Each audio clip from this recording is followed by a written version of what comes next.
So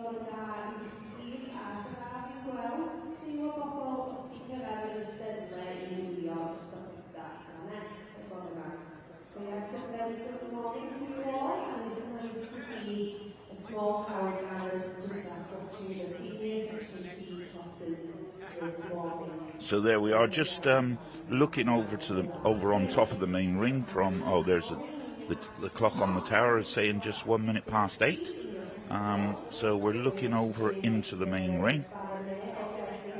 But we have to apologise if we only see what you see. So we're in a cabin up on the bank, so we only see exactly what you're seeing. So we can only commentate on what we're seeing.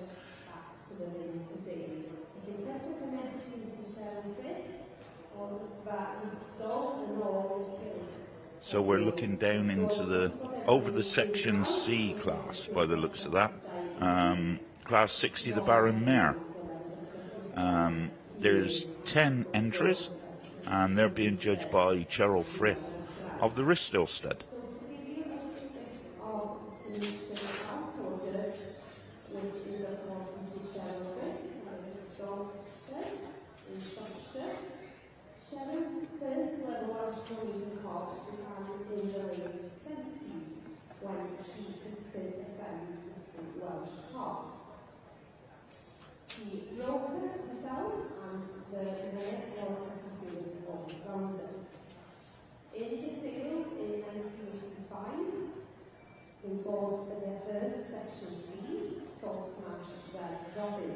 So just a little bit about the classes this morning. We've got the Welsh Parkbreds, the top end, and then the Welsh Ponies Section B. All the Welsh Parkbreds are being shown this morning, so that's youngsters and the senior classes. We started yesterday with the Welsh Ponies Section B. We had the junior classes yesterday, and then the Welsh Ponies of Cob Type Section C, the senior classes today. We have the junior classes on Monday, so we've got all the Parkbred sections, the Baron Mare, starting with the Baron Mare in the Section Bs, the senior classes, and the Welsh Pony of Cob Type Section C senior classes. So that looks like Cheryl Frith there, John, I think looking very smart this morning. Yeah, Cheryl obviously has had a change of outfit this morning, looking very smart as usual. Cheryl always turns herself out immaculately when she's judging. Obviously this class now is in progress. She started to judge them. They're doing their first run out. I think we've got 8 forward from what I've counted. 8 forward, yes. So that's not too bad actually, with 10 entries and 8 forward. So that's very good. No, it is good because a lot of these Baron Mare classes seems to be holding up very well. Around many shows, they seem to be the strongest entries. They do. We touched on this yesterday actually, and not touched on it. I think we went deep into conversation with these Baron Mares yesterday with the Welsh Cobs. Yeah, 100%. Just seems to be the sign of the times where people are not covering mares or decided not to covering mares, but there's still, the most important thing is still arriving here at the Royal Welsh and holding their end up for the Section Cs. 696 just gone round there. Jane Butler with Brision Gwena. And just the Section Bs are just entering the main ring. This is Scott Gibbons showing Glynwyn mare. I think this mare will be a strong contender for this class. Yeah, 692, that is Scott Gibbons, and Glynwyn Annie Power. That mare was shown. This is Ryan Wilson. I think this is an Ormond mare. Ryan Wilson, yes. 695, Ormond Rose Gold. A mare that's she had success as a youngster. That mare that we've just seen, the previous mare was the Glynwyn mare, won this the Royal Welsh event last year, that was held, the equine event that was held in 21 here on the Royal Welsh Showground. It was like later on in the year, around about September. And she was, I think, Reserve C champion there. The second mare that we just see going round with Ryan Wilson, the Ormond mare, and has been successful in the Youngstock classes, and I think he's had her out once this year, being champion at Glenavon. Right. Just a little bit of background into a couple of them that we know of.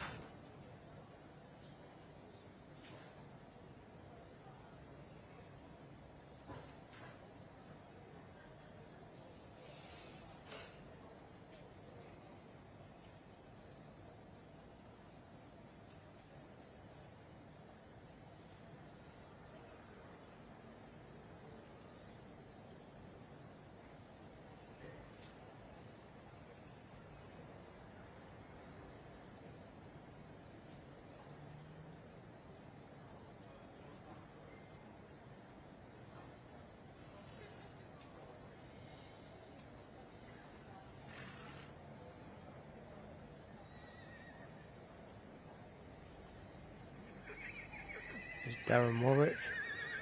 I'll catch his number in a minute. He's been very busy this week, young man. It's very nice handler, and that is number 697. 697, yeah, Tanya Baldwin. Janton Edelweiss, or Janton Edelweiss, as they would say. Big synod rock music. And going round, just missed that one, sorry. Section B's have entered anyway into the centre of the main ring. She's pulled, like I said, judged by Richard Miller. Looks like she's started pulling them in the Section C Baron Mare class. I think Scott Gibbons is on top with Glenwyn Annie Power. Yeah, so. Second, Ryan Wilson with that 695, which is Ormond. What's that mare's name? 690. 690 is Row Hill Twice as Nice.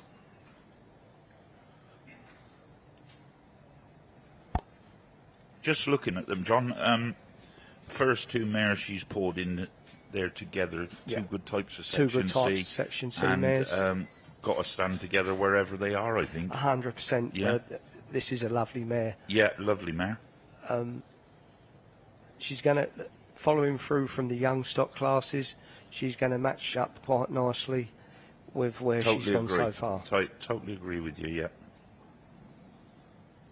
But on a personal note, I'm a fan of this mare. Yep. She's my sort of mare. Something that I would go for. Yeah, good type of mare. You could see she'd breed a foal as well, wouldn't she? Yes. Yeah. I'd like to see this mare with a foal on her. I haven't actually seen her with a foal on her yet. I think last year she was barren. And again, obviously no foal again this year. No. But hopefully we'll see her in the future. But then a young mare, 6-year-old mare. Yeah. Young mare. She's got her life in front of her yet. Yes, and obviously they want to campaign her as a baron. Yeah. For a couple of years maybe before they do actually put her in foal. I'm just seeing her go round there, John. Just took me back about 15, 20 years ago, a Percy Ramrod going round. Yes. Very much, and I think that probably if we looked into her breeding, he'd probably in there. Will pop up in there somewhere. Wouldn't he? Yeah. I could just see him then going round, and he was owned by the Appenstalls, actually. That's right. Tremendous moving pony. Yeah. A pony that had great success over many years. But here we have the second mare at the moment. Another good type of mare, nice type of mare. Like we said just now, the two mares got to stand together wherever they stand in the line, I think. Yeah, lovely mare. Lovely mare. Bred by Richard Morgan of the Ormond stud, who is a son to Sam Morgan of the famous Park stud, and a brother to our chairman of the Welsh Pony and Cob Society, Daniel Morgan. Yeah. Richard breeds some nice And ponies. and another young mare as well. A 5-year-old mare. 5-year-old mare. Yeah, As I say, had success as in the Youngstock classes. yeah.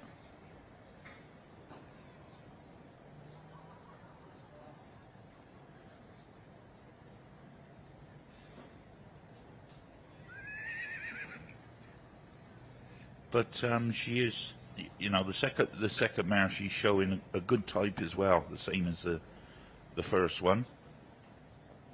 Well, I think the first 3 mares First 3, yeah, or are similar types of mares, aren't they? yes, they are. Yeah, They're going together well, and yeah, again, as we was talking yesterday with the Section A's, when you've got a line up with the first 3 that's right, that's it. that match up, Yeah, Cheryl's doing her job very nicely. she is, yes. I don't know what mare this is, John, until we can see the No, number. I can't see the number yet.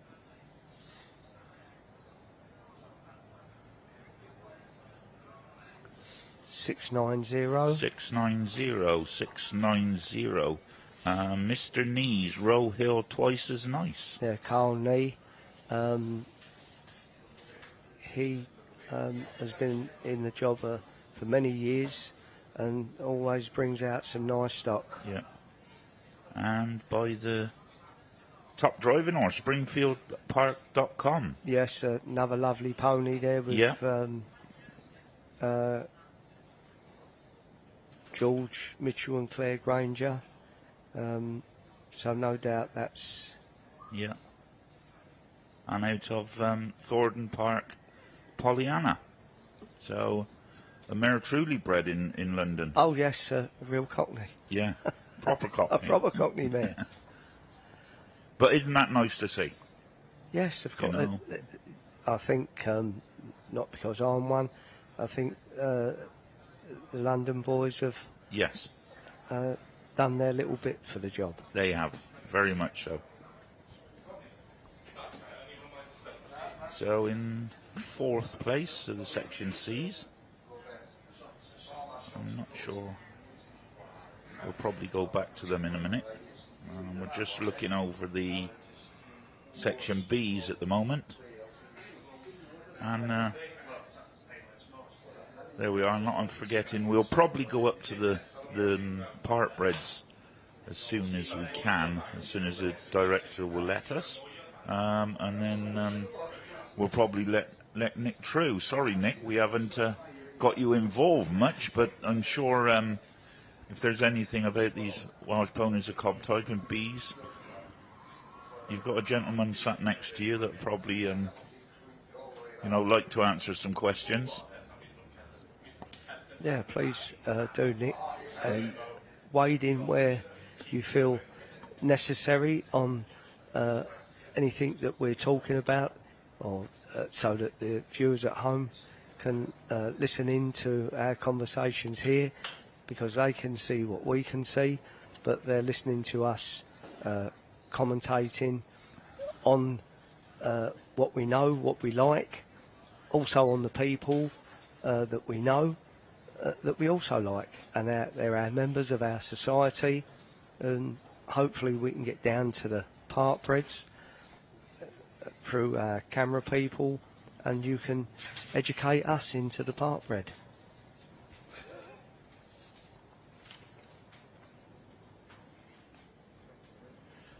There we are. That's a good shot of the Section B judge, Mr. Richard Miller of the Henny stud.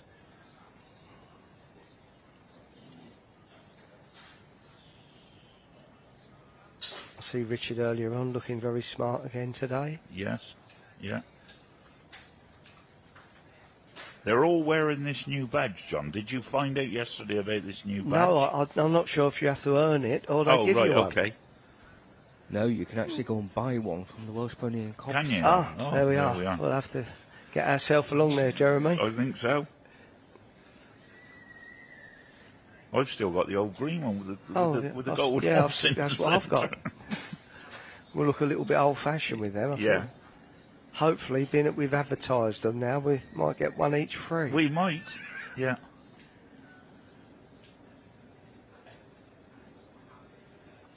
It looks like Richard's on his job now, He is, yeah. and hopefully we can get in to see his lineup. Yeah. So this is Section B Welsh Ponies. This is Class 40 Richard's judging.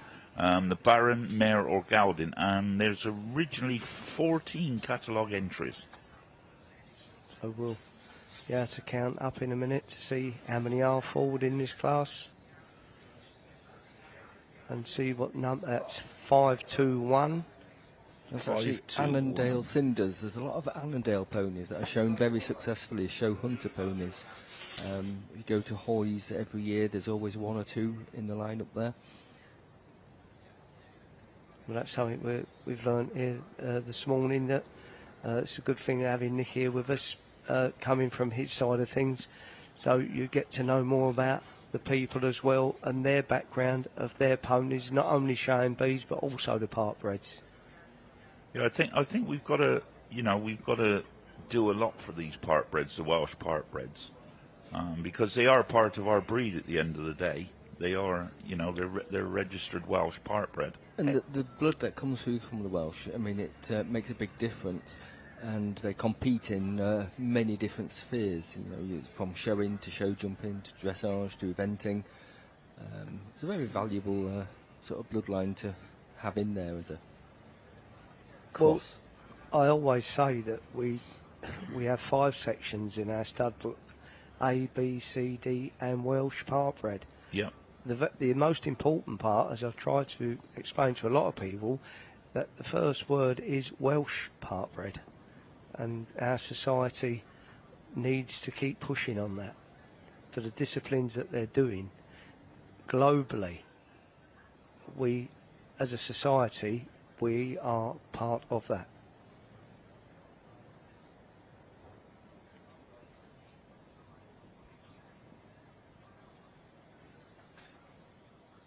There's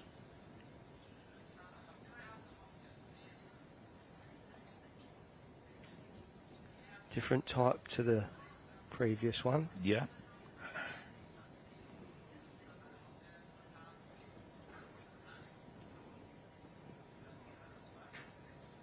Seeing Richard there, he's really, like you said, he's on his job this morning. Yes. You can see he's really into it this morning, isn't he? And I think the second day of judging, you're getting there, aren't you? Yeah, it just puts you at ease a little bit more, doesn't it, as well? Your first day, you're looking, trying to find what you like. Yeah. And then you come to your young stock, pending what you've got in front of you, you go away happy, trying the next day to find something there again. Yeah. And hopefully Richard will find what he's looking for here today. Yeah, and not forgetting, we'll probably see him later, is that his lovely Youngstock, the Section B Youngstock Champion from yesterday. We're getting some shots. Oh, no, we're back to the C's. Oh, there we are, back to the C's. So, yeah, lovely. I think Cheryl's found them very well there. She's lovely type of mare she's got on the top. Yeah. So obviously now they've all done their individual shows, so she's making a final look before she makes her final choice.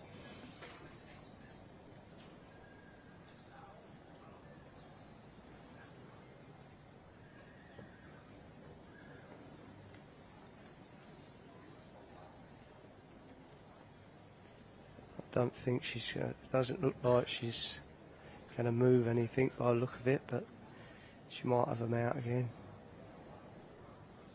Just for a final walk round.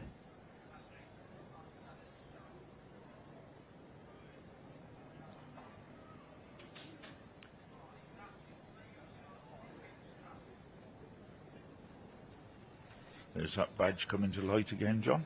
Yes, there we are. We've got to get ourselves up there. Yes. They'll be sold out by the They time will, we I get there. think. Yeah, I think they will. We've told everyone about them Yeah. now. We should have trained it private. Yeah. So, Cheryl Frith, we thought she was going to leave them like they are, but obviously she's might make a few changes here, so she just sent them out on their last walk round. So, as we say, there's Scott Gibbons in taking the lead. I don't think she'll move that mare from the top No, spot. I don't think so. No. I think the first three have got to stay there, They'll- really, Yes. to match up. Well, the first two, definitely. I don't think the third one... Very much, yeah. Seeing the this mare walking round, great resemblance to her sire, John. Yes. The way she's going, isn't she? Yeah. I just caught a glimpse of her then, just walking round in.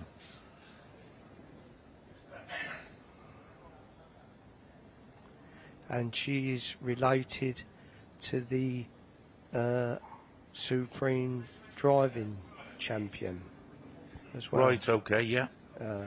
Would that be through the female side, John? Would it? Female side. Yeah. Female.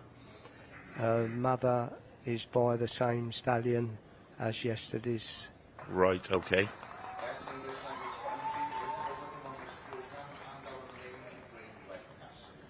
So there's 692. Yeah, you're right there. 695 in second.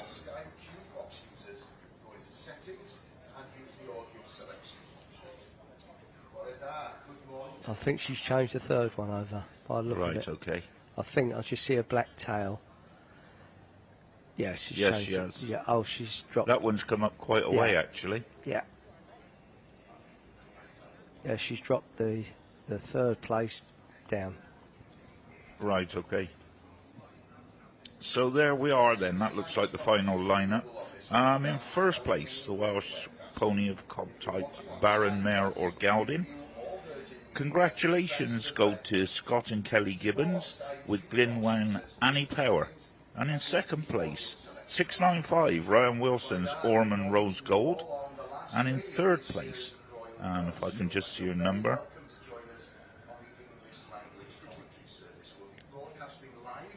until 5 o'clock. If you are experiencing any problems at all, then please don't hesitate to contact the S4C's viewers hotline. They'll be more than happy to help you.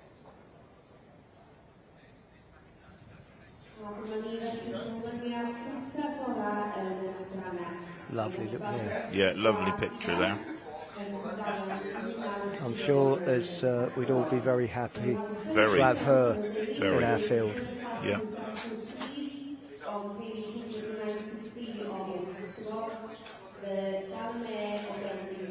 Or even better, standing on the end of that rope. Or standing on the end of that rope. Just looking at her there, John, I'm not gonna. I will stick my neck out and say, I think a tricolour rosette in one form or another, whether it's a female or something like that, may be coming her way. Maybe not today, maybe in the future. 100%. This is a mare that's a very strong contender here today. I think so. In my Yeah. opinion. Yeah. And would be well worthy of it too. Oh, it's Welsh pony of cob type mare. Moves. She's ticking all the boxes for a lot of people.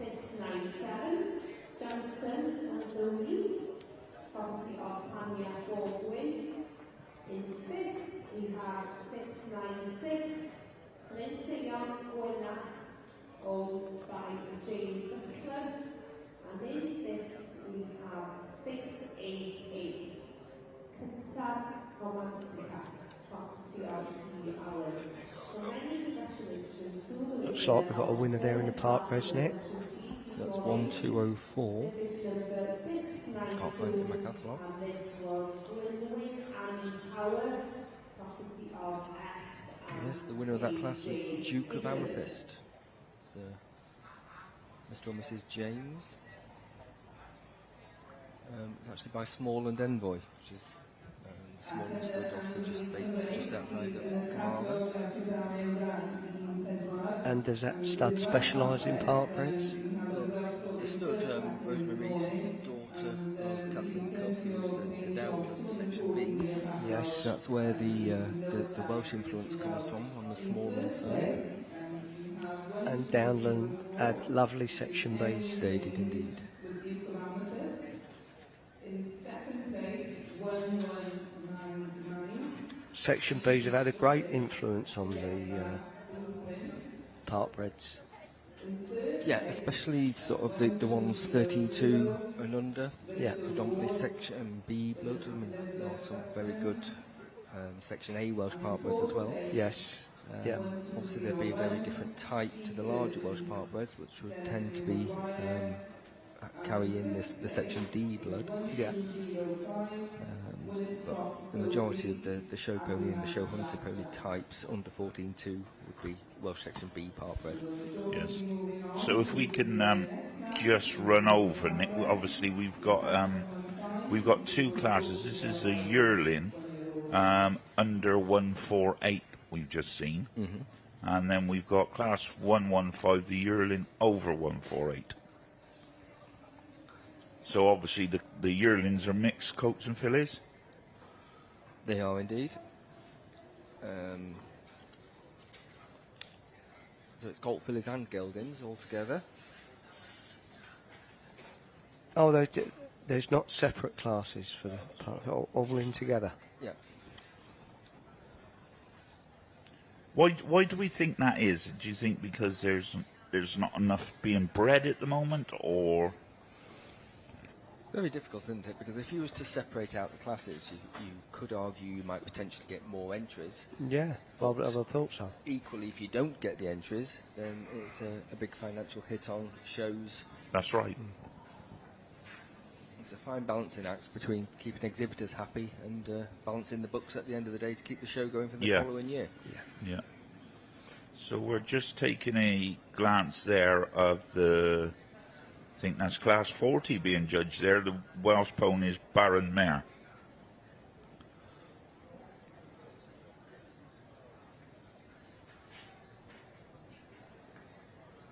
How many have we got? How many is entered in this class? Welsh Ponies Section B Baron Mare we've got 14 catalogue entries. And we've got 1, 2, 3, 4, 5, 7. Looks like there's about 8 forward. So about half then, really, I suppose. Would that be a normal size class for Section B Baron Mare? It doesn't seem huge for the Royal Welsh to me. No, I don't think this is the biggest class that I've seen in the Section B Baron Mares. But then just looking, Nick's just touched on that. Just looking at the next two classes of Section B, we've got 4 to 7 year olds, 7 catalogue entries. And class 42, the brood mare over 8, is just 6 entries. Yeah. I think touching on different things, it's our first year back. Yes. I think, we're going through some difficult times at the moment, and maybe people are just thinking a little bit. But we must think positive, and let's get back into these rings and get it going again. I think also a lot of people are sort of concerned about the financial state of the country at the moment and the way things are going. Yeah, I think you're 100% right.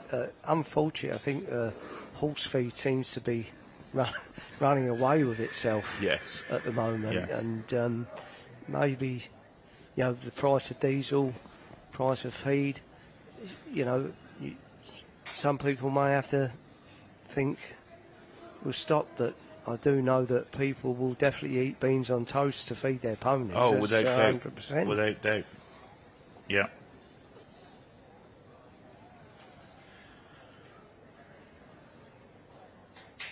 It's a good shot of Richard there. Yes. Just having a look whether he's going to walk them on out again. I don't know, but he may do. He's having a hard look walking down the line there. Yeah.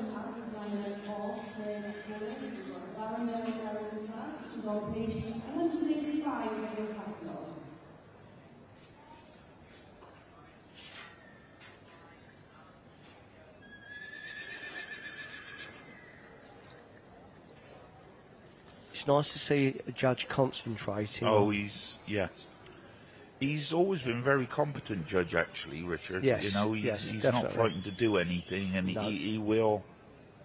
And he does his own thing. He does his own, and he's a stickler to get it right. Yes.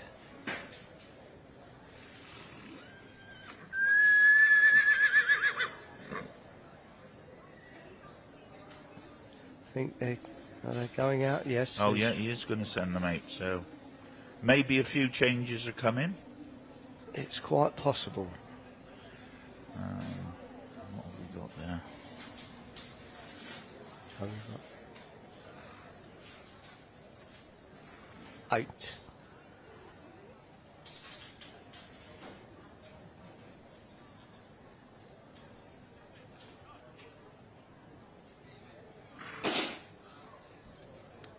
While these are going round, Nick, just going back onto park breds, for instance, do you agree that with breeding a park bred, that I was always taught you put blood on bone? And what was your take on that? It's very difficult, isn't it? Because everybody would have different opinions. There's a very good hunter out there that was out of a thoroughbred mare by a Welsh cob stallion. So that's the opposite way So round. that's the opposite way round, yeah. So, yeah. Both ways can work. That's it, it's interesting because, I'm not an expert by any shape or form on the park bred. Interested, yes. So I'd just like to ask those questions to know the best way that park breds are bred.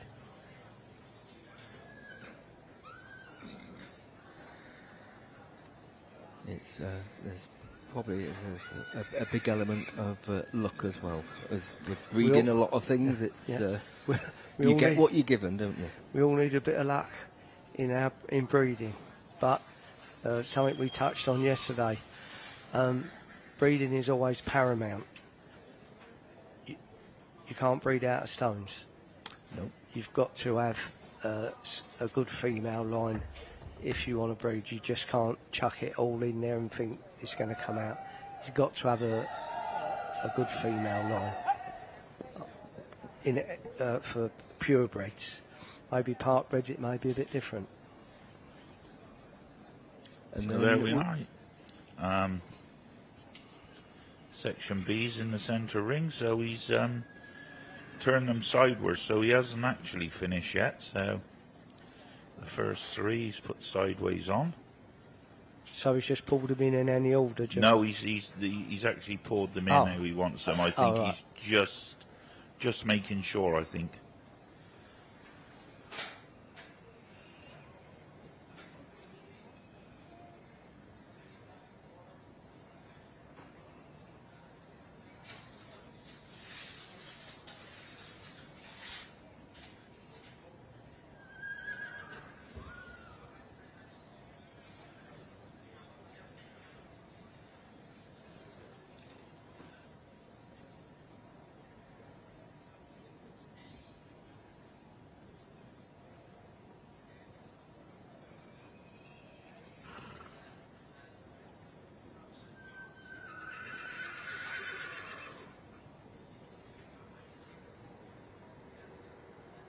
It seems like it's only the first 3 that he's turned sideways to look at. Yeah. So there we are. Is he coming to the end? I'm not sure. Oh, he's just having a... So there we are.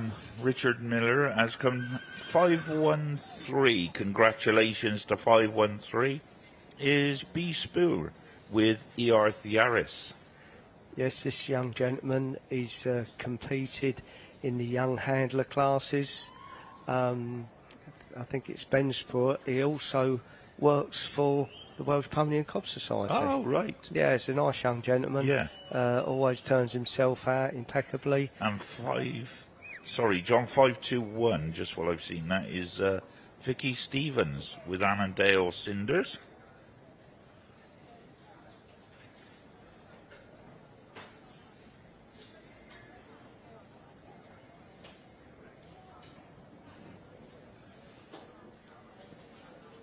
It's lovely to see the young ones winning prizes in the Royal Welsh Show. It is very much so, isn't it? And third there is the Bethel with Reams Hill.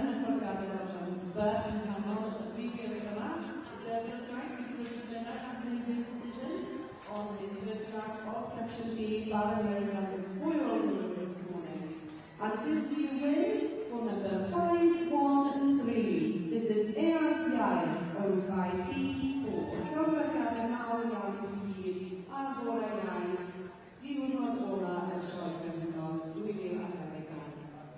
And I am given the 50 in second place. We have number 521. This is Vicki Stevens' Annandale Syndicate. The judges number in third place, number 516. This is David Campbell, Ramsdale, J and A. Jordan. So there we go. That's the conclusion of the Welsh Pony Welsh Section B. We'll go on from this class then. The next class to be judged is class 41. Broodmare 4 to 7 years old with own foal at foot, and carries 7 catalogue entries.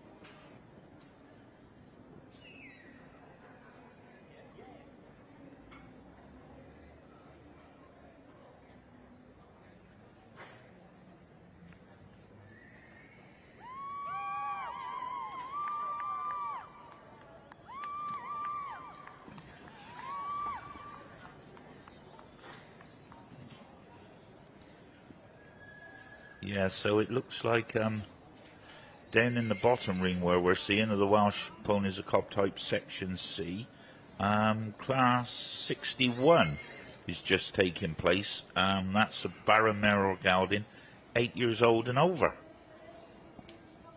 And there's 26 catalogue entries.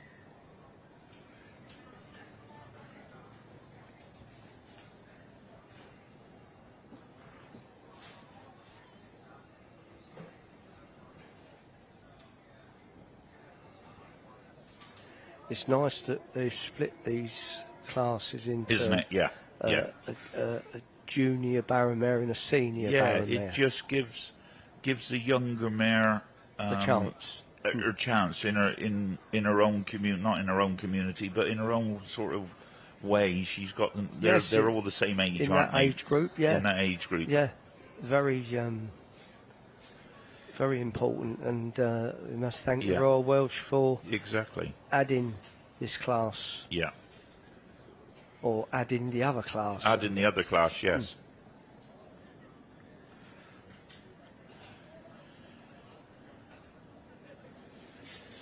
So I touched on this, I think it was Tuesday, John, with the Welsh Ponies of Cob Type. I think it's probably the section where the type varies the most. I don't know what you think. Yes. You know? Yeah. It does seem to split into two sort of different sort of types of ponies. Yes. You know. But I think this section, the Welsh Section C, is definitely the strongest section. It's come on so much. Yes. Yes. We can say in the last 10 years. Yes. Yeah. Yeah. The last 10 years. And the quality of the Section C has improved immensely. Without doubt. And without doubt. I think here at the Royal Welsh Show, they're overtaking the D's. They are. Well, what we've seen this week here, I think, the C's they're really coming to the fore. What with the ridden, the driven, the driving champion was a Section C, Yeah. So yeah, they're coming to the fore. Yeah. Not being biased, but No, but we are. But we are. Yes. Both Jeremy and myself, we're very avid supporters of the Welsh Section C, along with Jeremy's brother Justin and Jeremy's father Jack. We're all strongly into the Section Cs. It's always been my passion, the Section C. Yeah, it's not very often, like you said, we can talk, like you were saying, we're very passionate about our breed, our section, and we're passionate about our pedigrees as well, John. Yes. Though we're passionate about the Welsh Pony Cob, the Welsh Pony Cob Society, the Welsh Pony, the Cob type, but we're so passionate about about our pedigrees. Yes. I think you're probably the same as us as a family. We've stuck to what we like. We stuck to our pedigrees, and it has come to the fore. We touched on this yesterday as well. It's all about breeding. Yeah, and it will come to the top every time. She's pulled her first one in. That's, I think, at number 71 by the look of it. That's number 71. Yeah. Ruby Wax. No, it must be 7. Is it 711 or 71? Is it Watson? Some 711 is Gary Watson's Bryn Carrig Ruby Wax. Right. Sire Bryn Carrig Sam Whiskey. Editor Bryn Carrig Memphis Bell. And then in second place is 716, is it? I think it's 715. 715. Martin Griss Riverbank Pennies from Heaven. Actually handled by my son in there. Oh, is it? Oh, well, there we are. There we are. There's something for you then. You never know when he's going to pop up. No, that's right. Well, that's nice. Very nice. Now, Nick, you have got interest in it.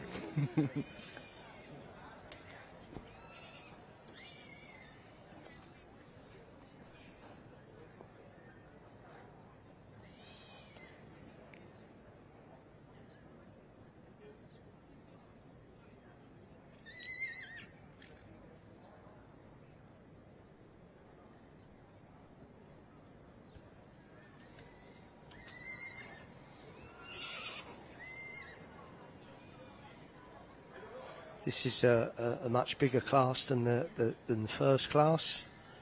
Obviously, catching a bigger age element. Yeah, bigger age element is here. This is always a strong class. Usually, this age group, this Baron Mare class, is always quite a strong contended class. Probably just looking at the catalogue, John, for the Welsh Section Cs, this is the biggest class of the section. Yeah. Class 61, the Baron Mares, 8 years old and over, has 26 catalogue entries. So, yeah, it's the biggest class of the section. So, apart from the brood mares, actually, the older brood mares were 25. So, yeah, it just proves what we said about the Section C, how popular they are. Yeah, I think beyond any shadow of a doubt, they have been very well supported here over the last couple of days that they've been showing. So this is catalogue number 711, Gary Watson's Bryn Carrig Ruby Wax.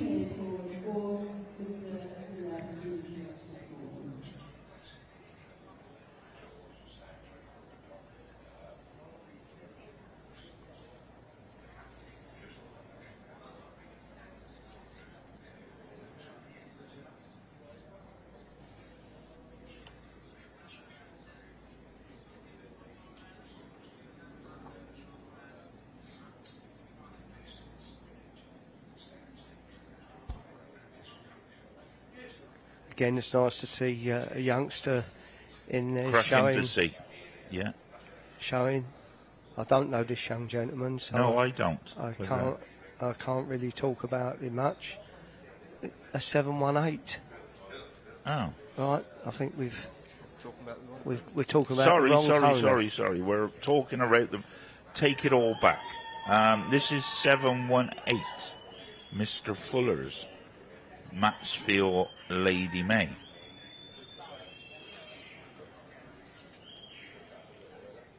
Sire, Moorcroft Master Tom, out to Matsfield Adora. So that must be the. And this is the handler is Thomas Fuller. Junior, would that be John? No, I don't think No. so. I'm not sure if he's related to Tommy Fuller. Right, Obviously, okay. I should think he could be. He could be, yeah. I recognise the young chap, but I genuinely don't know him. I think they do come from the Kent area. Right, okay. So we've got 715 out there. And this is Martin Griss, Riverbank Pennies from Heaven, with handler there. Nick York sat by the side. Nick True sat by the side of me. Your young, your young son, Nick. Young Aled. He has a great passion for C's and D's. He's following in, picking up where his grandfather left off, I think. Ah, there we are.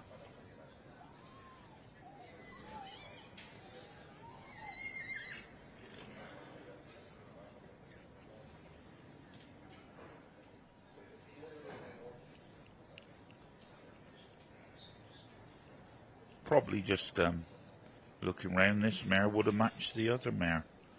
Would have matched up better with the other mare, but as they say, the judge's decision is final. And it's often easier to judge this side of the ring than in Of course it is, the middle yeah. of the ring. Yes, we're as Nick correctly said, we're seeing what you're seeing. We're not standing where Cheryl's standing. We just have our own personal comments on the animals that are in the ring. We all, as judges ourselves, we try to match stuff up, but as it's very easy to stand and look from outside, but we can only talk to you at home of what we're seeing here and make our comments as we go along. They're not criticisms, they're comments.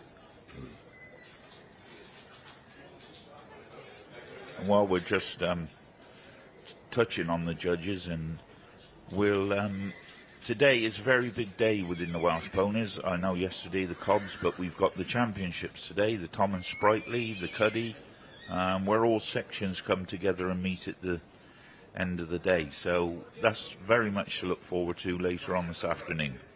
So we're back with the Partbreds now, and this is class 115. Yes, these are The yearling over 148, and there's 7 catalogue entries. interesting. It appears to be 2 broken colours in there as well. So it's not just solid colours. Yeah, I've noticed that that a lot of colours are in the Partbreds. And what's your view on that, Nick?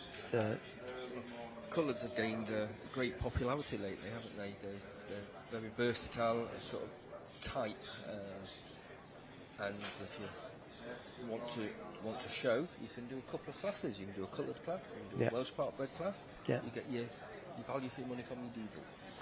Yeah, I think it's nice to see. Personally, myself, I know I've spoken to sort of purists who pull faces about colours. Personally, myself, a good horse is never a bad colour, and we've got 2 different sorts of colours in there today. You've got a clean-legged and one with a bit of feather. Yep. So this would be quite interesting, really, Yeah. because you've got this like great shot here, of a coloured plaited. And Then then you've got the more straight traditional- behind, you've got the more the traditional type. Yeah, yeah. It's like you were saying, John, on these part breads, the coloured part breads. You were talking to a purist. I like that word. And my dad, I suppose, was a purist, but his heart actually lied with a 13-2 to 14 hand coloured cob. Yes. You know. It's an odd. I could admire this animal as much as I can a traditional coloured gypsy Without cob. doubt. Yeah. I don't think you can just close your eyes. No.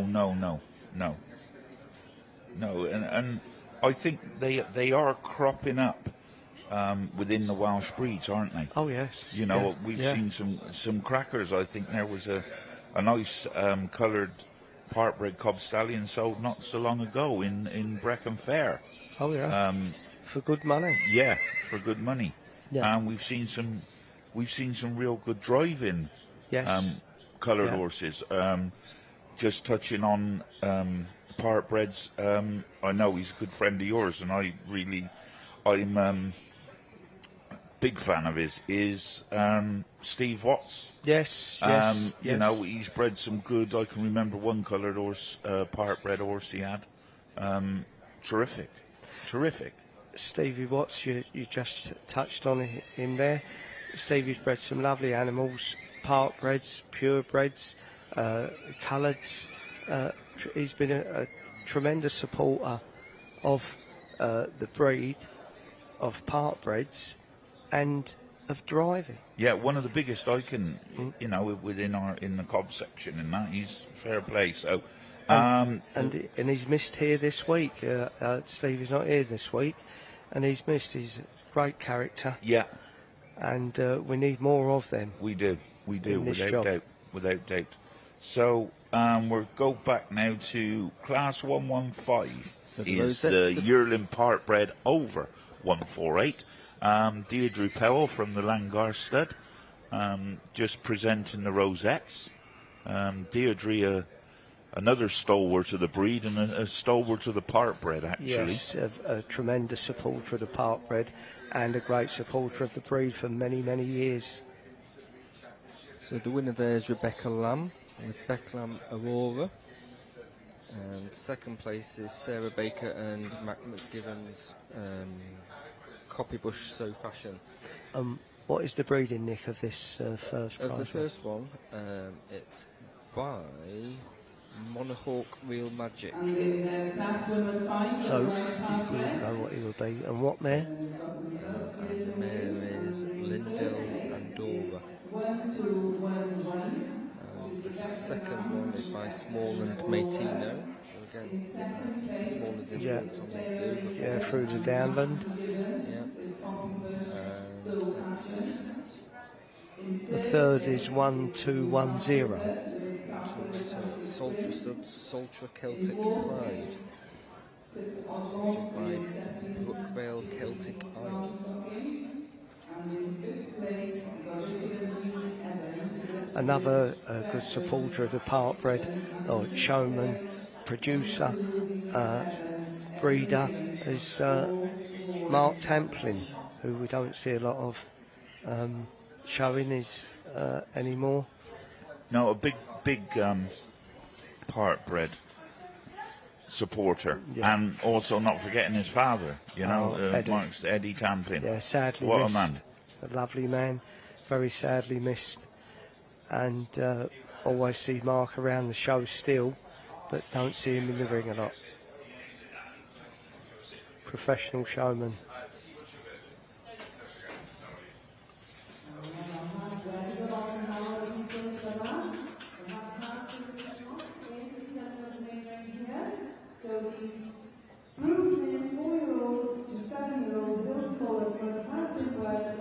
You always see this young lady showing heartbreds. A very good handler as well. Very isn't good. it? Shows them to the best advantage. Yes, always.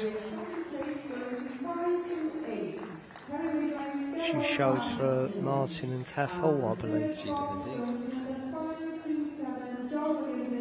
I believe this is one of her own that she actually bred herself.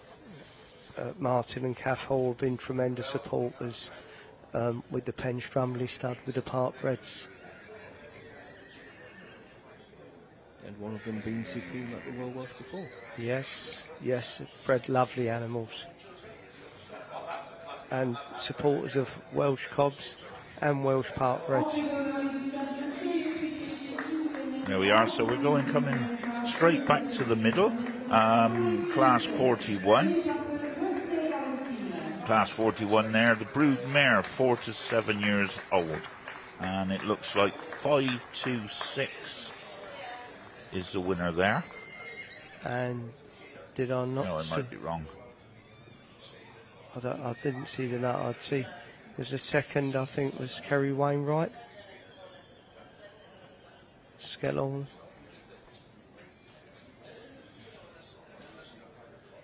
526.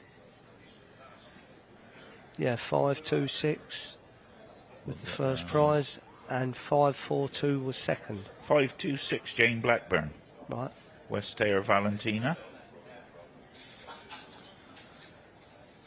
Was it 542 was second? 542, that should be no, that's a foal class, full John. class, sorry. Yeah. And what is that?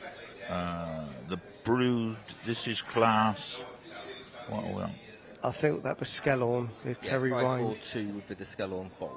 Yeah, yeah, so I think... so it would be 528. Right. Skellorn Barber's Image. I think that was second. We never see much So of that there we class. go, we're going to go back down to class 61, Brian, down in the south end, near the members. The Welsh Pony is a cob type, class 61. Is the Barramero Galdin, 8 years old and over, and Cheryl Frith there judging the Welsh Section Cs. She's actually judging at the moment her biggest class of the old section, the brood mare, the Baron mares, with 26 catalogue entries. So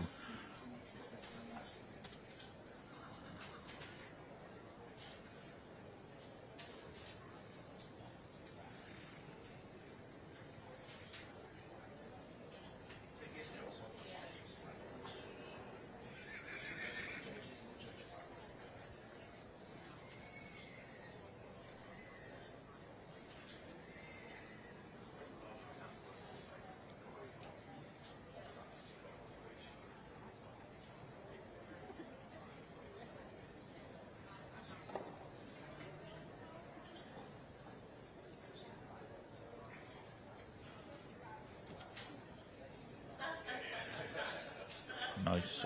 The dun mare there, just coming out in front of the judge, and the duns do crop up, John, in every section. In every section. We were talking about this only yesterday, about the duns and the Cremellos and Palominos cropping up in the cobs, and now here they are cropped up in the Welsh Ponies, a cob type. Yes, dun's a very popular colour, I think, in all the sections, and it seems to be getting more popular still.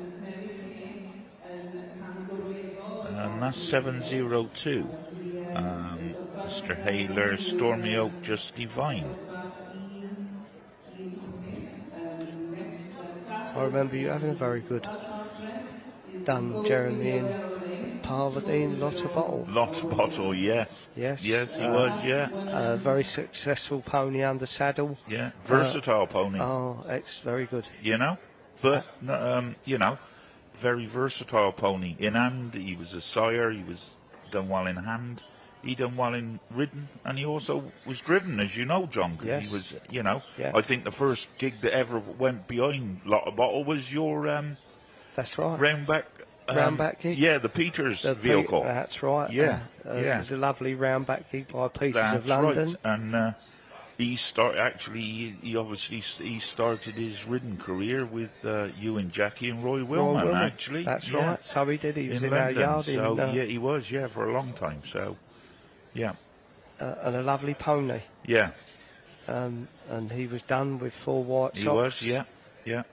So they've been around a while. Yes.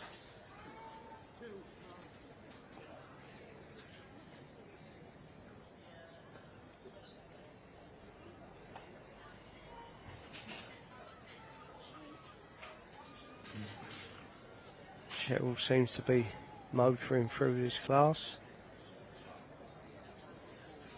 And some different types in there. As we were talking about earlier on,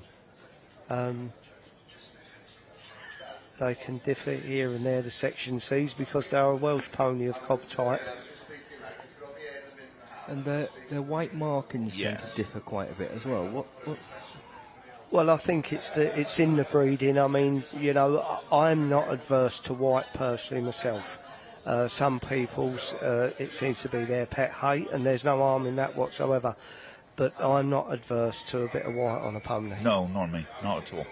Not at all. Not at all. Sometimes you have to see through colour. You've got to see through that, yeah. If the type's there and it's right, yeah. But saying that, you know, I think our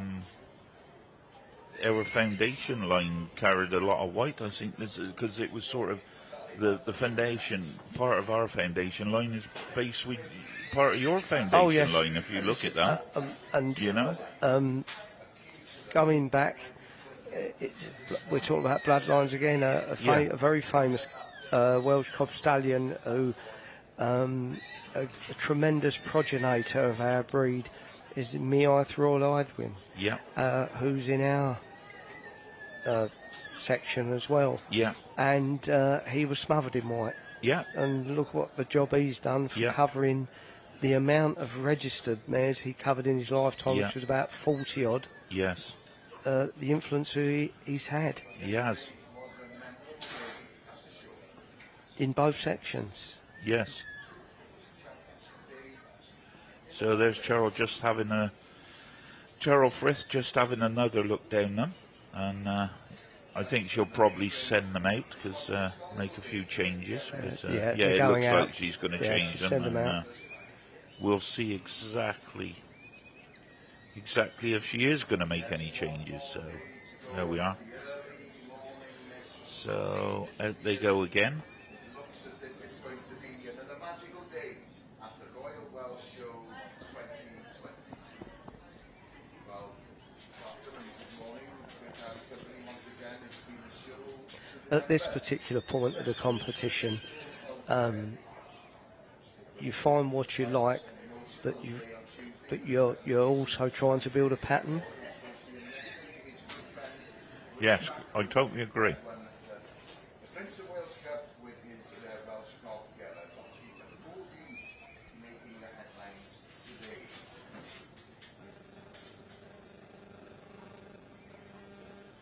It'd be interesting to see how she pulls in her final lineup now. Yeah, we all, yeah.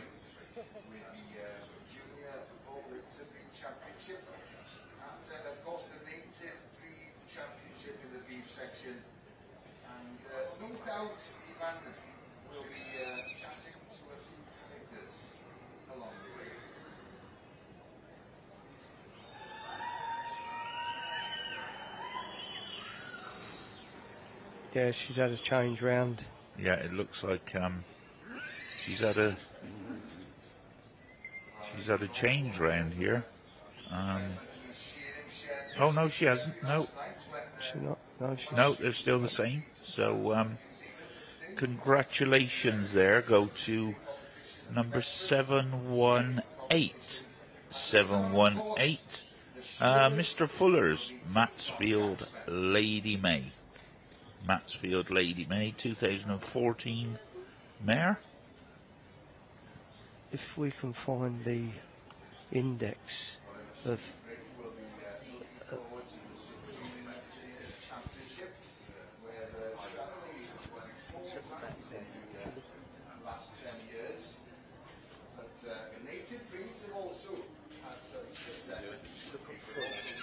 in the back, no, Fuller.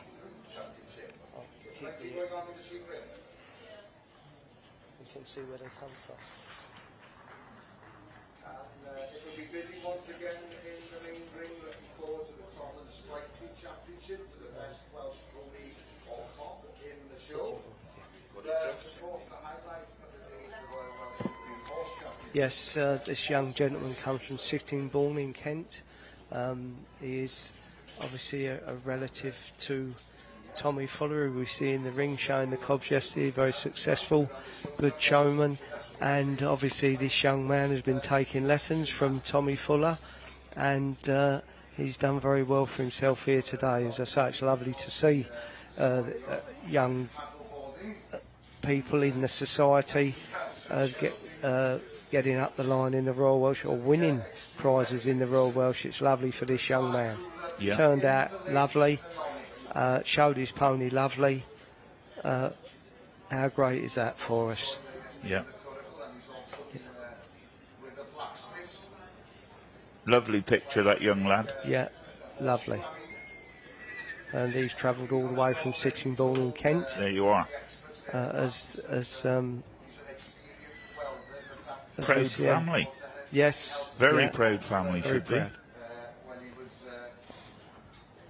Moment to remember for this young man. Yeah, he's been on his job. He hasn't took his eye off that pony. I've been watching him from the start. He's had his eye on that pony from the start. Yeah. So in second place there, a class 61. And you've got Nick's son here in second place, Here's showing Nick's the pony son. lovely. Another young man here, professionally showing the pony and doing a very good job to boot. And that is not because Nick's sitting here next to us, we're just factually. And there you have Ben Orchard in third, another young man, very up and coming in the Welsh pony and cob world, very successful with his ponies around the country, many shows. And it's just nice to see you've got some young blood in the job to keep it going.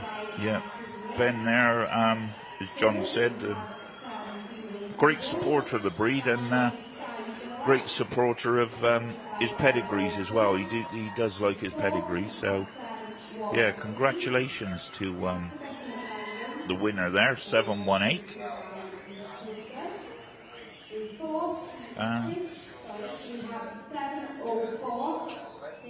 So Nick, does your son have his own ponies?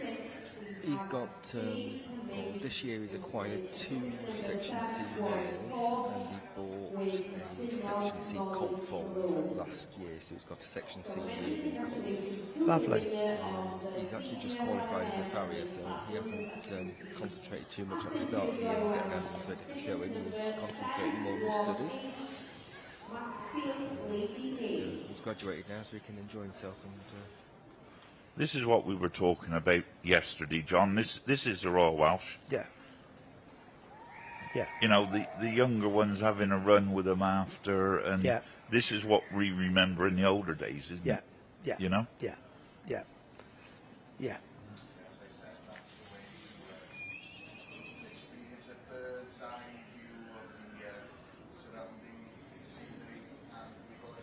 So there we go, that's class 61 finished, and we'll move on in the Welsh Section C's Welsh Pony and Cob type to class 62, the brood mare, 4 to 7 years old with own foal at foot, and 16 catalogue entries, so be interesting to see how many we get forward. Yeah, I think this is going to be a contested class, seeing what we've seen around the country so far. Hopefully this is going to be a nice class. I think so, yeah. And there's a lovely shot of the young Isn't man it? going out the How ring. much has that meant? And that means you know, an awful lot. That young man has be very proud of himself going back up to the stable there. Hopefully we can get some more cover. Oh, we're going to the hills now. I don't know what we've got there, John, but Probably up over towards your area, is it? I'm not sure. I think it's gone past me. Oh, it's gone past you, has it? I'm not sure. I was just thinking you must be up that way somewhere. Yeah. But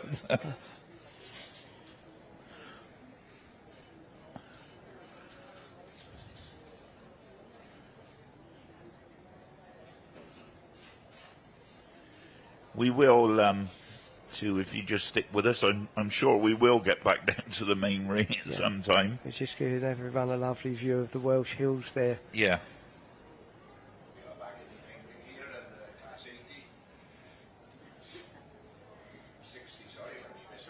There we are, we're back again. We're back again. So we're looking there straight over the top of the Royal Box, looking straight into the middle of the main ring, where Richard Miller of the Henniar Stud is judging the Welsh Ponies Section B. There's a shot of Richard there. And at the moment he is judging Class 42. Class 42, which is the brood mare for 8 years old and over.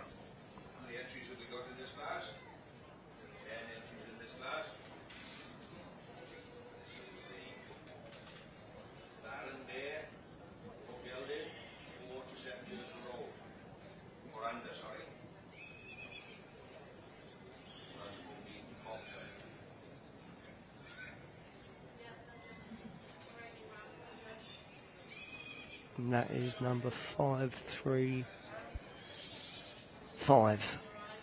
That's Laura London, showing Linksbury Royal Lustre. Again, a successful stud here, Linksbury stud. Ponies always come out in top form. Tracy Landon judged at Cheshire County this year. There's Tracy handling the foal.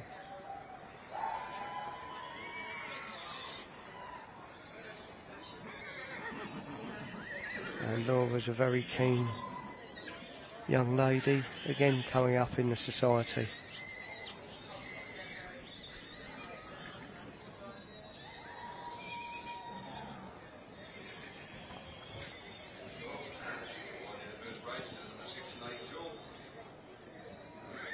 Showing the pony lovely there. Yeah, so that's give a lovely show, actually. Yes, it has.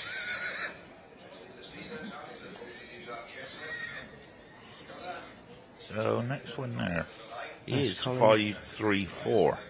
534. Property of Sandy Anderson. Thistledown Sheer Bliss. And shown there by Colin Tibby.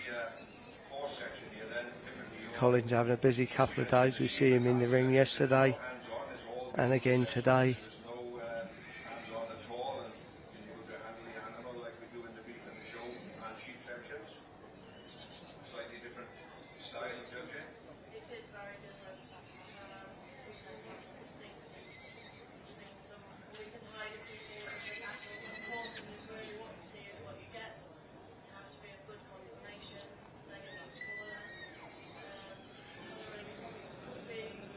So there we are, Richard Miller having a look down through them.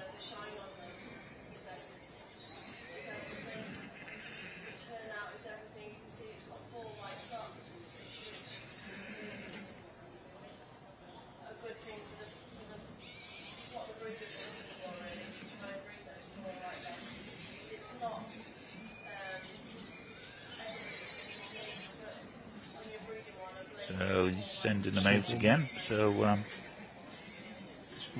2. Led by 534, Sandy Anderson, Thistledown Sheer Bliss. 532 is Gareth Roberts with Rotherwood Rambling Rose.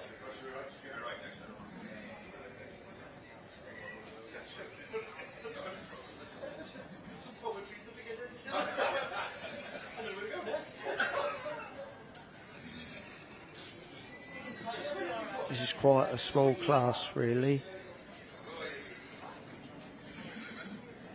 It's a small class, John, but nice I think it's the only class I can remember through the sections that it's got 6 catalogue entries and the 6 have turned up. So Yeah. that is a good thing Yeah, in at one least- way. At least they've got isn't it? 100%. Yeah.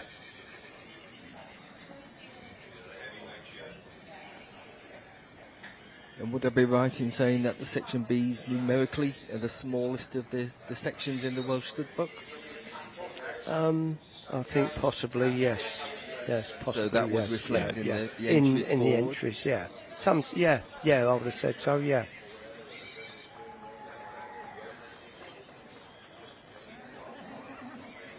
But again, one of Sandy Anderson's, who breeds lovely ponies, and he's got tremendous support team round him, and who he has showing his ponies.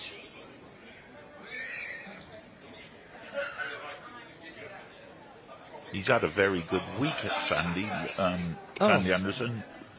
Very good week. But he's had a very good week with very good ponies. Yeah.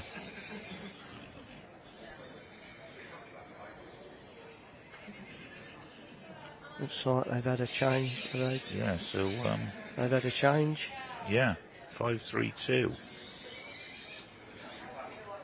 Yeah. So that's 5-3-2 has gone to the top. Is that right, John? You can It see looks, that? yeah, it looks like 5-3-2. he's gone to the top. Gareth Roberts Yeah, with 5-3. Rotherwood Rambling Rose. Yes.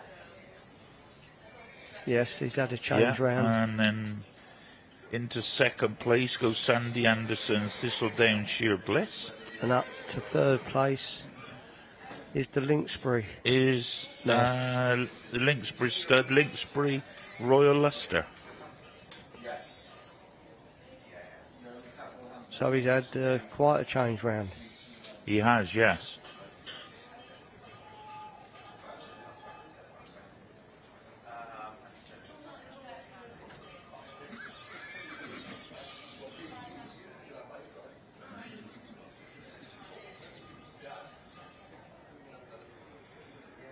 So there we are.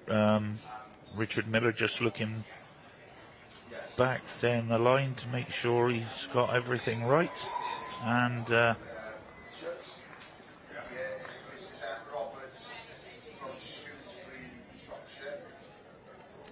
yes, he's left them as they yeah, are now. he's that's how he wants them. So congratulations then goes to 5-3-2 Gareth Roberts with Rotherwood Rambling Rose.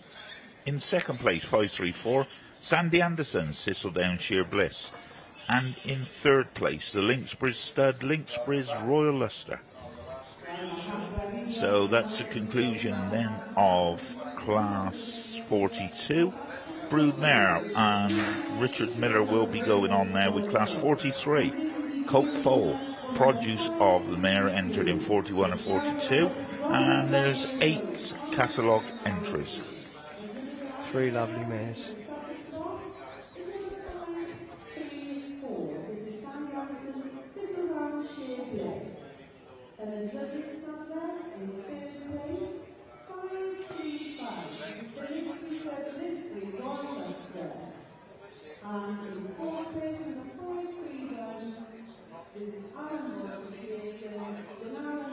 Just looking down the catalogue here at the next class, there's obviously when entries close for a lot of these big agricultural shows, the foals haven't even been born.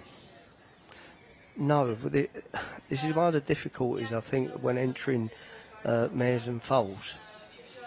With the best intentions, you can enter mare and foal class, but then sometimes the mare doesn't do the foal, or the mare might be doing the foal and not herself. It makes it difficult then to get her to the Royal Welsh. Yeah, bit of a risk that you're taking when you do When you enter, forward. yes.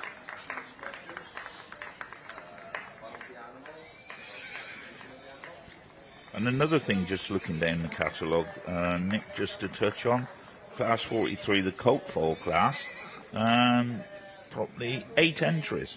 And the Filly Foal class, just 2 entries. Philly Fairy hasn't been very kind this year. No, exactly. And so we've got 10 entries in the foal class, and There's 13 mares entered in both classes, so that's not too bad, I should say. No, it's you'll have a nice foal class. That's a strong foal on that mare. Yeah, very strong foal. Early foal, I would say. Yes, definitely.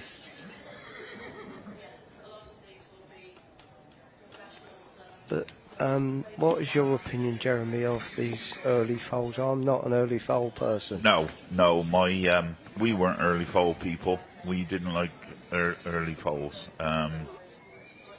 Probably due to, our foals were always born outdoors unless there was a problem.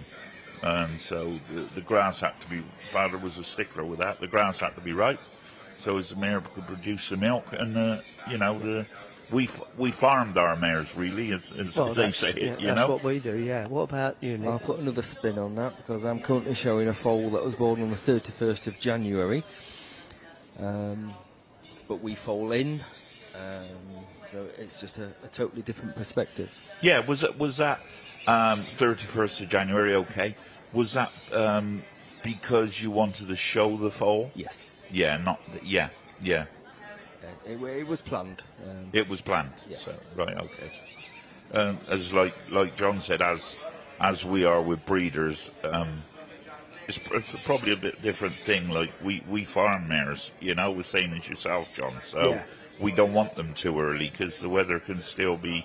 There can, you February, March. We like them at the end of March, April, going into April. When the weather's a bit kinder. Like we just said, just after Lampeter and Glenus, that day we'll start foaling then. That's where we head for. April is very early enough for us. We got a shot there of a nice class. Yes. Of so mares. We'll go down into the bottom end of the main ring, the south end, and we're looking class 63. Brood mare 4 to 7 years old, and 16 entries in this class.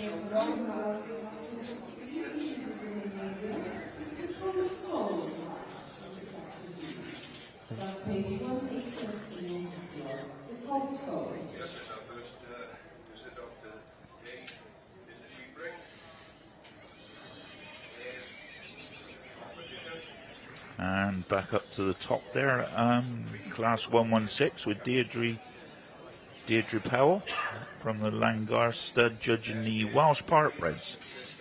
Looks like she's on class 116, which is a 2 or 3 year old under 148, and she's got 10 catalogue entries. So we've got a Palomino pony there forward, number 1215, which is Mill River Destiny.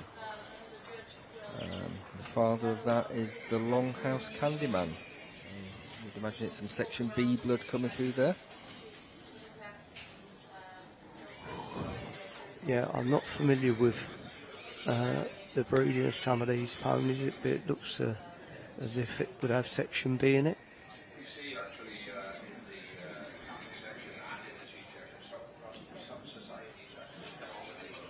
Looks to be good, nice limbs on that pony. Yeah, nice there. Welsh Partbred. Yeah. Pony that can go and do a job. It's going to have a purpose in life. Yes, 100%. Definitely. And you can see that pony with a saddle on its back, can't you? Definitely.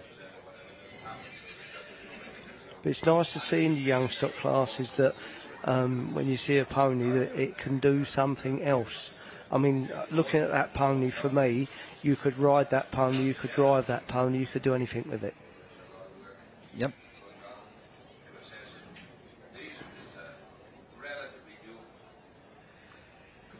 See, it would look as nice in a gig as what it would with a saddle on its back.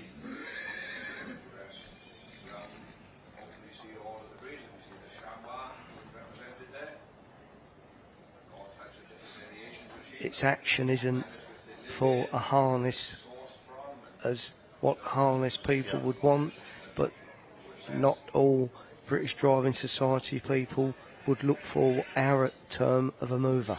Yes. Yeah. You know, I've seen many animals winning private drive classes that are not moving like a hackney Not type massive action movers, to yeah. putting that across to layman. Yes. You know, Yeah.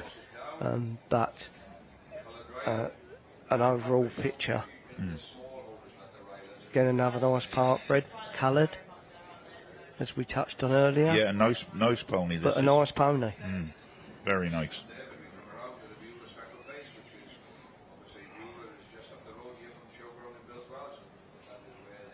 And of course, the poor part-bred people have to pluck their ponies, so extra time and effort's going into getting them ready this morning. Yeah, with part breds, it's an interesting point to point out to people that you can plat a Welsh part bred. You see some of them platted, some of them not platted. And I always think a pony looks lovely platted up. It makes them very elegant, doesn't it? Oh, yeah. You can see their front, can't you? Yeah.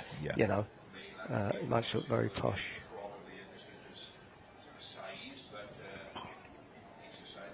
Again, this pony's trotting out nicely. So what would we just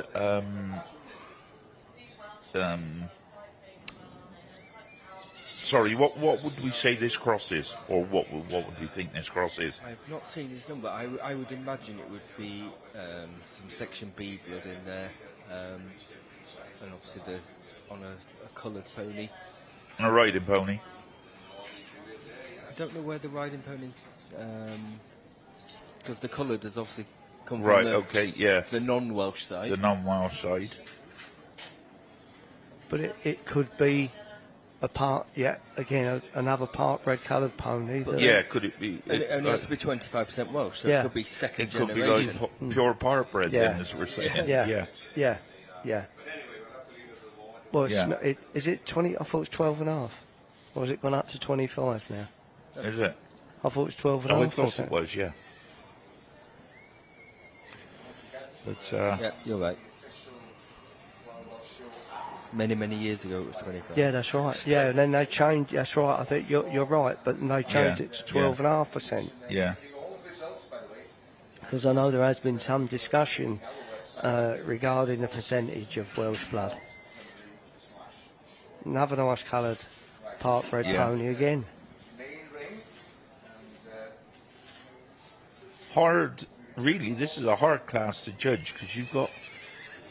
Many there's different some types. different types. You've got the riding pony types, and Yeah. it's It- height differs, doesn't it, as well? yeah, definitely. Yeah, we're going from sort of 12 hands up to 14.2. Yeah. Yeah. So it wouldn't be the easiest class to judge.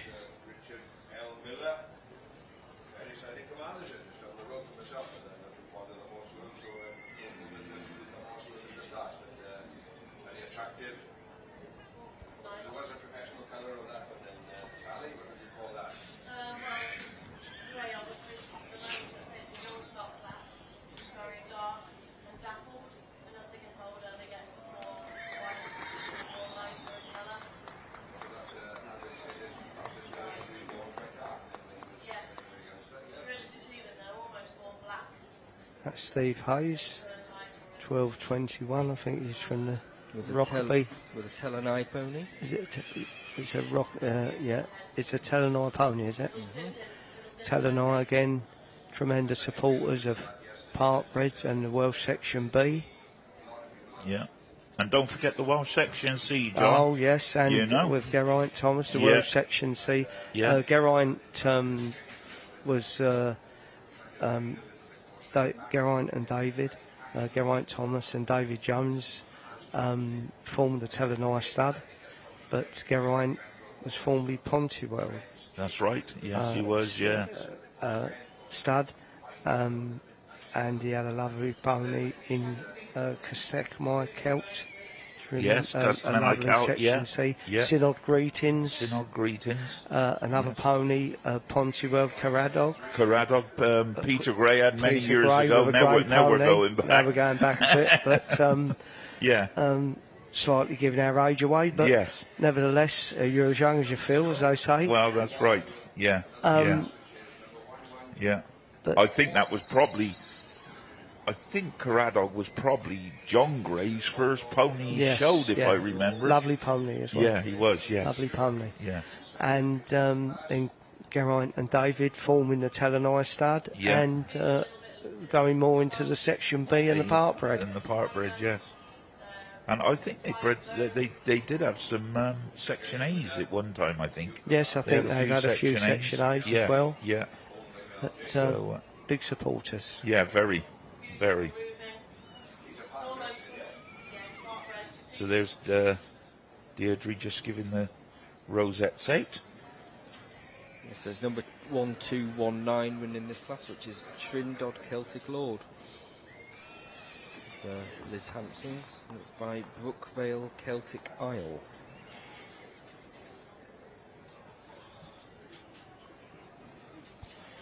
The only Liz Hampson is a council member of the Welsh Pony and Cob Society, and her son is a good handler in the Welsh Pony and Cob world.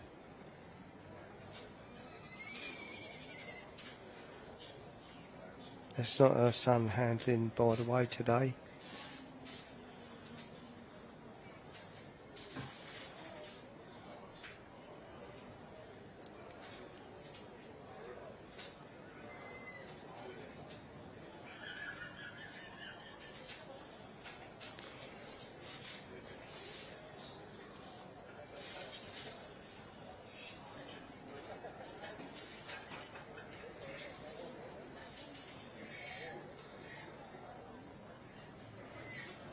So we're just coming to the end then of class 116,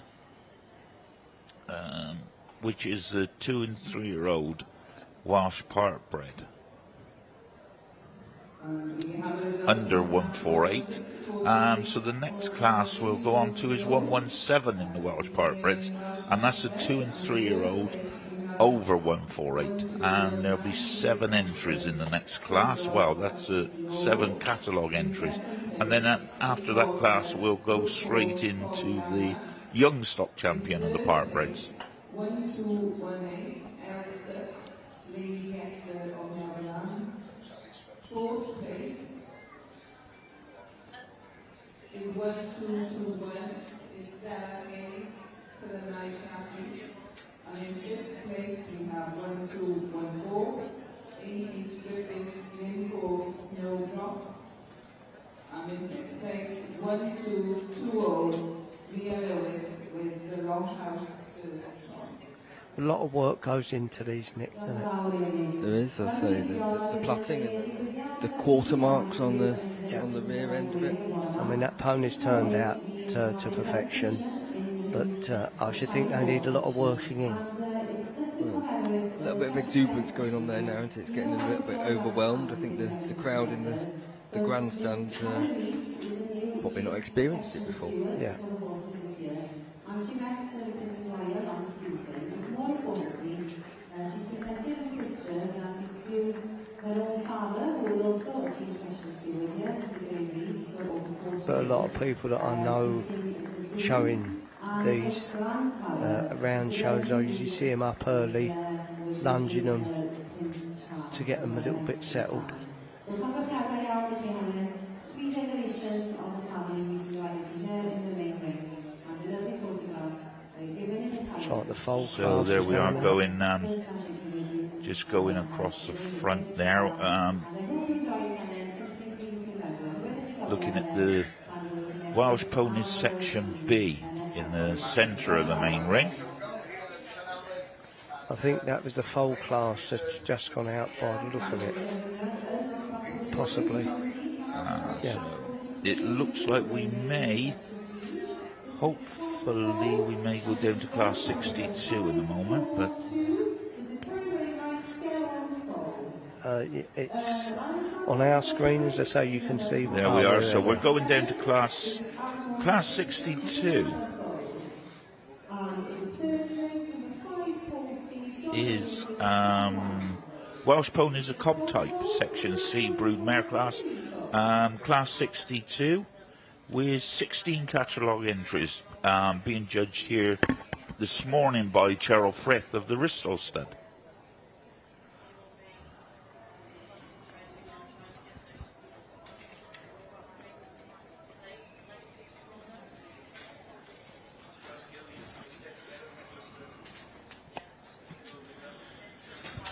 We're catching up on this class We're because catching we up, haven't. so, 738 just gone out there.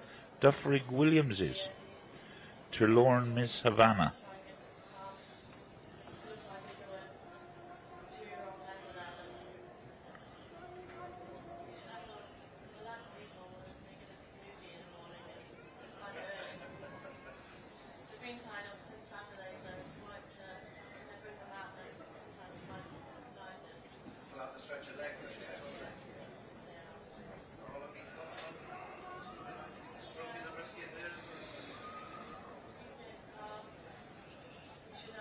There we are. She's that must have been the last one to go. So Cheryl Frith just looking through them. I'm just trying to see what she's got on the top there. Can you see, John? No. Can you see what? We'll try and catch it. That is. Looks like young Vicki Costello. I think it is a Blue Haven. And Coral. So,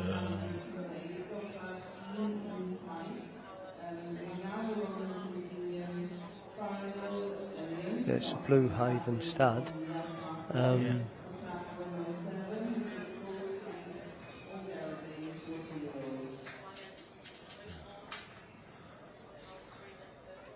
Yeah, I think it's number 725 on the top at the moment. Vicki Costello's Blue Haven Little Miss Perfect. Second is 736. 736 is the Jones families. Brysoinan Red Hot Gossip. 739 in third, Victor Moore's Tynecombe Ariana.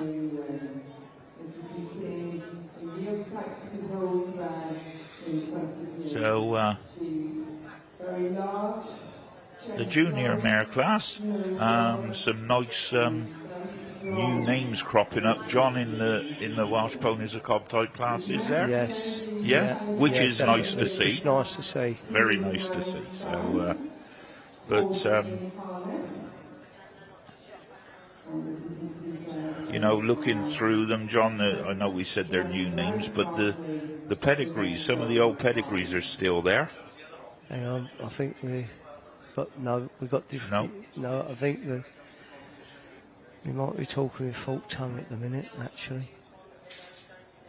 I think second was something else by the look of it.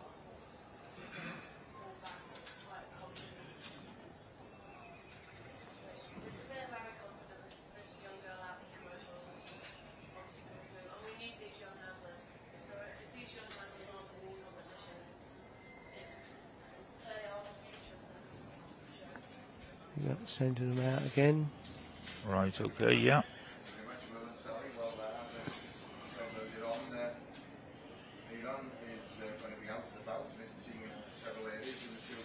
So the first mount going out at the moment is 725 Vicki Costello. 727, that looks like Mr.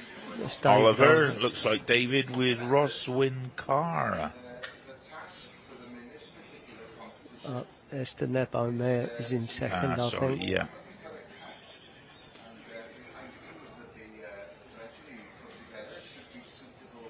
So first is right. Second is, sorry, it's not David Oliver. It looks like Owen Jones is. Nebo Raquel. Third is in David Oliver. Is with David as Oliver. They're walking round. We're just talking about the as they're placed as they're walking round. As they're walking round.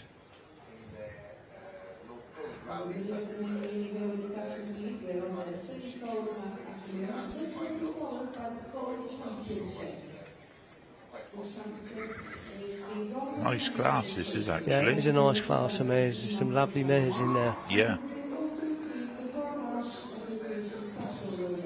They pulled Nebo in on top.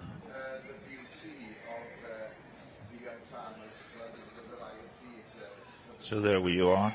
It's it looks like on top is 734. 734. Yeah, the property of Owen Jones of Nebo Stud with Nebo Raquel.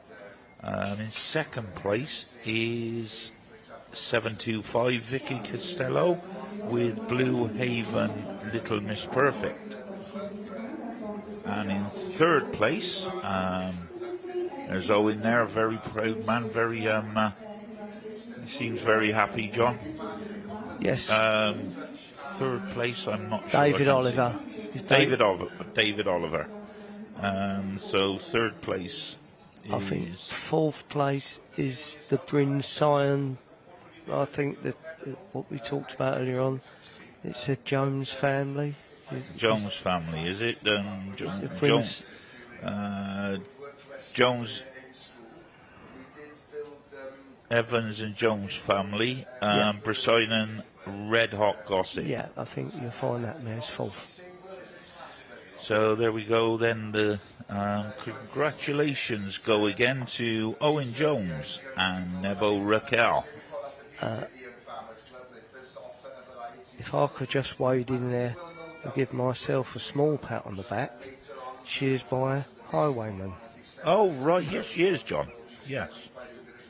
So tell us how Highwayman's bred then, John. Highwayman is by Donis Clowin. Yep. Out of Synod Glamourchick.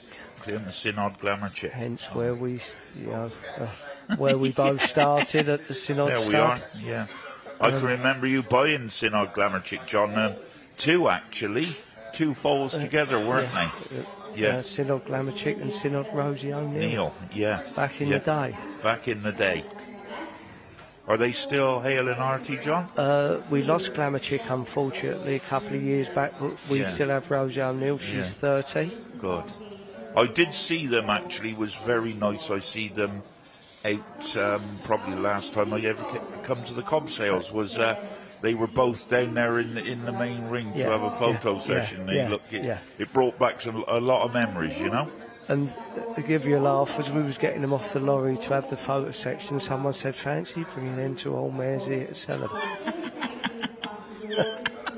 Lovely. They didn't know that their lottery ticket wouldn't have been enough on that day. No, exactly. But what a comment. But this is a lovely class. Fantastic class. So pleased for Owen. Yeah. With the loss of Geraint recently. So pleased. Yeah.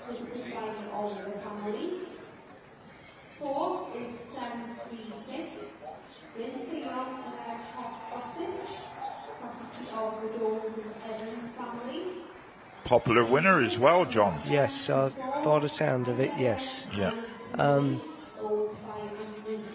That is the way it's shaped up into some nice females for her championship here. So congratulations then go to Owen Jones again with 734 Nebo Raquel.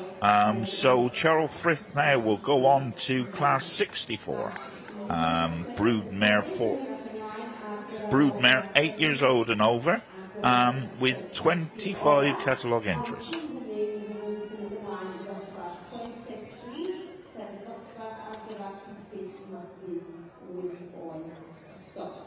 So the winning broodmare from this class will be returning for the special in a few moments, which is for the best broodmare.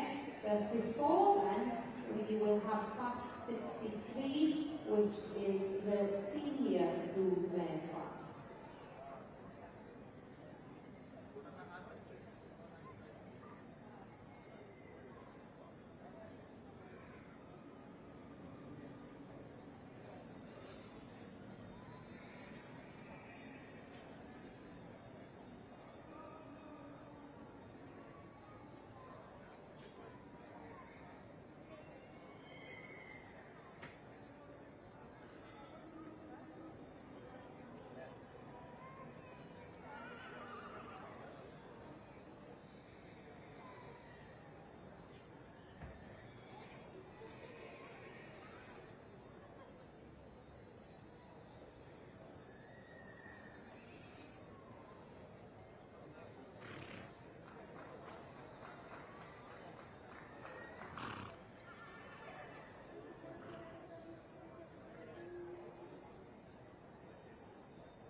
Society Special Rosette.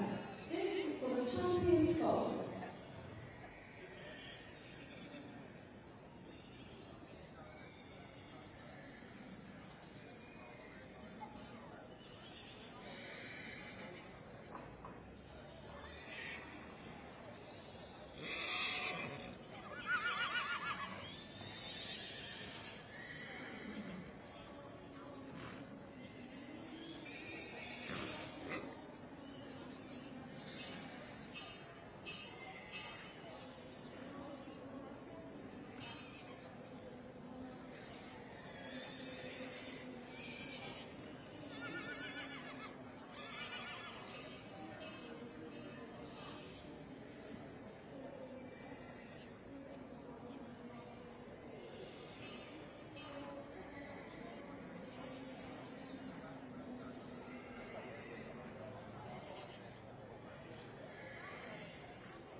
They're zooming in there on the Shires.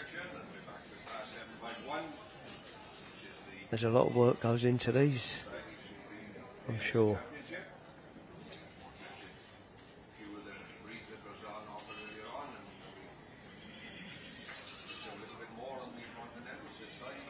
When you walk round the lorries and see them getting these Shire horses ready, the time that they arrive here in the morning to start on these, or yesterday when some of them arrived, the platting up and the preparation, incredible. Yeah, it's fantastic to see it, isn't it? Just touching back with you, Nick, with the part breds. How has the Shire been used at all within our? Do you know within the part breds? Oh, I wouldn't know that one. Obviously, if you're going to cross a Shire, it'd have to be a Section D, and unless you'd cross a Shire with a D cross thoroughbred. D cross, that's what I was thinking, yeah. What do you think, John? Yeah, I should think, you know, in some of these ridden cobs, I don't mean the ridden Welsh cobs, I mean, you know... yes. You know, the show cobs. Show cobs, they're the ones, the show cobs. I'm sure some of those must have a little bit of Shire in them somewhere. I think it's predominantly Irish draft. Is it? Yeah. You see, I know a gentleman in Cheshire, a chap called Andrew Coleridge, who was a Shire person, and I know he bred a show cob, and that definitely had Shire in it. From the Shire? Yeah. But I don't know how from what stallion it what was. else it was crossed with. Yeah. But that was a born show cob as a foal. It was lovely. Yeah. And that's what he bred it for. So that's the only thing I know about the part bred side of Shires.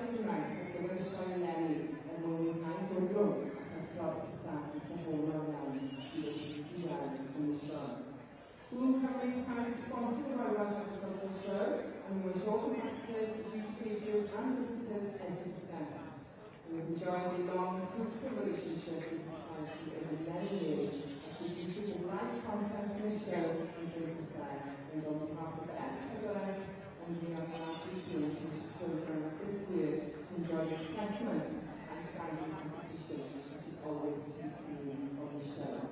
We're very grateful to Richard Evans of Queen Pony, who has joined us here in the ring today to present the sets to our first, second and third today. Short and harness there as they take their lap of honor and performance. And we do have a representative in the section team this morning. The champion for number 5 for Smith is the J. Capital Wester Elizabeth.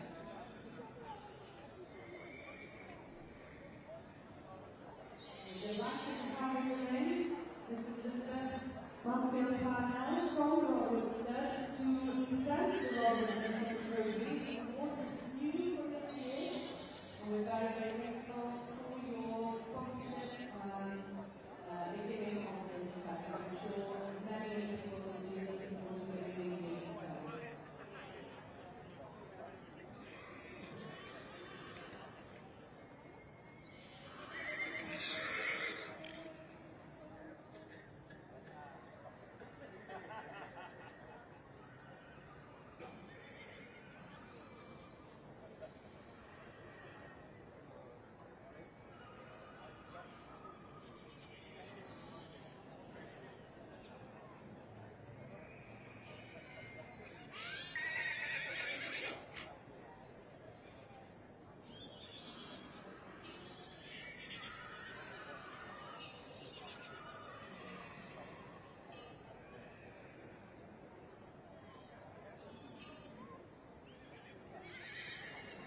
Remember a story, John.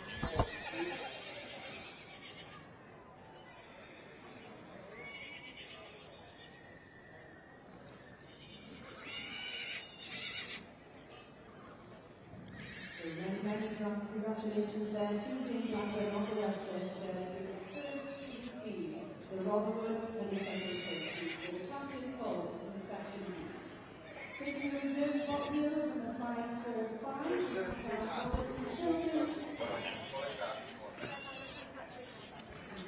There we are, looks like we're back in the park, isn't it? And this is then followed by special 45, which is the female championship in the section Yeah, so currently on top there is number 1224, which is Dibbin Top Gun. Now this is a different size, is it? What size are we on here? Yep, I these think are that's down. exceeding 148 centimetres. So 2 and 3 year olds, colt filly or gelding, over 14.2.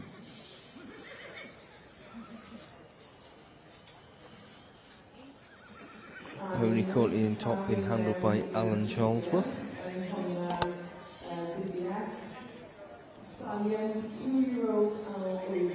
Now there's a professional name.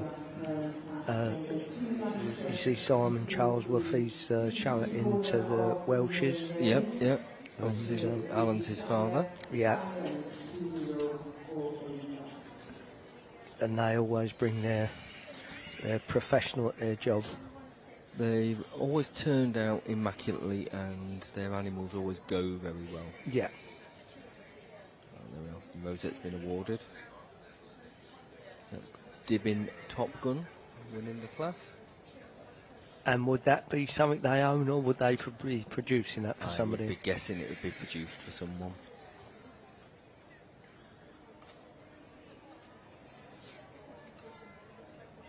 Second is 1, 2, 2. Looks like Rebecca Lamb. Yes, Showing 1 double 2 8. Yep, so that's, I was talking earlier about the Penstrumbly ponies. This is Penstrumbly the Illusionist, which is by Monahawk Real Magic.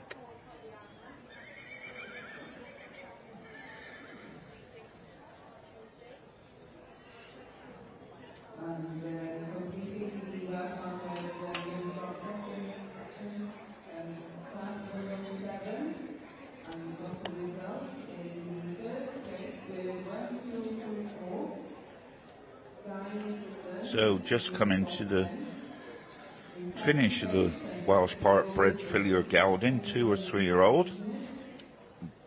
to exceed 148 centimetres. And so after this, Deirdre Powell will go on to special 118, which is the Royal Welsh Agricultural Society Championship Rosette and Welsh Pony and Cob Society gold medal for the best Youngstock exhibit. And in your opinion, Nick, would you say the quality has been good in the park breds? Undoubtedly, there's very nice animals in there, isn't there? It's not just your winner that's nice, there's good animals all the way down the line. Yeah. It's not my field, the Welsh park bred, but from what I've seen, I thought there's been some nice ponies there forward, coloured ones, hard colours, just some nice stuff that are advertising well for the park bred. It makes the judge's job easier, doesn't it? It's easier to judge a good class than a bad class. Oh, 100%. It's always an honour to have a class of nice ponies or horses in front of you, of whatever they are.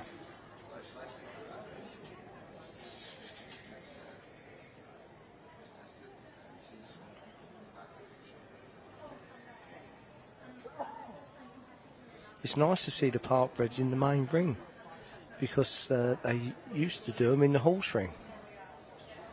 So it's nice that they've put them in the main ring.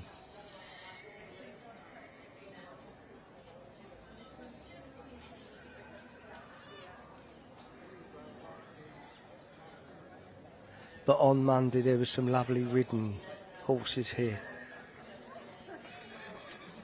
Yeah, there was some lovely ridden horses here.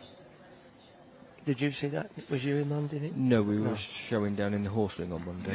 Yeah, there were some lovely ridden horses in the main ring. In the park bed? Yeah, all big horses, you know. Yeah. So I was sitting down watching the season, the cobs. I was looking up and I just noticed what quality they had. Not in big number, but lovely animals.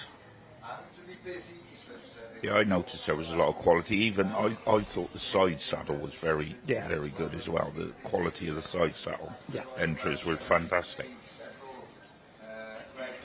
But I think that is the thing of being interested in something else. You know, you notice them.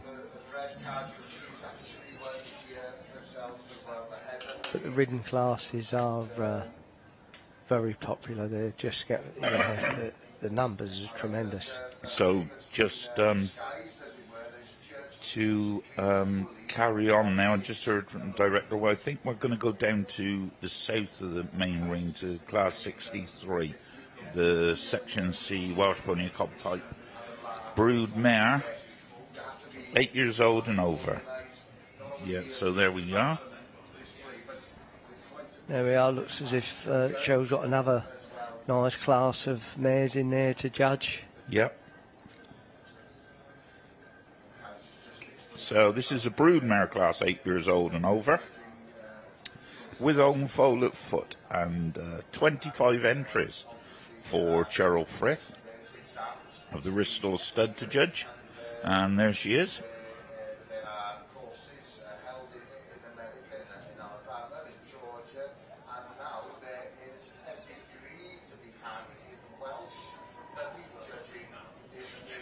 There's Adrian Bowen there. 764 was that? Adrian, another very keen competitor in the Welsh Pony and Cob world. There's one. 759 out there is Roger Davis, Huey Supermodel. Roger's been in the job many years, a very, very keen competitor.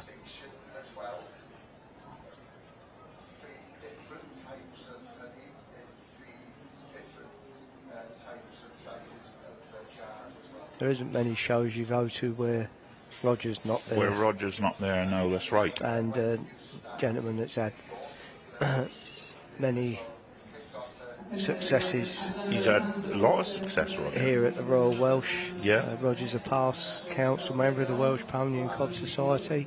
And has had a tremendous career with Welsh Ponies and He Cobs. has, yeah. And the same as his mentor was probably, we mentioned him yesterday, for Chris Cobley, was Mostyn Isaacs. Yes, Mostyn Isaac, yeah, would have been a great mentor for Roger.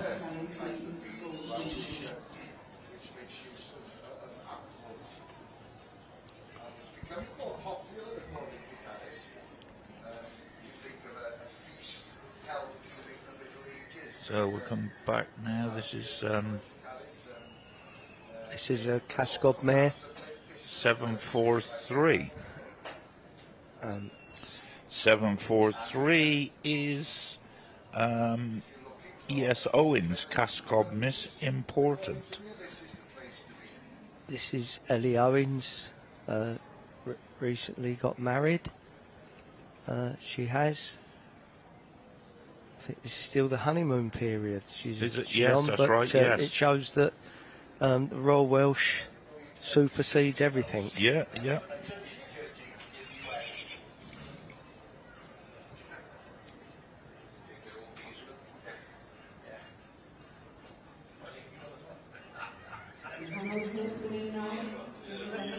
And a little bit of trivia, Ellie recently got married to James, who is an auctioneer for our official Auctioneers McCartney's. That's right.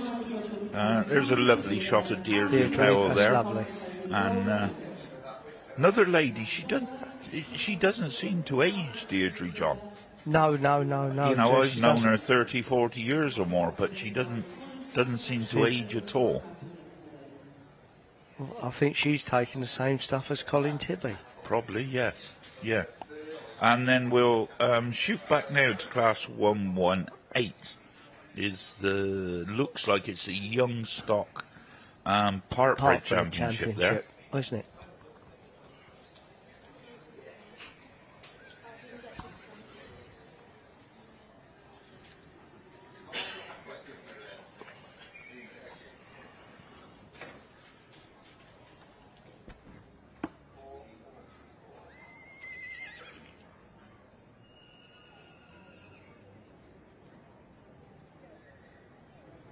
I think we've got 1219 now.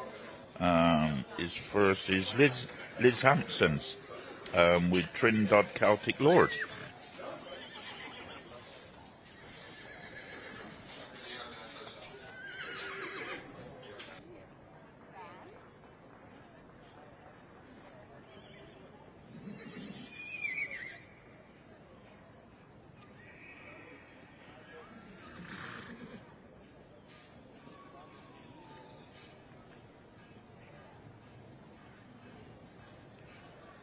This is 1217.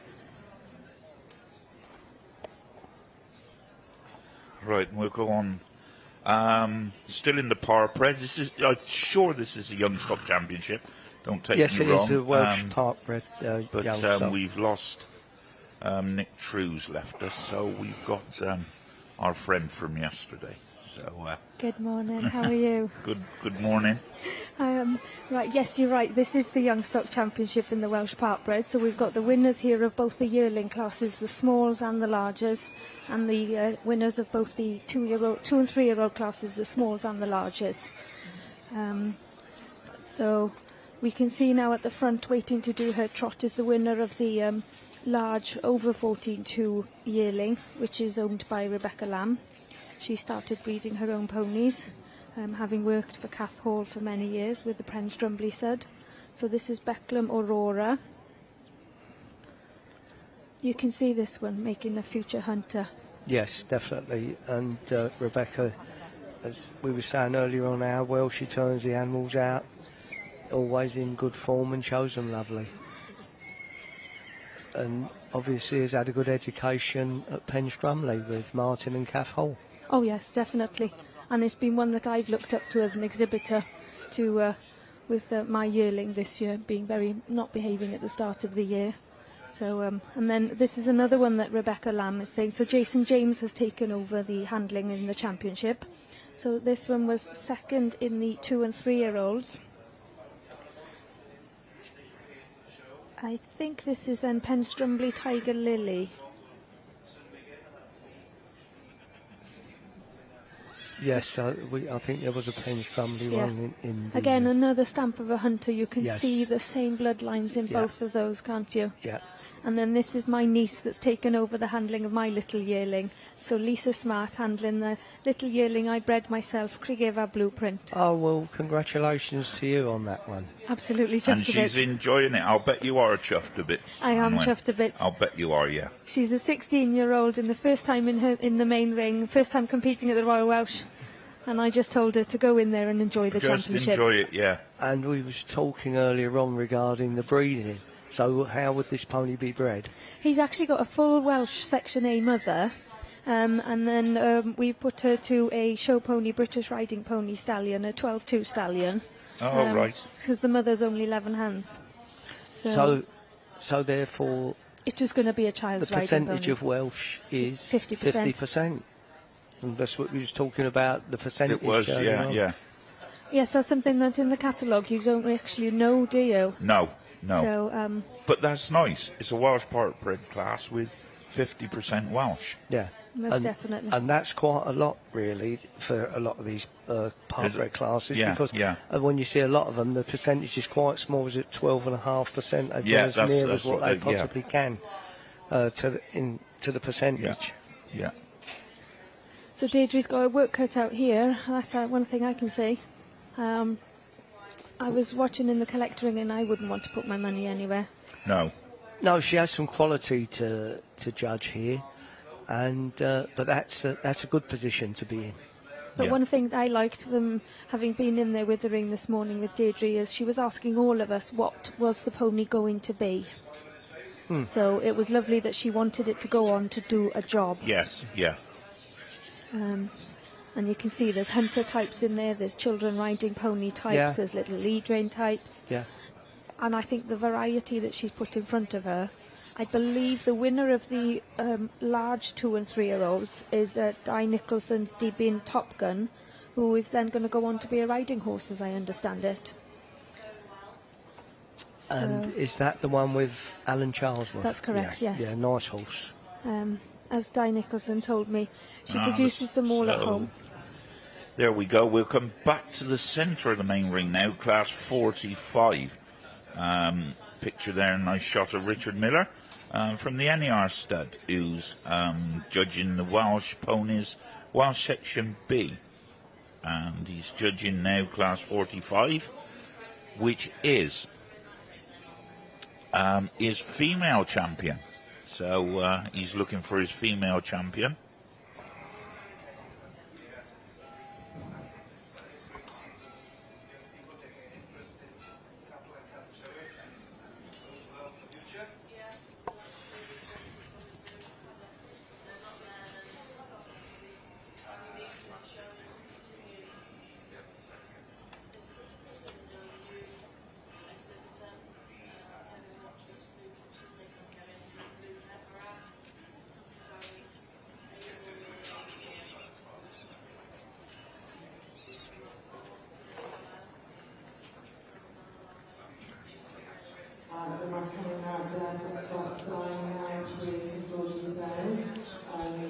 There we are, another shot of Richard, deeply engrossed in his females. This is for the female champion, yeah? Yep. The Welsh Pony and Cob Society Gold Medal and Championship Rosette for the best female.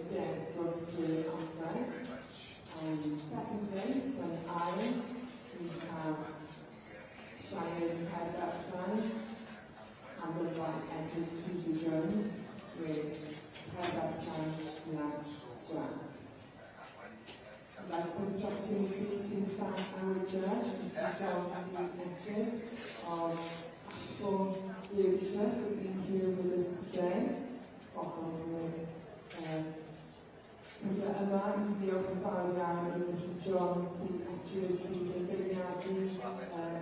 Richard's having a good hard look. He is having a good hard look, so we've got 5-1-3 there. Ben Spohr with the Yaris.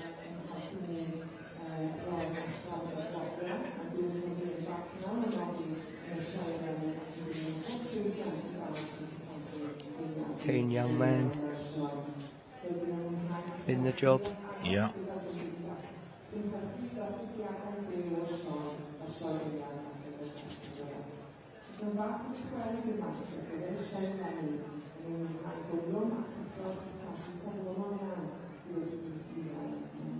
So there we are, he's having another good look at them.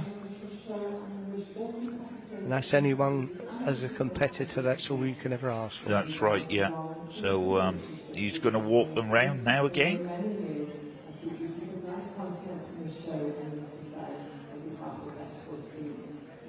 And I can tell you, John,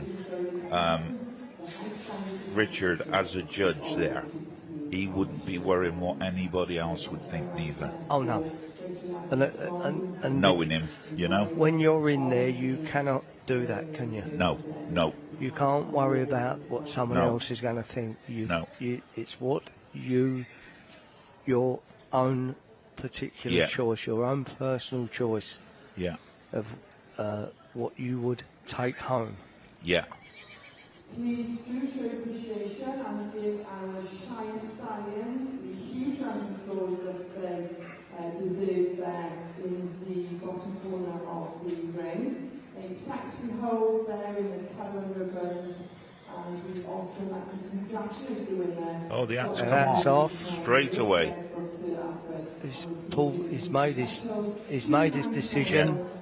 And there's there Ben she is. Spohr. Yeah. So 5-1-3 goes to Ben Spohr and Yaris. Well, that's lovely. A young man. It is very nice, isn't it? Very nice to see. In the job. Yes. And reserve there, look, 482. Number 482. Emma Hoke and Earth Honolulu. So champion and reserve, both Earth ponies. I think the Earth ponies are very much on the top of their game. Yeah, well, it just proves it to see that there. You know, see that there today, doesn't it? I'm not very educated in Section B world at all. I do like them, honestly, I do. Yeah. But these names keep cropping up all over the shop, and when you look at the ponies that are coming through, the proof in the pudding is always in the eating. Of course it is. Of course it is. Wonderful ponies. Nice shot there. Yeah. So she will go on to, we've got the next class Richard Miller will be judging, is class 46. Class 46, the Welsh Section B, stallion class. So the winner of that class will go on to compete against this mare and the Youngstock Champion, which was a 3-year-old colt. Yes. And what I think he's got to judge there is some lovely Welsh type beasts. Well, just looking on what he has got so far, the 3-year-old colt and the mare look very nice. He's had some nice stuff so far. Yeah. Let's hope we can continue into the stallion class. There's a lovely shot of a young man. Very overcome by the occasion. Yes. But very well deserved.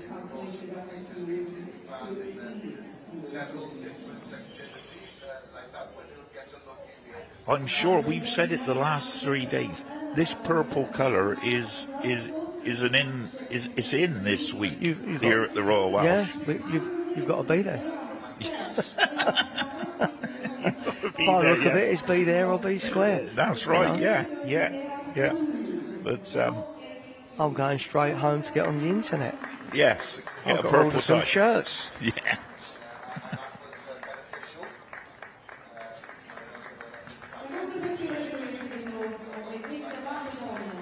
Lovely.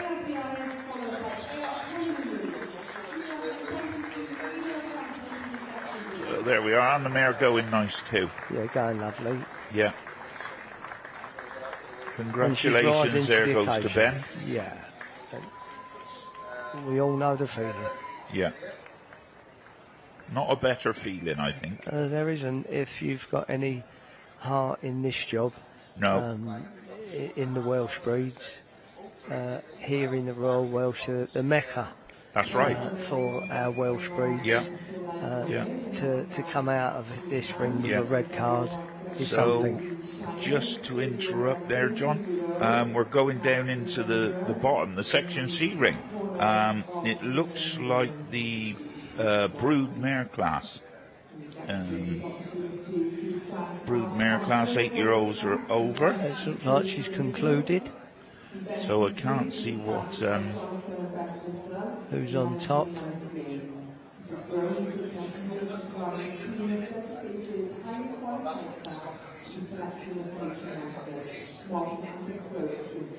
We're looking, I think, at class 63. I'm sure it's class 63, the brood mare, 8-year-old and over in the Welsh Ponies, a Cup type Section C.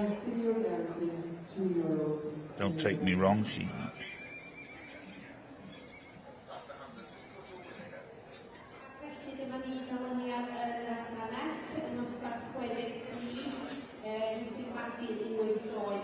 So we have results in class 63 in section C with group mare 8-year-old or older and messages 194 and 195 of your catalogue.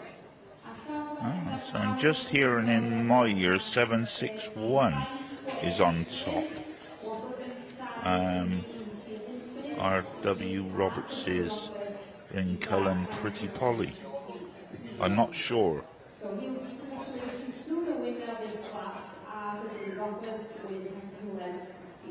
there's Cheryl Frith. 761. Is that the one on top? Yeah. Yes, it is. You're right there, Jeremy. 761. 761. Yeah. Yeah. R.W. Roberts. With Renkel and Pretty P. And then it looks like in second place is Pierce and Bowen's Glencoch Gold Star.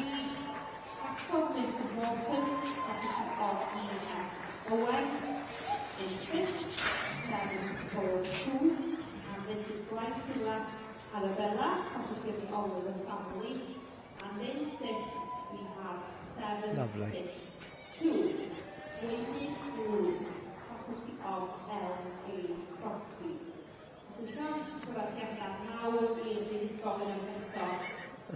That's Freeham Roberts. They're from Ruthyn, I think.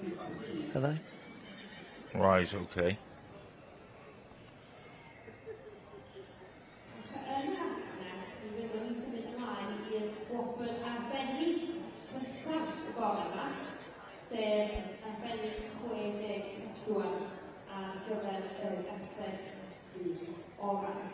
So in this section C, we'll be moving on now to the first special award in section C.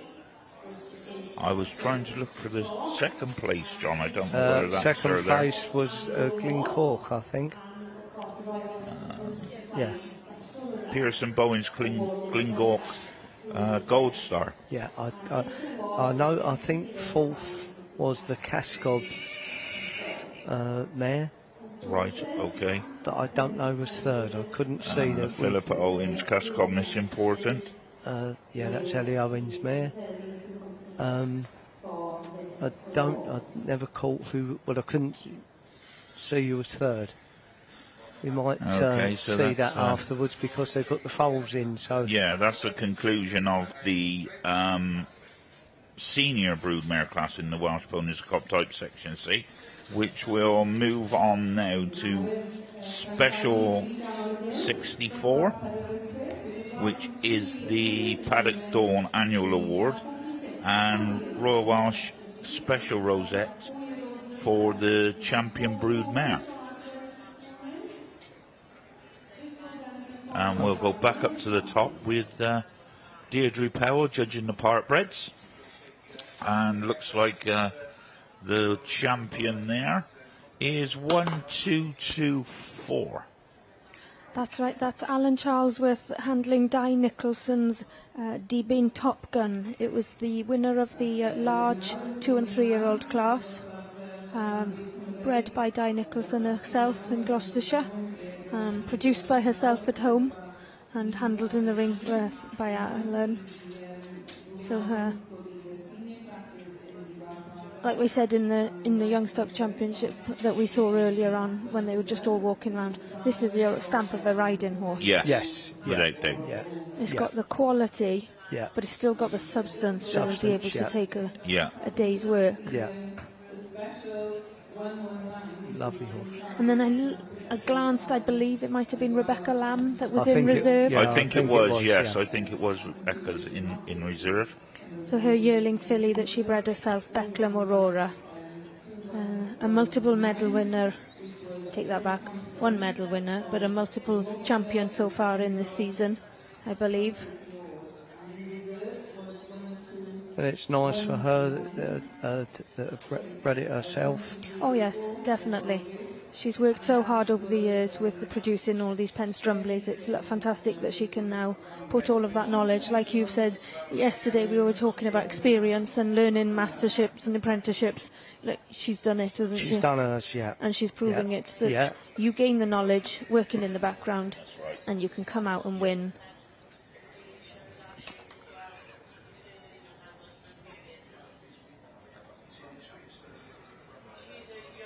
There we are, we're shot over to Rebecca receiving a rosette from Deirdre Powell there.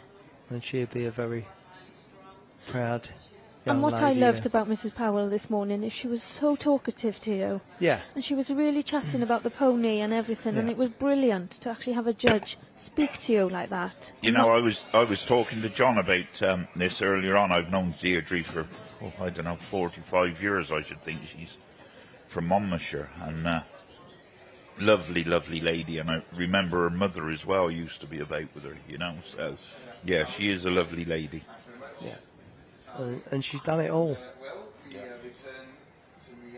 It's what a lot of us would aspire to be. I think if I could breed a pony that will go on to do anything and everything, I'll be chuffed to bits. Yeah. And what she was so forgiving as well with the youngsters this morning. It was 8 o'clock in the morning, but it was still very buzzy down there. And she really understood that these little yearlings weren't standing very well and that they were just a little bit on edge. But as a breeder, and you mentioned it yesterday, you're looking for the best of that animal, and she found it, didn't she? Yeah, she's not there to fault them, she's there to find the best. And I had your little voice running through my head when I was stood in the lineup this morning. Well done, that's it, that's what we like to hear. That's great. Because we'd like every judge to go in there to find the best in them. Yeah. Not just try to find the faults in them. There we go then. Looks like this one. 1219. Is this a special for her? Yearling special, is it? Or Youngstock? Youngstock, I think. No, they're all Youngstock because No, they're they're all under. Youngstock, so... Is this for a male? We'll see now. I think it is its own special for a best exhibit that's not going to exceed 14.2. Right, okay, yes. Yes. So her champion is over 14.2. Yes, so she's got, and they're both from the large section. Yeah. So that's the best exhibit that she's chosen in the under 14.2. So that's wonderful that they get as their own little prize as well. Yeah, so it's a section within a section, so to speak. Yeah. I'll aim for that next year. Yeah. Do your best. I'm just absolutely chuffed to bits, and I'm sure every exhibitor out there has worked so hard to get there and is just so pleased that everybody has behaved, they've gone well. You can see in the background there the shires. Yes, we was talking about them earlier on, the work that goes into shires. Well, they certainly scattered everybody in the collecting ring this morning. Yes, they would do. when they're coming down with all their brasses on. I don't envy them for polishing that. No, there's a bit of, so much work goes in it, and I think they genuinely deserve a bigger part of the ring, but unfortunately... You're not the first to mention that to me this morning either. Yeah. Somebody else said for all the effort that goes into keeping a native breed like that, they should have more of a chance. Yeah, I think you've got to take your hat off to Shire people for their dedication into what they do. Most definitely, there we are. We see Alan Charlesworth doing his lap of honour as Youngstock Champion in the Welsh Park Bred with Dibyn Top Gun, bred by Di Nicholson, sired by March Manor Red Arrow, out of a Dibyn Chick Flick mare. And then the best small exhibit then went to 1219 Liz Hampson Trindod Celtic Lord.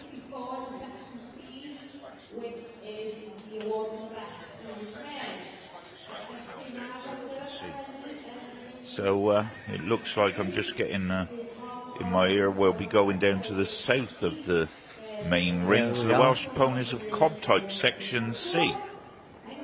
So I think that may, yes, it is. It's the Glynwyn that's gone to the trophy. That's gone to the winner of the senior broodmare class, is it? And that was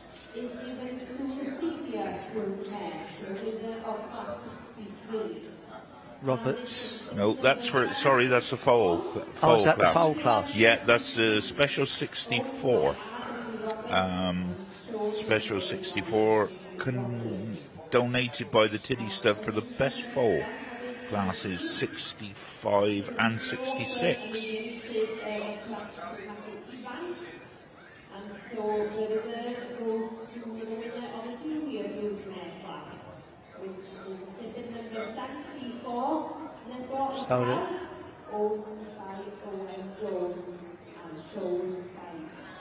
No, I think we might be wrong there, I think John. we're wrong there. I think that was for the female. That was for the. I think that was. Yeah, sorry, that is Special 64. So Special 64, the winner there of the senior broodmare class, 761. 761, the property of R. Roberts with Runkellen Pretty P, sired by Synod Rock Music and out of Fronarth Red Print. So many congratulations there goes to Mr. Roberts. I think that's Rhiann Roberts. Rhiann Roberts. The keen breeder there from Ruffin.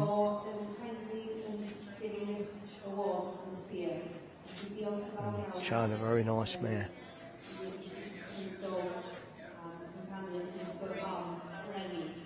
We're panning back down now to the other end of the ring. Nice shot there of Richard. I think he's... Are we on the stallions now? Section B stallions. Class 46. We've just gone on there. We've gone back into the centre of the main ring. Back into the centre with class 46, which is the stallion class in Welsh Ponies Section B. There were 7 catalogue entries in this class. Not the strongest class for Richard to judge today. But it takes a lot of work to keep a stallion ready for the Royal Welsh, doesn't it, John? Yes. Well, you've been in the covering season. Depending on what you're campaigning that year, if you're campaigning a stallion, if he's a stallion with a bit of popularity and he's covering mares, you've got to have a little bit of a cut-off point in order to get him ready. Yes, of course, back up. yes. Standing in front of us there now, we have 552, and that's Kelton Sinbad, bred by K.N. Williams, owned by K.N. Williams, and handled in the ring by R. Williams today. Richard's there having a good look. Compared to what I watched in the Youngstock with you two yesterday, have you seen anything yet to match what our Youngstock champion? Sorry, which class? In the Bs. In the Bs. section Bs,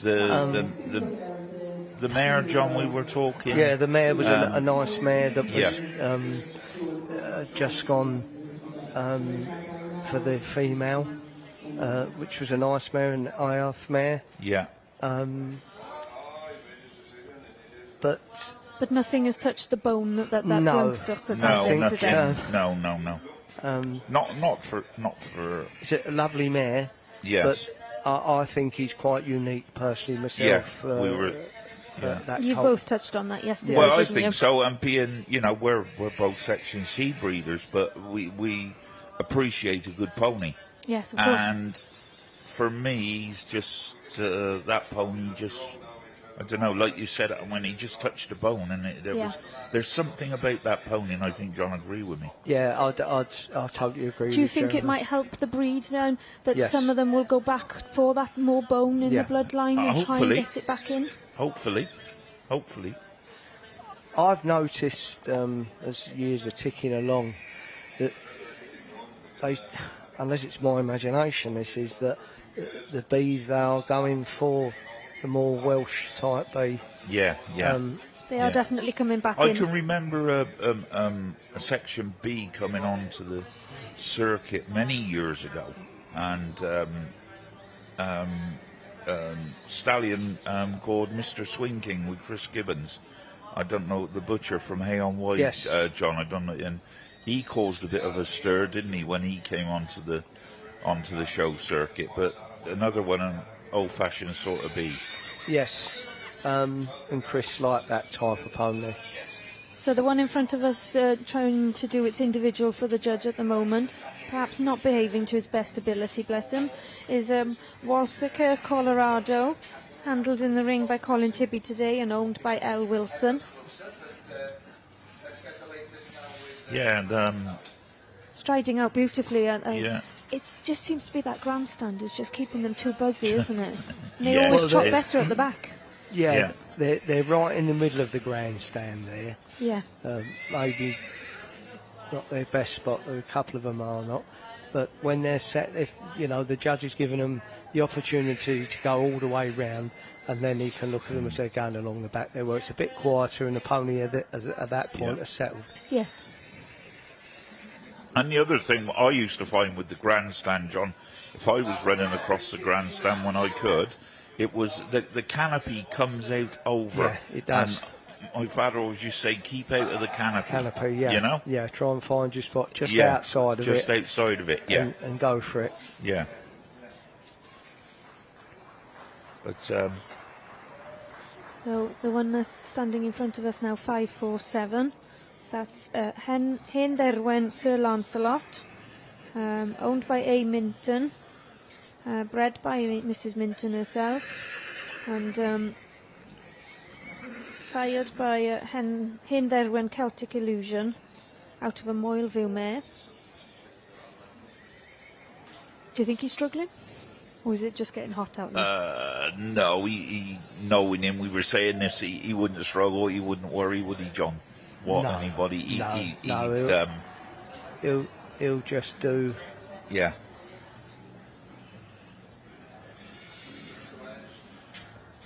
His own thing, he won't. He won't.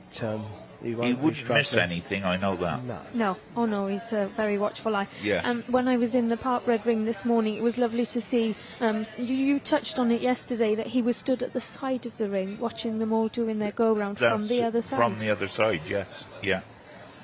So, he had a real good look at them, and something that as an exhibitor I don't see very often. No, that's right. Yeah.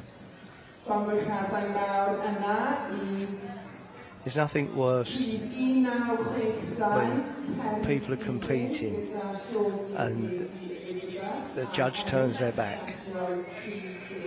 Even if I'm watching, Yes. it's something I find extremely rude. Yes, it is, yeah. They've paid their money, whether it's the pony you've got on top, Yeah. the last pony. You have got to look and give every one of them the same time, the same opportunity. I agree with you there. It's called manners. So 548, they're doing a walk away. That's Clanmill Stud's Thistledown Black Knight, bred by Sandy Anderson, currently owned by the Clanmill Stud, sired by Mopes and Wild Party out of a paddock mare.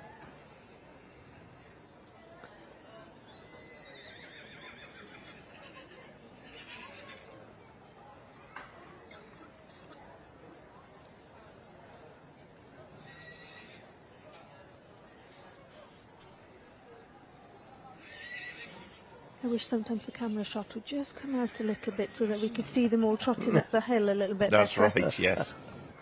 We'll have to have a word with the cameraman. I don't think any of them are horsey, are they? He's gone back then to have a look.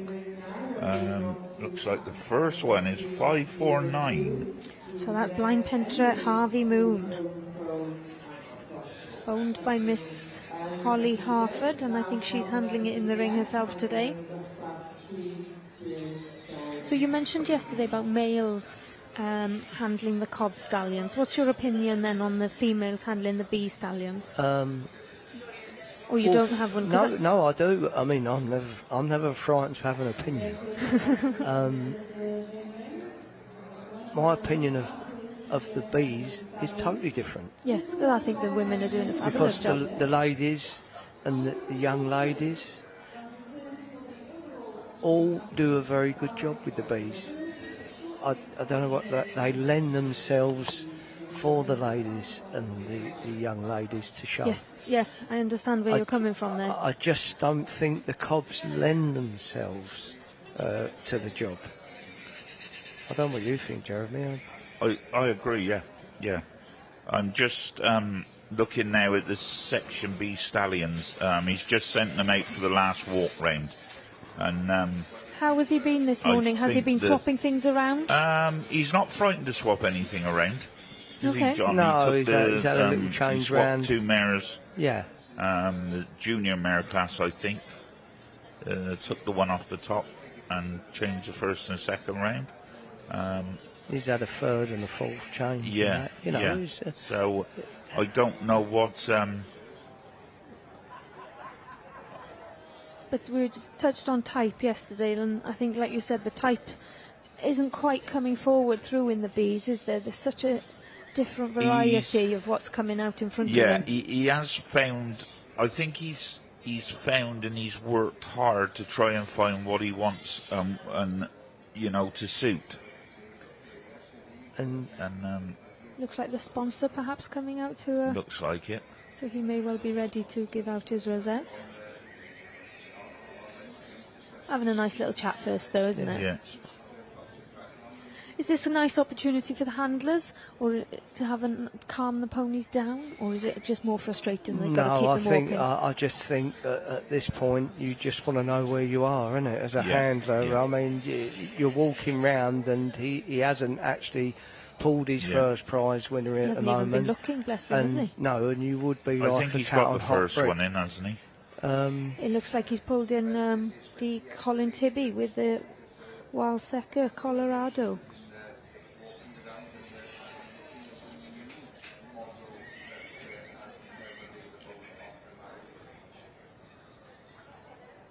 So how much of a reshuffle is he going to go for? Yeah, so 553 he's got in first place.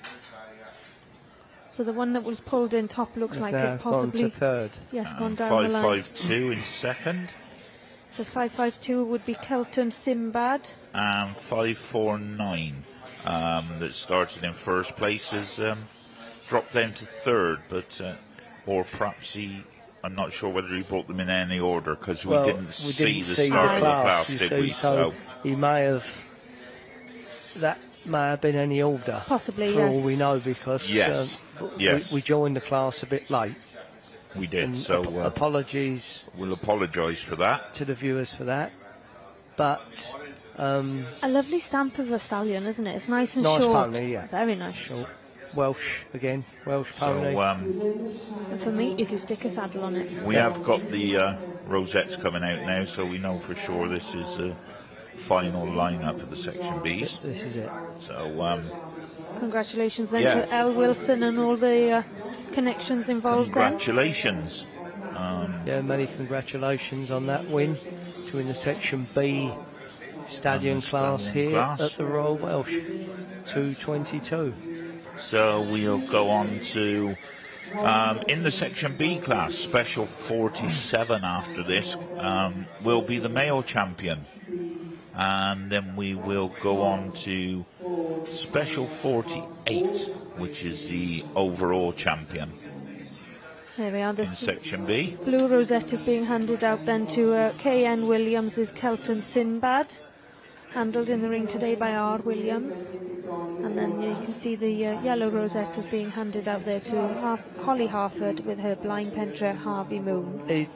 Just to touch on it, Colin's a lovely chap, just a stalwart in the breed. Never gets overexcited, very laid back. Where, you know, Has he got a poker face, is he? yeah, he has, and he just does his job. Just a professional. Yeah. And just saying that is, even his parents, his mother and his father, I can remember his father used Yes, to work I for can. Russell Baldwin and Russell Bright. Baldwin and Bright. That's Yeah, correct. years ago is, Yeah. and he Holmes was exactly Lacey. the same at Home Lacey, yeah. And yeah, so that's yeah. He's been about from, I was going to say my year dot, but I wouldn't say that. But Yeah, he Yeah. doesn't want everyone to know that. no, John. no, okay. We'll only say it on the telly. Yeah. Some things are meant to be I kept could- secret. John, I could have said that about you. Yes, but you there- could have there- done, there but you I are. would have denied it. Yeah. Oh, I'm having a wonderful time with the banter with you two going on today.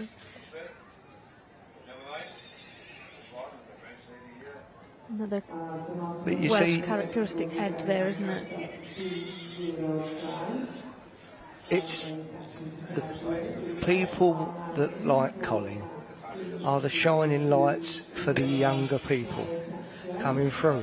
Oh yes, definitely. You know. Oh, And it's lovely because we've seen a lot of young people showing here this morning, having great success with their ponies, and that is what the job is all about. And I'm so pleased to be To love here you and leave you, gentlemen. to see right. it. Yeah, I'm. You know, it's just nice that we can do this, John. Because it probably couldn't be everybody that could do it. There's things I expect we could carry on about all day talking. That's not for the television that we've seen in in the job. in the job. Yeah. But we Yeah. have got good memories, and hopefully the people that are coming into it, the youngsters that's coming into it, will get their own memories. God willing, if they have the opportunity to see the people, to see the animals that we've seen, is questionable. Yeah, without doubt. People say to me, they used to said to me, Jeremy, what would you change with your life within the Welsh Ponies? I said, nothing at all. No, I wouldn't. Nothing And at all. myself, I'm exactly. pleased with Yeah. the animals I've seen and the people that I've seen, Yeah, yeah. and it's I'm just so pleased to see the youngsters coming in The youngsters coming through it, yes. and yeah. and enjoying them. There's another stalwart there just on the side of it. We can Mary. just see her Yeah, that's all right, Mary, round the side, and and just seeing that with Delith there, is it? I think. Yeah. And we've got to touch on. Yes, the judges are doing their job, but without people like Delith there, she made I don't know what she done for you, Oh, but yeah, she made my 100%. life easy when I stood there. Delith, Beth and Mags. Yeah, and Mags and Mags Alid, Simon, and, Beth is now, she's married and has a different, I don't know her married name. Yeah. She's still Beth Simons to me. And me, yes. They do a remarkable job looking after the judges in down there in the Section C's. Yeah, yeah. And as we spoke yesterday, the importance of the stewards and all the stewards in the Royal Welsh Show. It looks easy. Go in and do it. Yes, yeah. Go in and have a bash. That's what I would say. Have a bash, yes. You know, stand out there in the heat, blistering heat with a bowler hat on and a suit. You know, and they're giving their time up. That's right. This week for it. Yeah, that's right. So we're looking straight into the grandstand. So I'm not sure we're gonna go where they're gonna take us next. So we'll just have to, if you can bear with us a minute, and we'll see where they're gonna take us next.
So there we are then, we're back into the main ring.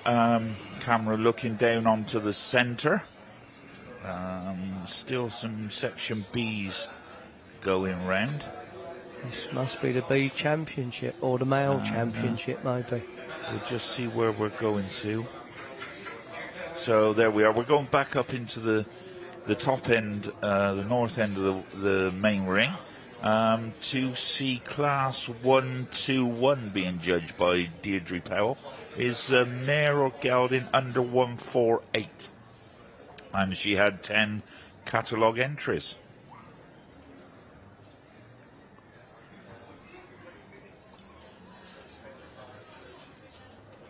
So there she is, just going to give the rosettes.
So there's Deirdre Powell just giving the rosettes out down to her third place.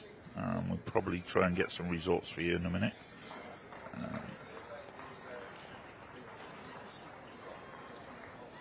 So that was Class 1-2-1. Mare Gelding under 148 centimetres.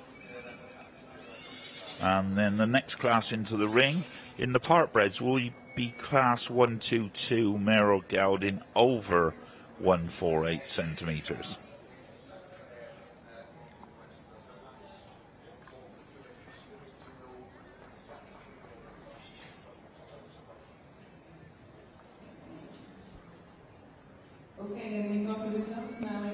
So we're looking onto the centre of the main ring again, where it looks like from a distance Richard Miller is judging the male championship by the looks of that.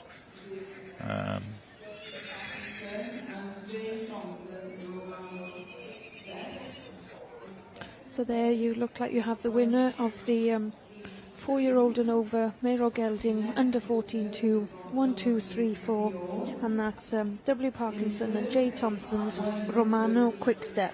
I think I'd have to keep that number, you know, as a memento.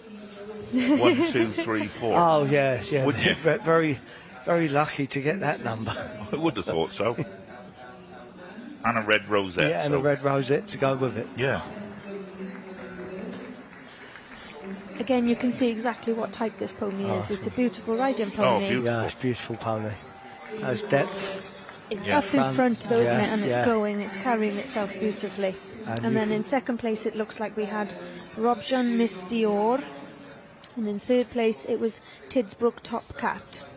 And we must apologise to you, but we thought we might see a bit more of the Welsh Ponies of Cob type Section C's this morning, but it looks like I can see them going out. So whether they've judged the foals. So there we are. There is class 47. So the Section B male champion. Male champion. So he's coming to the fore. Well, we're there, aren't we? I mean, well, we're not far away, are we? And we all sat here yesterday and talking about this pony. Yes. And when a fresh pony comes onto the circuit, whether it be an A, B, C, or D, or a part-bred, you know, proper pony people will sort of look up and think, well, here we are. Yeah. You know, and he caused a bit of stir between us here yesterday. Yes, he did.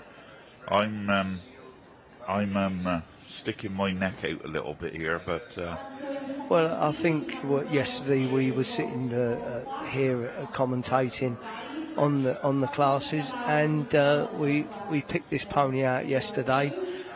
We stuck with him this morning. He was talking about him yet again, and he's come to the fore with the male championship here at the 222 Royal Welsh. So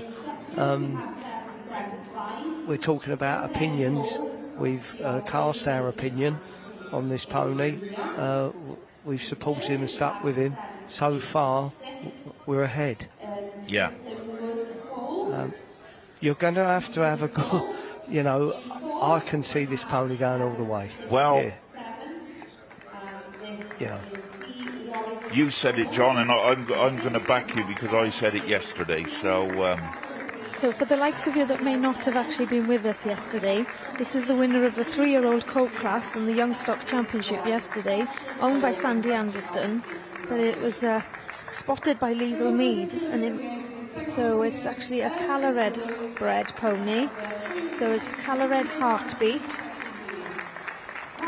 sired by a Rosson pony, and out of an Iarth mare. Well, he certainly made our heart beat. There we are. Aptly named. And then the winner of the senior stallion, they're going reserve male champion. Walsker Colorado, handled by Colin Tibby, owned by L. Wilson.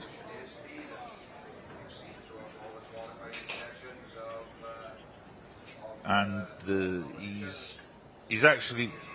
he's produced to perfection. Oh, he's bang on. He's on point, isn't he? This, you know.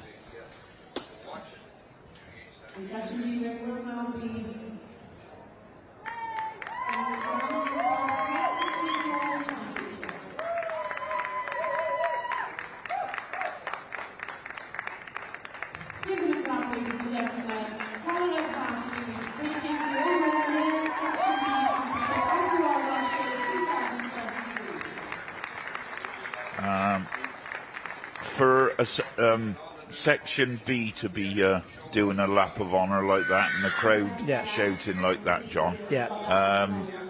It's not only us, I think, that's found him. I think that, the Royal Welsh Showground today has found him. Yeah. And no, it's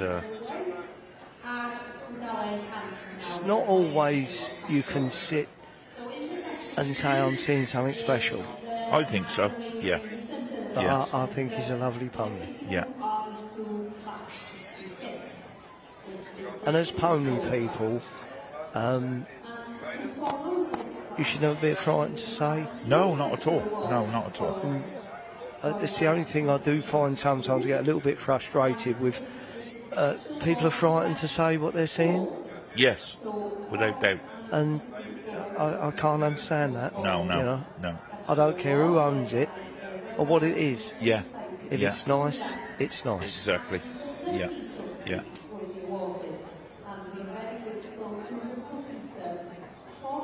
And good luck to Sandy Anderson. There's bought him, that's got him, because he's picked him out. He's picked him out. Yeah. He's brought something in. Yeah. To his stud. Yeah. But in fairness to Sandy, he already has nice ponies. He has. Yeah. Yeah. Obviously, he has a bank of mares. He does. Yeah. And his future breeding program, I should think, is quite secure. It's quite secure. Yeah. With a colt like that. And for me, that's a breeder of ponies. Is that somebody's looking on to the future, for his breeding program, so you can see what he's doing, can't you? Any breeder should always be looking ahead. You cannot rest on your laurels. No, you can't. No. You've got to be looking, where can I go from here? That's right, yes. What will suit that mare? Yeah. What up-and-coming stallions are there? That's right, yes. Yeah. And sometimes you get frustrated because you don't see them. Yes, yeah. And, we all love the show ring, but at the end of the day, we're breeders, me and yourself, so we breed for that show ring. For that show ring. And for other people. And for other people. So, I'm quite happy at home in the field. Oh, my dad always said he'd sooner sit out the bungalow window and watch the mares in the field. So I'm quite happy at home with the ponies and looking and planning. What am I going to put on that now? That's it, So anyway, there we are. We're going back up to the class 1-2-2 with Deirdre Powell from the Langar stud. And the mare in Galdin part bred 148, over 148 centimetres.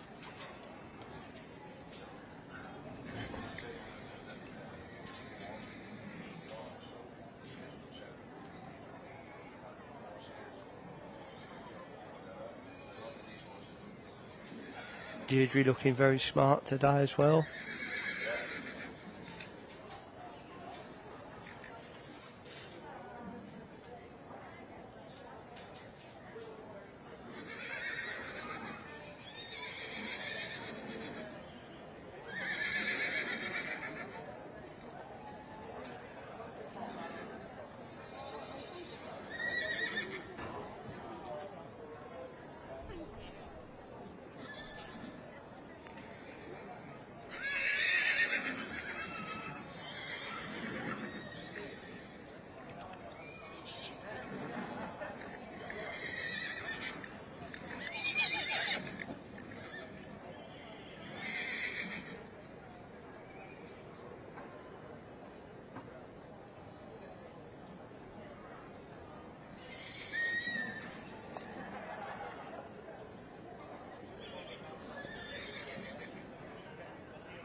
In the top row on the main ring and the BBC stand, we currently have the class 304, the Shag Geldings 304 over just back 30 as well.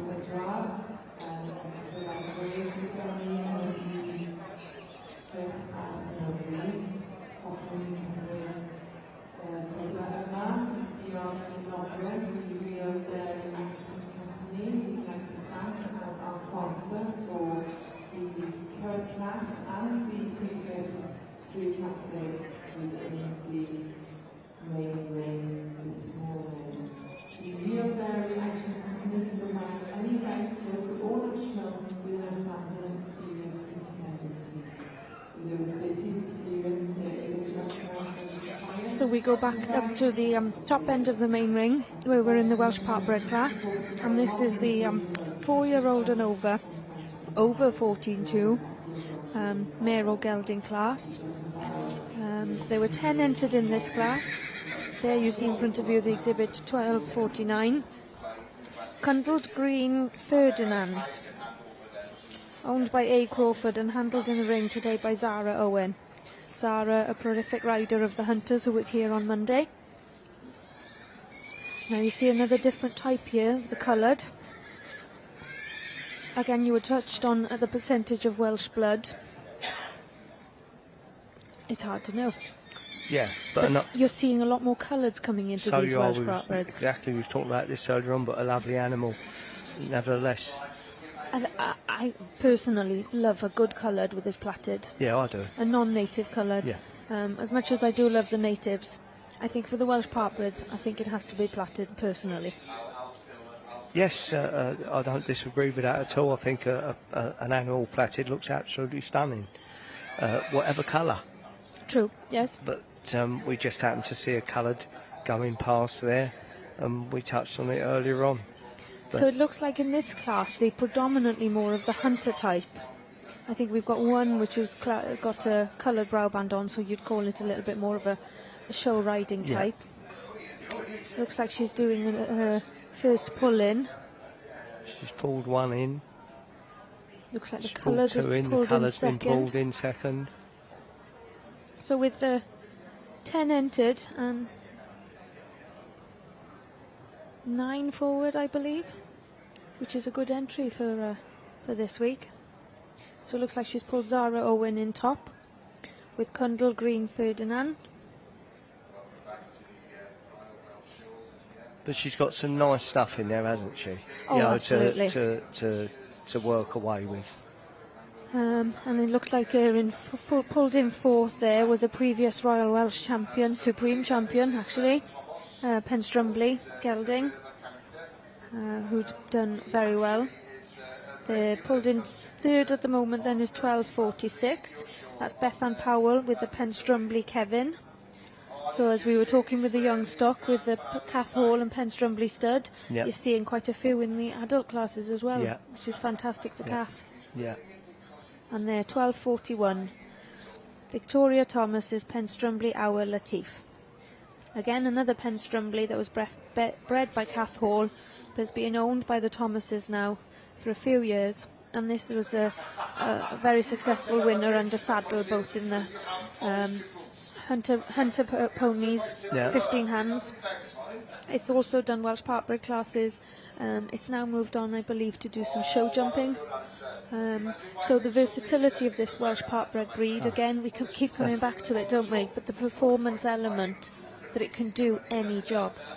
And that's what we was talking about earlier on, the different disciplines that there are for the Parkbred. And as Jeremy rightfully said this morning, they're an important part of our breed society. You know, there is another set. There are 5 sections in our stud book: A, B, C, D. We are often forgotten about with the Welsh Parkbreds. And Welsh Parkbreds, and I have banged on about it for a long time now.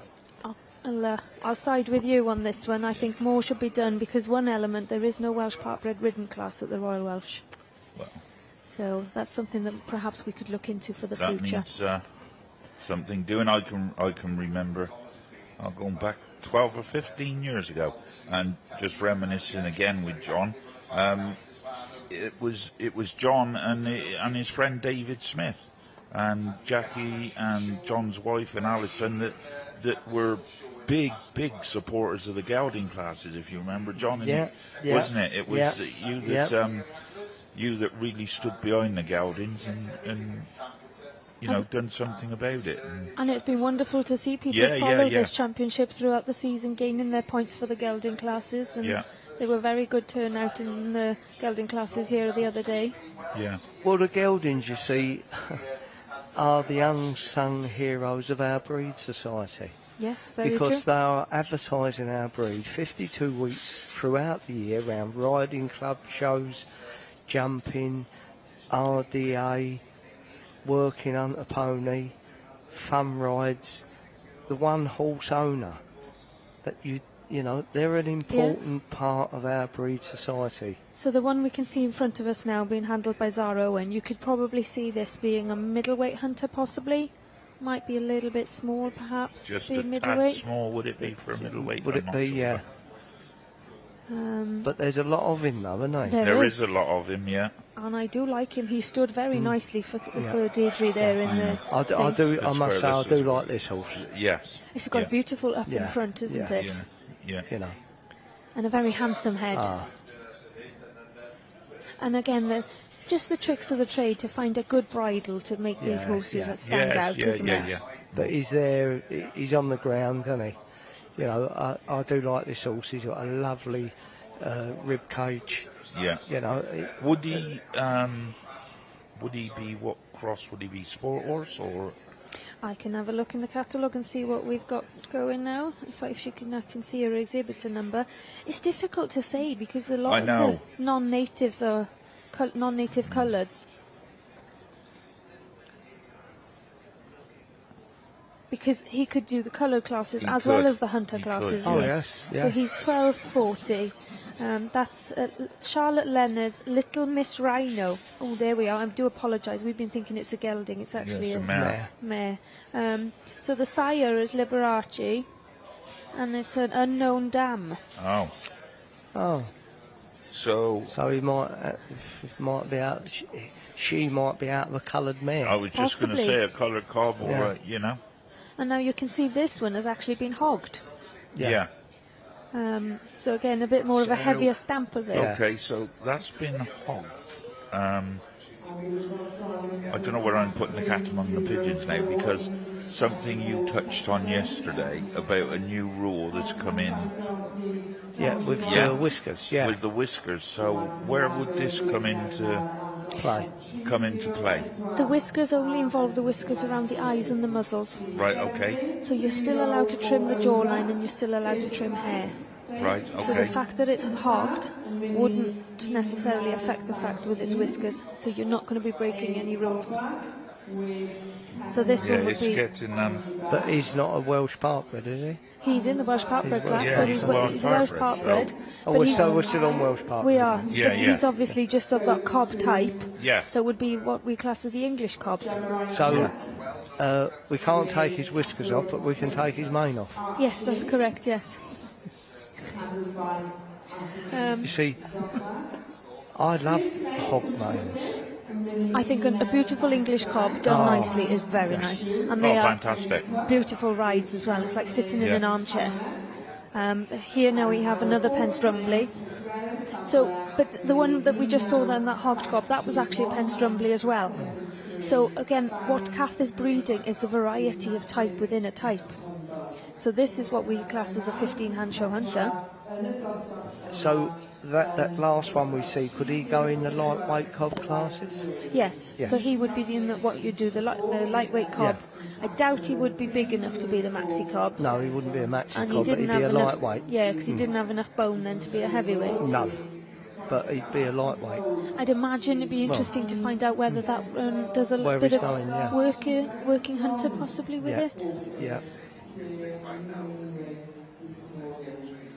So we have Tori here handling her own.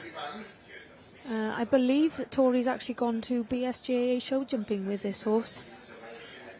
But a very nice gelding, a fabulous temperament gelding. We saw it a few years ago here winning Supreme and having that wonderful gallop, and what they're meant to be, hunting ponies, be able to gallop. See, again, going back to the gelding, what we was talking about earlier on, a gelding is the best work animal you'll ever get. Yes, without doubt. Because he's always the same. Yeah, yeah. He's never marish. No. He's not. He isn't calling No. stuff like a stallion and drawing and that. He's always ready for work. Yes.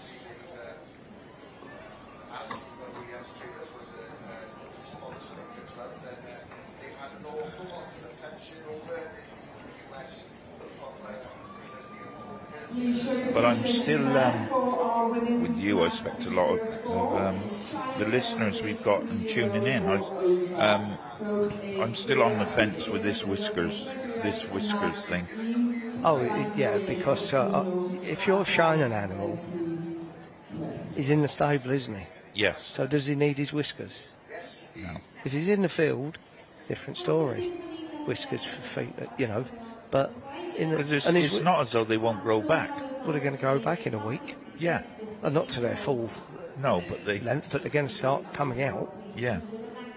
I mean, if I have a shave on Monday and I left it, I'll need one Tuesday night. Yeah. So, it's the same with them. Yeah.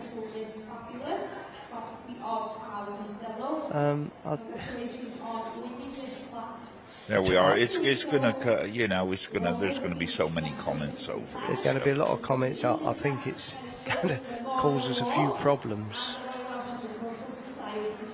Or potentially. Potentially, yes. Yeah. Yeah. Because I think it'll be, where does it stop? Do you think? That is the problem. Where does it stop? Yeah. But, we've gone to the whiskers. I'll be going to the ears next. Are we going to go under the jaw next? At that point, people, what is worrying, if people start to wander away from the show ring. Just touching on it again, what do you think our forefathers within our society would think of the things now that are all right? We've got to live in the times and we've got to go with the times, but I don't know what they'd think at all. You can't reinvent the wheel. No, that's right. I agree.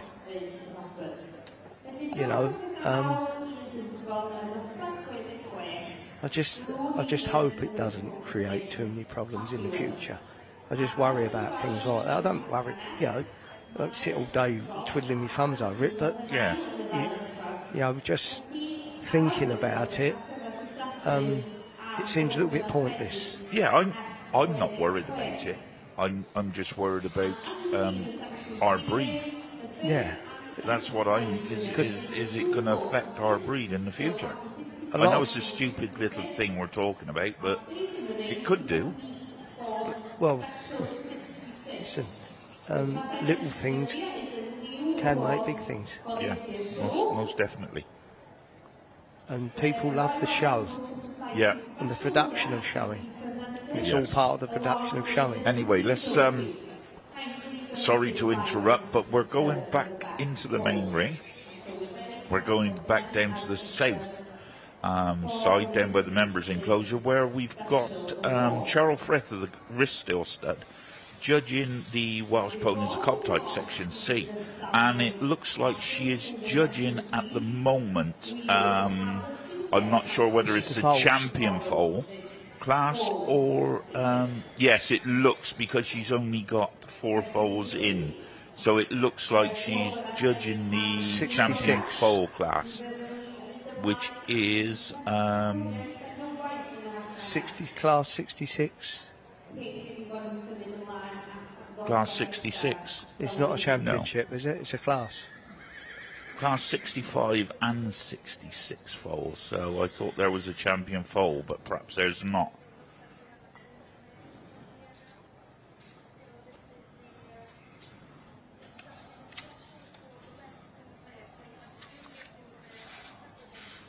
Yeah, so that's obviously Roger Davis there with a Huey foal, so that's a Not sure whether it's a colt John or filly colt foal Colt by foal. the looks of that.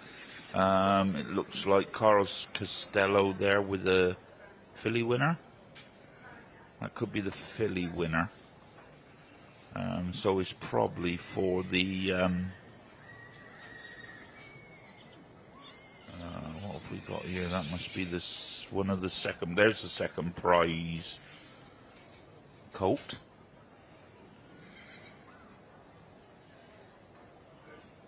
So Roger Davis is first with the won the colt foal pass. 796. Coral 796 is Catherine Roberts, Quirt Glass foal by Ross and Guardsman. Roger Davis 780. He's must have won the colt foal class. Yeah, that's right. UE limited edition.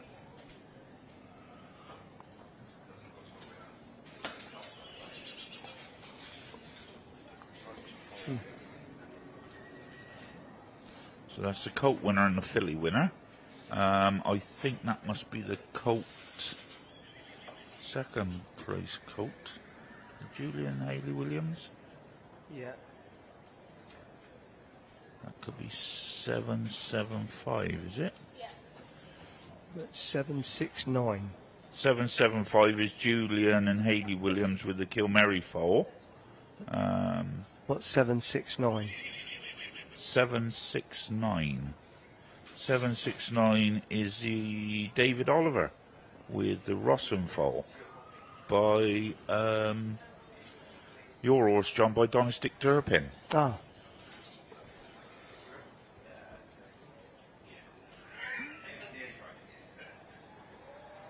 Blue Haven foal.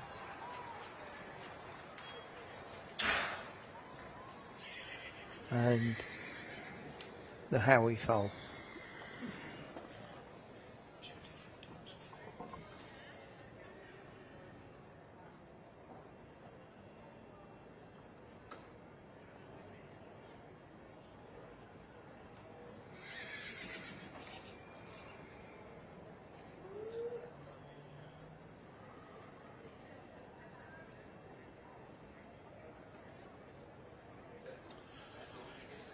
So there we are. This the best foal goes to 788. The property of, I think it must be Coral's daughter Vicki Costello, and no, it's Coral Costello with Blue Haven Little Miss Fabulous. Filly foal by Jointon Maybe Black, and out of Blue Haven Little Miss Perfect. And the reserve there goes to Roger Davis with his Huey foal. A lot of good stock come from Jointon to Maybe Black. Yes, he's. We bought him in many years ago for his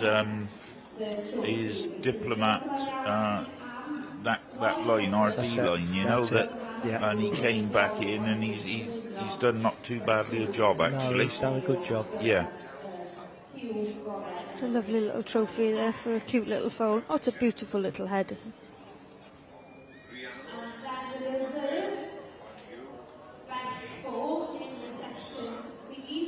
Goes to the winner of the colt class.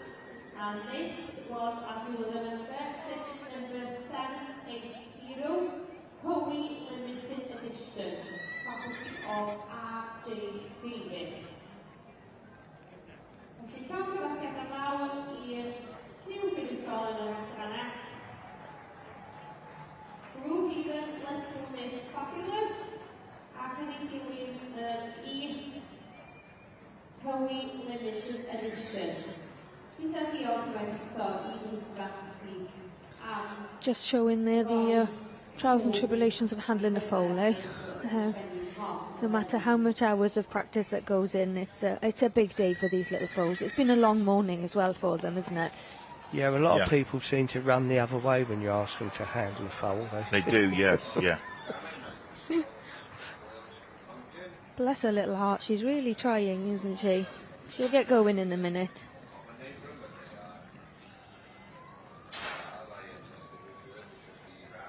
But certainly one to look forward for the future. So that was the best foal. So I think, I know we're a bit behind with you'll have to bear with us with the section C classes down there, so I'm not sure whether we have had the female championship or no, because I think we've had the best mare, haven't we? We've had the mare we've championship. had the best mare, yes, sorry. We had the best mare for the Paddock Dawn trophy. So it looks like we could be going on to the best female championship. So obviously the two mares are legible again. The filly foal is legible, and probably the reserve Youngstock, the yearling filly from Tuesday. She was best yearling, yeah. She was best yearling, so she's eligible as well. Yeah. So it would be nice to see her. Yeah. You know, it would be nice if they did bring her forward. So, so really it should be the best mare. Female champion should be before the stallions. That's right. Yeah. Two stallion classes we've got for the Welsh Ponies of Cup type. So we're going back up to the top end now of the main ring. Class 122, Welsh Part Bred, 148 over. Being judged by Deirdre Powell of the Glengarsted. It looks like she has kept the original lineup the same, I think. Yes, off the I top think of she my has. head. Well, I don't think she's moved the first one. The second one stayed where it was. No, the same lineup. There we are. So congratulations to A. Crawford with Cundle Green Ferdinand in first place, handled in the ring there by Zara Owen. The breeder is actually unknown, but the sire is Velenbach Tory Boy, out of a dam called Miss Katie. A lovely hunter stamp there.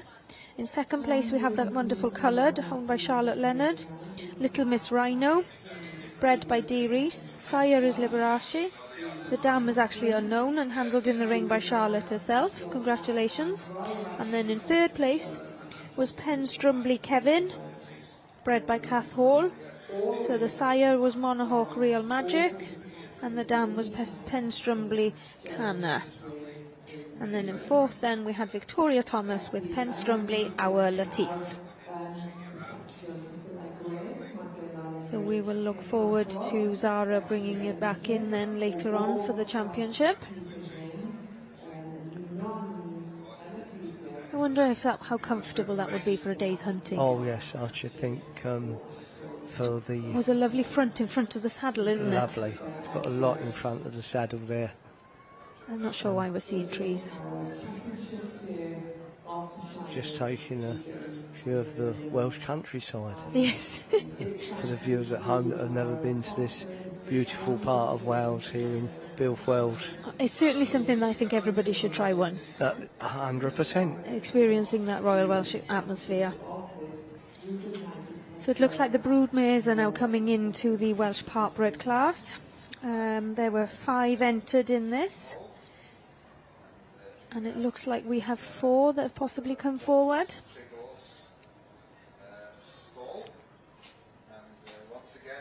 So I recognise somebody there, Valmai Thomas from the Mount Pleasant stud down in Tegrin in Pembrokeshire, with her Mount Pleasant China doll. I believe with those beautiful coloured trousers, those will be Wyn Morris possibly. But don't quote me on that one. And then I think this one from the distance, I believe, is Anne Pritchard Simmons with her beautiful Cupid Hill Caprice mare. A winner here in the past with the daughter handling, and now she's got a foal at foot. Wyn always looks very smart whenever he turns out for a show. Very good horseman, Wyn. Oh, he is, yes. And he's been fantastic as a mentor in the TSR, I believe, as well, which is encouraging these amateurs to come through with the with their own little competition and their own championship finals. So it looks like we're headed up to the Shires now for class 307. I would love to find out how to be able to do all those plats. I can plat a pony, but I don't know if I'd be able to plat those. No, I think that is a specialist job, that one. So class 307 is a champion shire. The youngster there with a shire. Again, with a young shire. It is, isn't it? And again, beautifully handled as well. Yeah. I often see children handling the shires, and I admire them because they are truly gentle giants, aren't they? Oh yeah, and it's lovely to see the youngsters showing the shires. So 1963 there, and that is J and T Pleven Edge with Monor Bethany. I think they bred them himself. Yeah. Sire is Marieth Major out of a Manor Macbeth there. It's lovely to see young people in the shire job. Now, you commented on the hogging and the whiskers. These, I believe, actually leave the jawline whiskers as well, don't they? Yeah, they leave all their whiskers with a shire. That's part of what now, they do. Quote me if I'm wrong, John, but as I understand it, they actually look for the back end to be closer, to fit in the furrow of the plough. Is that correct? I couldn't honestly say because I don't know enough about the subject at all. We do apologise for people at home that might people at home that we're not shire experts. We can admire them, we can look at them, we can talk about them to a point. We cannot talk about the finer points of the judging of shires because we don't have the knowledge in that. But I'm sure there's people at home that love looking at the shires like we do, and we can admire the work that goes into the shires. Yes, so the winner there from one class, the filly or gelding 2-year-old class, is Shortley Lady Elizabeth. That was in your shot just a second ago. So it must be a part of it because all of them are like it. So something in the back of my mind has heard it in the past that it's to fit in where they've been ploughing so that they don't damage the land as they plough. I think this is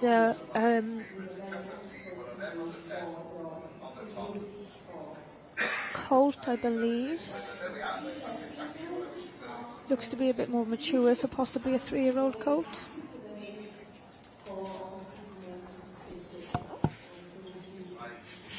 With the wonderful colours, isn't it? These look like they've gone for the Ukraine colours, blue and yellow. Yes, lovely to see that showing a bit of support for Ukraine there. And the judge in this section is Mr. John C. Etch from Wibbon Hill Farm in Ashburn, all the way from Derbyshire.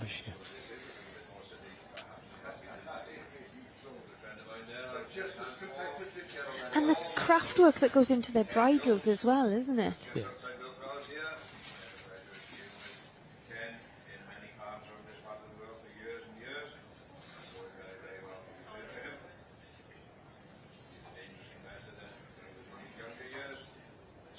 What a fabulous shot of all the shires. Looks like he's had a very difficult morning and he's chosen a lovely bunch of shires there. Tina Bryn, brother, used to show shires. It's a Welsh cob stud, Tina Bryn. He had a brother who used to show shires very, very successfully. Tudor, his name was. And do you remember Tudor? I do, yeah. Tina Bryn, What's Wanted. Tina Bryn, What's Wanted, that's right. Yeah. And also Tudor used to show shires. That's right. Lovely man. Yes. passed on now, but a good Shire man. Yeah, And they had always had Shires as low to the ground, you know? they did. Yes, yeah.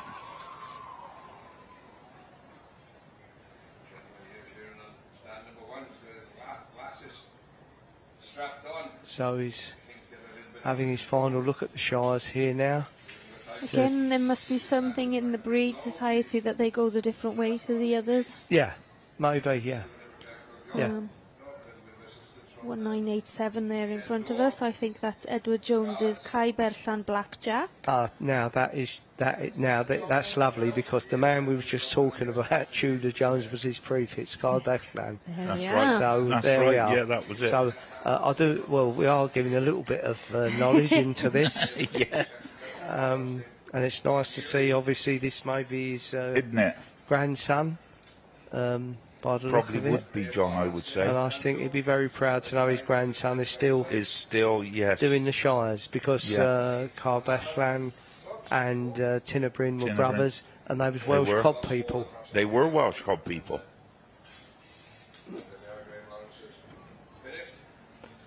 So on this channel, you get a bit of trivia as well. Yes, exactly. Exactly. But I think if you go back, John, a lot of the old cob studs did the involvement with the Shires was there.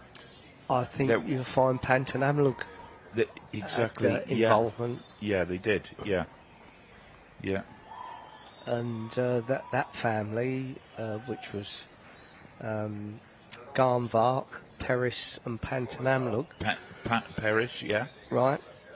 Those three brothers, I think they did have involvement. Yeah, they with- did. That's what I was thinking of. And they was Yeah. tremendous horsemen. They were, yeah. Well, when you think like the Paris stud, big influence on the Section C. Big years ago. influence, and Yeah. this is going back, but all nice stuff. Yeah, yeah. When We're probably section- going back a bit too far now, John. Yeah, all I heard about him. Yeah. Yeah. But this is when Section C's wasn't as popular as Exactly. what they are. Yes, yeah. Local shows has been showing himself, but we're down to 4, so dyna'r canlyniadau yn dod mewn am Campbell i Philip Wade. Dosbarth Special 305. And here we have results for the Shires Championship Special 307, the Rubenheim Perpetual Cup and Royal Welsh Agricultural Show Championship Rosette, presented by Barry W. Jones, our kind sponsor, who we're very grateful for being in the room with us here this morning.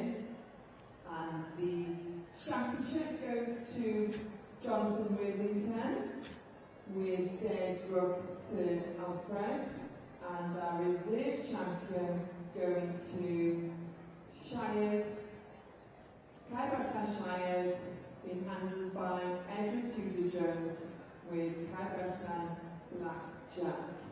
Our Shires champion and reserve champion being presented there by our judge, Mr. John C. Etches of Ashton, Derbyshire, in the main ring right now. What a display we have there of our various Shire classes. Our stallions taking the championship and the reserve championship, but also there we have our geldings.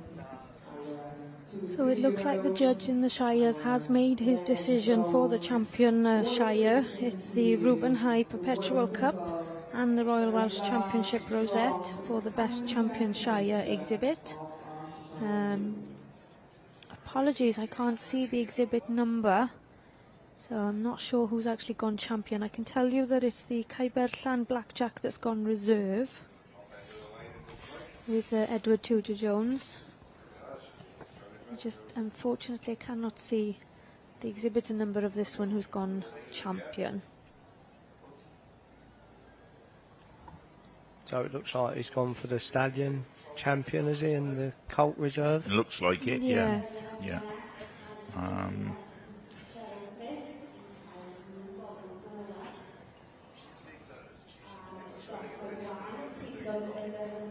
Well, this young man would have done his grandfather proud. I'm sure Oh, it's his wouldn't he? I'm sure it's his Wasn't he? grandson. He's got I to don't be, think John. it's his son. I'm sure it's his grandson. Yes. And if he finishes to be half as good with Shires as his grandfather, yeah. he'll be doing well. Powerful stamp of the Shire there, isn't he? Yeah.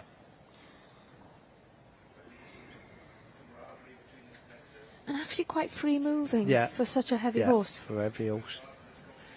You do see Shires that can trot like ponies, please believe me. Yes. So So my we're still apologies. on. This Did we is say, have we had the Section B champion? not yet. No. No. So obviously there's a delay there. And we're looking down into the south of the main ring. Cheryl Prif down there, the Risto stud, judging the Welsh Ponies of Cob type, Section C.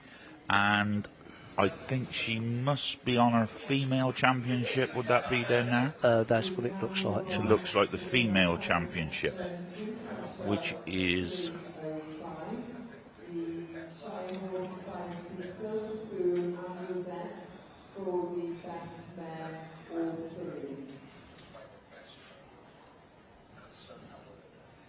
so there's a female championship and 751 just in front there. 751.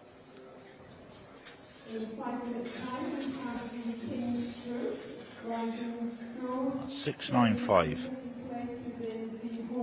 That was second in the junior mare, Baron mare this morning. 695. Ryan Wilson's Ormond Rose Gold. This was the winner. 761. 761, the property of the Robertses, with Runclin Pretty P. And then what have we got there? The Baron there. Yeah. Property of the Nee family. There's the The junior. Owen Jones's Nebo Raquel.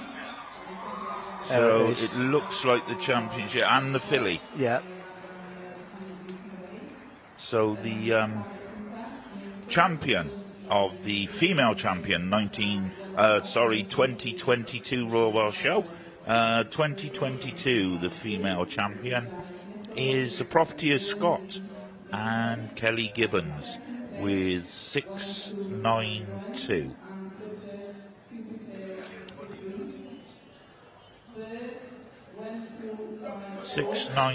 Glynwen Annie Power by Glynwen Gideon, and out of Glynwen Vespa. And the second prize winner, a filly that I picked out from Monday, is the property of Jonathan Batt with Abergavenny. You'll have to prompt me here, John, because I know she's by your horse. Rosie O'Neill. Abergavenny Rosie O'Neill. So she's probably named somewhere after some mare that we know, I should think. Yes, some mare that we know. She's by a stallion called Abergavenny Oscar, who is by Donis Dick Turpin. Donis Dick Turpin is out of Synod Rosie O'Neill. Right. So this is where he's got her name from. Which is lovely. He thought that highly of the filly. He told me he's going to call her after her grandmother. Lovely. But that's nice. You know, that's nice. It means an awful lot. Yeah, yeah. But this is the mare here is Glynwen mare. The Glynwen mare is as good a type as C. Yeah, I'm afraid so. This mare I highly rate as a Section C breeder. Yeah. And you've got to, I think. You've got to, and I'll take my hat off to Gwen Eppinstall if she's listening. I don't know whether Gwen would on me. I think Gwen has come back to the fore now. I think Gwen, if you're listening, you're back to the fore with this mare. Oh, 100%. Without doubt. You know, I highly rate this mare. I did at the Royal Welsh event last year. I wasn't frightened to stick my head on the line. Yeah. And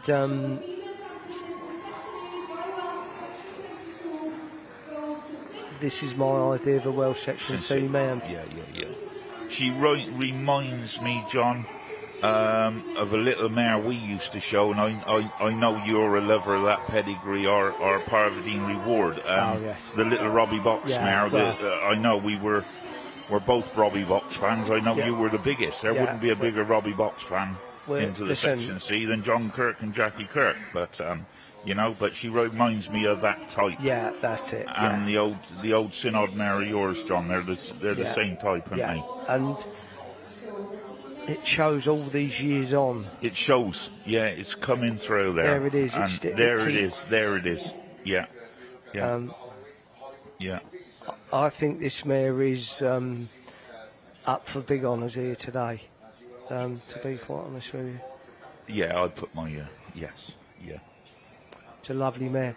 Yeah. And I'm so pleased she pulled John Bat's yearling filly forward. I'm very pleased. Yeah. Honestly, opinion, I think I thought she could have done better in the Youngstock Championship, but only my opinion. She was my Youngstock champion on Tuesday. I like that filly. I was very lucky, or whatever you would call it, or proud to be second to her. And as a showman and as a competitor, you should always salute the animal that's on top of you. Yeah. But just going back to there, John, that female championship, not saying too much, but not proper Section C breeder, I won't say that word, but I'll say any Section C breeder, the Welsh pony of cob type, would take their hat off to those two females there today. Every day of the week. Every day of the week. You know, you're looking at two special animals there. Very, I think. You know, as good a two as I've seen stood there for a female championship for a long time. Yeah. Here we have the junior stallion coming in. Yeah. Hopefully we get more coverage of the stallions than the ice creams. But so we've got coming into the ring, as John said, now we have got the things are starting to hot up a bit. So we've got the class 69 is class 69 is the Welsh pony of cob type Section C junior stallion class, 4 to 7 years old, and there's 16 catalogue entries. This pony's giving a nice account of himself, coming in as the first one in with Joe Lee from Kent. The exhibit is called LeBron Thomas O'Malley. This is Joe Mason here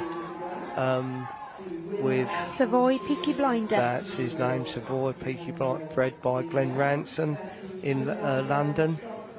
Another pony here, I think Glenn Ransom bred. Yeah. The Savoy Pearly King, is it? The Savoy Flash Harry. Oh, Flash Harry. Some of these boys, John, like you were saying, there's a name that's come up, Glenn Ransom. Well, Glenn Ransom, deserves a bit of recognition. Glenn's been about for many years. Time, Glenn, and very proud to call him a friend and a fellow breeder.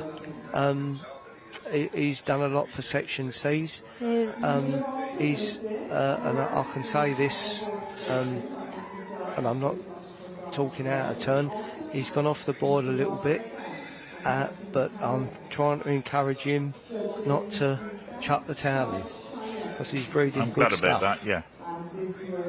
806 there we see in front of us, Feed the Commander. And the black one that we saw a little bit earlier, that was a Popster Superstar. And then it looks like here, is that Will Perrins, correct me, is that? Yes, this is Evol Sunray. Is it Sunray? Yeah. Is it Star right? Not Starland's Sunray. Is it not? Oh, I can't see the exhibitor number. It's bred by Joanna Smith in Liverpool. Would he be related, I suppose, to the young horse Kerry Fowles got, Starland's He's a Evo? full would brother. he? Full brother. Full brother. So he's by your horse again then, Joe? No, he's out of a mare we bred. Ah, right, okay. Lucy Lockett, who's by Oh, Flowery. right, yes, I remember. Yes. Joanne bred Starland's Evolve. And Starland's, I'm sure it's some...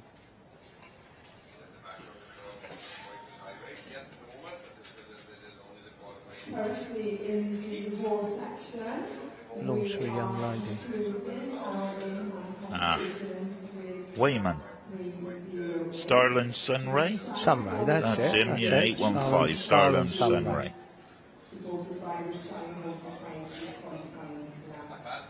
Oh, he's by Lorton Glendore. Yeah, that's they're And both it's by Lorton. Donna's Glendore. Lucy Lockett. Yes. Joanne Smith bred both the ponies, Right. and they're two good stallions. Yes.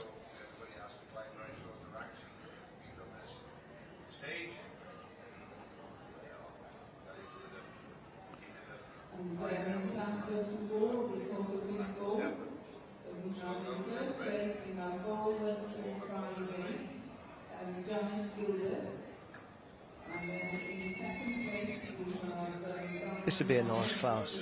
Yes. Lovely class. Fresh class, isn't it? Some nice young ponies in there, up Yeah. and coming stallions. Yeah. They're doing firstly their first run out.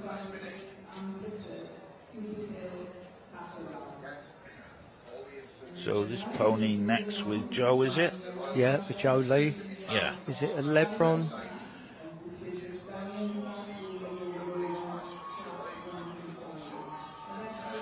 Joe Lee and his family. Tony Lee, his brother, Yeah. and his dad Tony. LeBron Thomas O'Malley.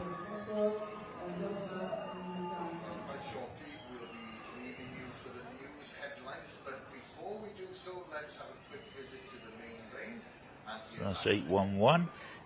And they hail from Kent, very Yeah. So keen breeders and showmen. just to let the viewers and everybody that's tuned in, we're on class 69 Welsh Pony of Cob type, section C, junior stallion class. That's 813, property of Anthony McDonald, is 813, it? property of Troy them in trouble. Jonathan Movington, number 1989, with Dennis Ross to Alfred. And our second place then goes to... Young lady showing his pony nice. Yeah. This is 820. 820 Charlotte Brazier. That's it. And Savoy Flash Harry. Yeah, Charlotte's from down there Yeah. in Another London, Essex way. Belongs to Justin Davis and Heidi Bennett. Popster Superstar. One of yours, Jeremy, in there. Yeah, I actually own the mare, John. So, Lovely. yeah, Nice young pony. yeah. Young pony. This is Peaky Blinder. Savoy Blinder. Peaky Blinder. Ah, this is who we're saying Glen Ransom's. Yeah, Glen's. bred by Glen Ransom. Good moving pony, shown by Joe Mason, very keen showman. Yeah. He's only 4-year-old, this pony.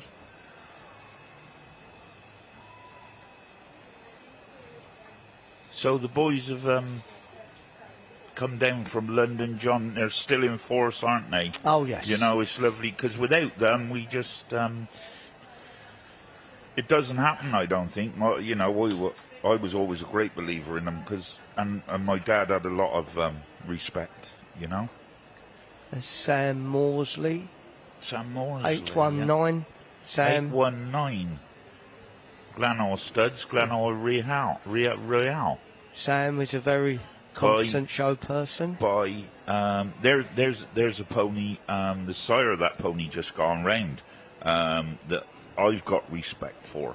An old breeding of a pony. He's 27-year-old, and he was out in North Leach and won. Pony called Summer for Granville. Oh, Granville, yes. You Old know? ponies still being shown today. Yeah, lovely. So it just shows what they can do, doesn't it? I think that was 817 that had just gone. I don't know that pony. 817. 817, that was Shirley Williams with Pantafid Rolo. And here goes number 806. 806 is Anna Chaplin with Riddy D. Commander. And this is Starland's Sunray. Starland Sunray. And with Will Perrins, a very keen, able showman from Yorkshire. Will's as keen as mustard. Yeah. Probably a pony. Probably pony's going to go close, I would say, John. Yeah. He's a pony that I rate. Yeah. But I would be a little bit biased, being that we own his mother. Oh, well, there we are then. So I'm going to be biased. I'm going to allow myself a little bit of bias here and there. It doesn't hurt to be biased, John, does it? Not if they're good. Not if they're good. And my father said it never hurts to rag your own, does it? No, oh no, please believe me, that they've been well crabbed at home. Yeah, exactly. I can remember making a comment to my father. I won't say what stallion it was, and he's done the breed very well. And I remember as a yearling, I said I wouldn't take water to him, Dad. He said, well, believe me, son, I'll make you eat those words. And he did. Well, that's called education. That was education. But if you're going to go and judge other people's animals, judge your own first. Totally agree. No better word spoken.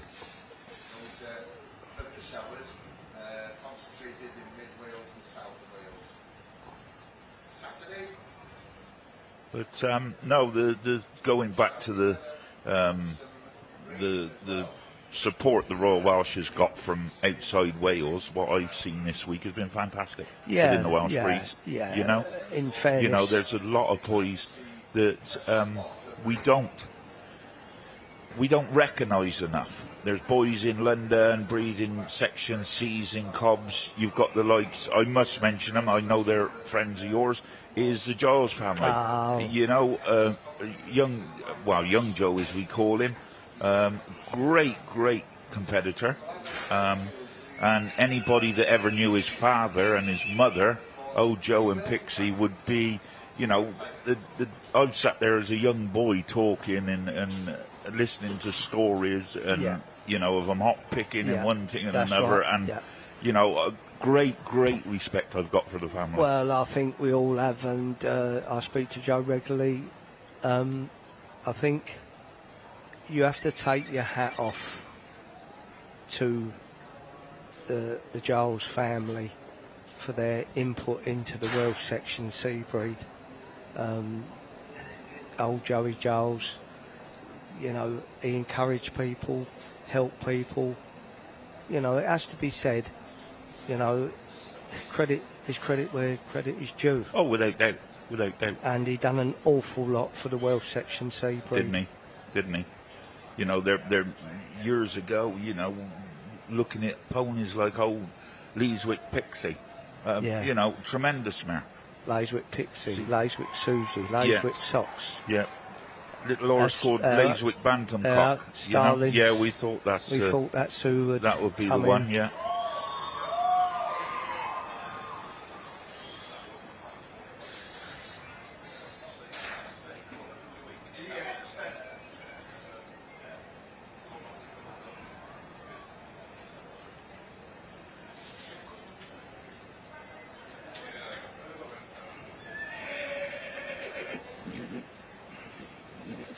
See, now, stamp of a pony, standing next to that mare. Yes. Not going to look out of place. No, not at all. And next to that yearly. Yeah. Line them up. Yeah. They're there, aren't they? You've got your picture. Yeah.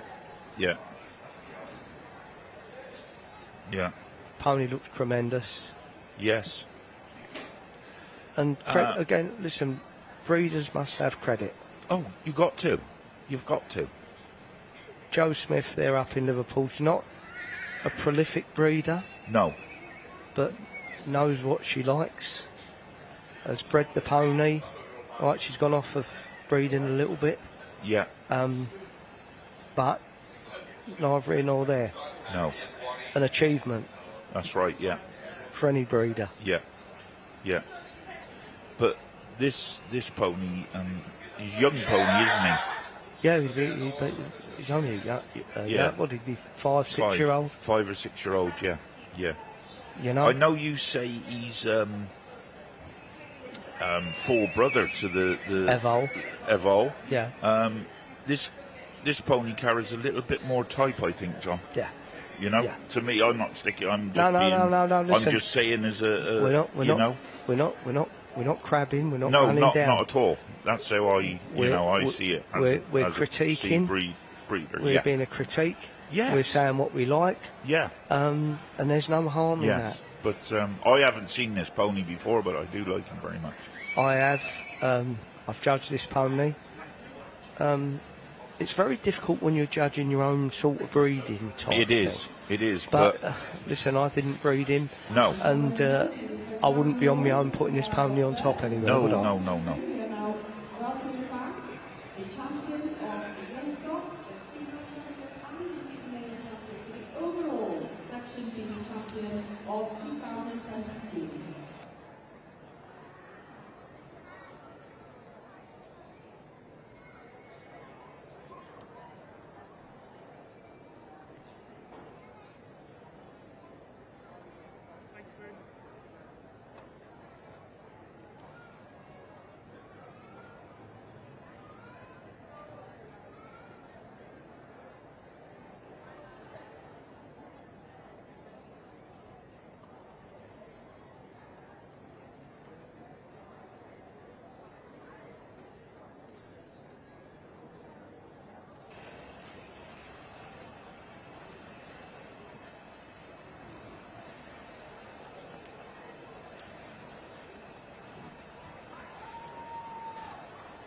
This pony's giving a nice level show.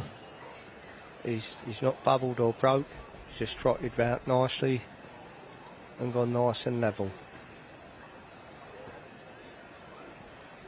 It's Jolie now coming out.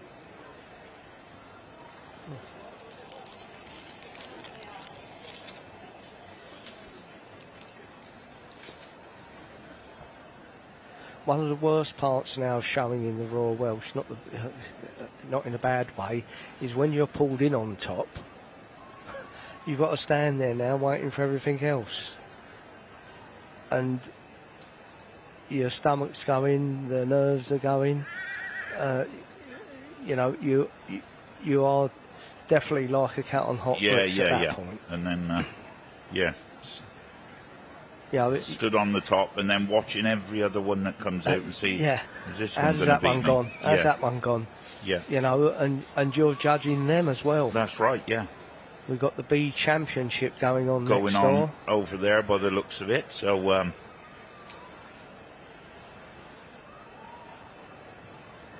We'll soon see whether Jeremy and I will be hiding under the table or pushing our chest out one out the two.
So we have 3 ponies forward for the overall section championship.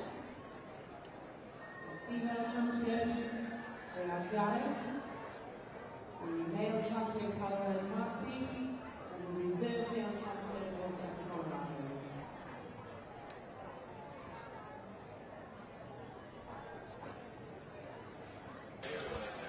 Champion. Got the B Championship going on now. Richard having a good look at this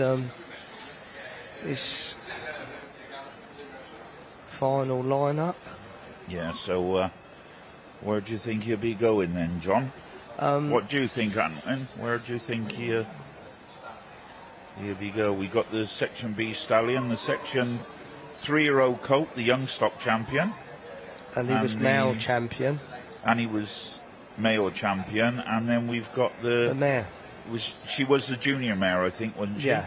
Junior mare and female champion. I think I actually have to agree with you too. And I think the filly is beautiful. She's very feminine. But that colt, that 3-year-old colt, does take it when you see all those 3 stood next to each other. He just pips the post to this little filly. I think so.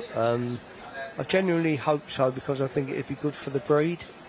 Looking ahead, might be good for us as critics, because we picked him out yesterday morning in his class before he won, and we said it before he won his class, and said it won a good B to beat that. Yes, because that shot that you just had there, it stood beautifully. The front was up in front of him. We already know that he's beaten this one in the male championship. But the shot of the 2 of them there together, the IR mare winning the Baron mare class, and it was nice for young Ben Spoor to have the degree of success and not taking nothing away from him whatsoever. But we're talking about the breed here. We're talking about the future of the breed, and I think it would be in good hands with a pony like that as a stallion. 100%. Wouldn't it be beautiful if we could have the cross of the female champion and the male champion together? Yes, yeah.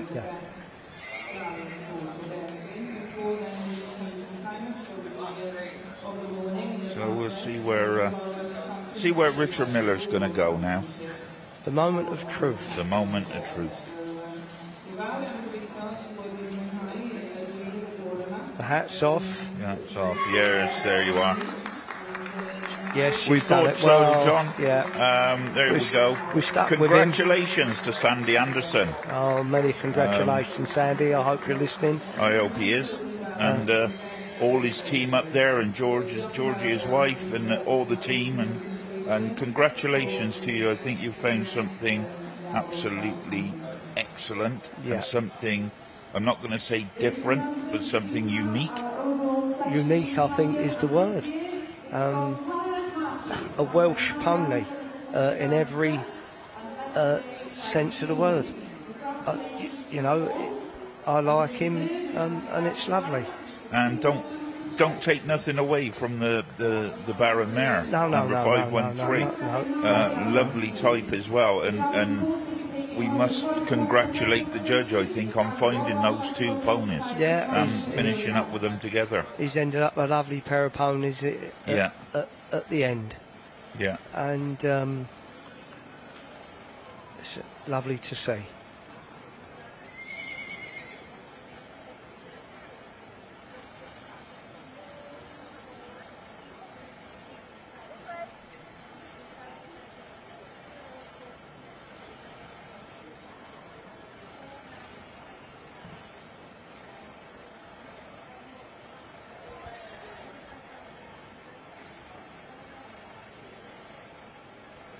And that young man there must be so proud, I should think.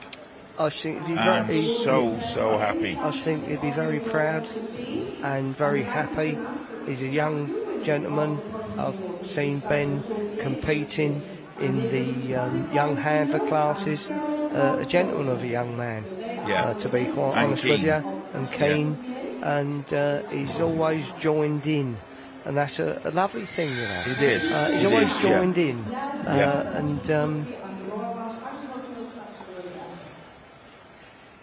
and got all what he deserves. Yes. Yeah. And that's what it's about, John. Yeah. Listen, we're not going to be here forever, so it's nice. No. For the. And that's probably why. I'm trying to. We go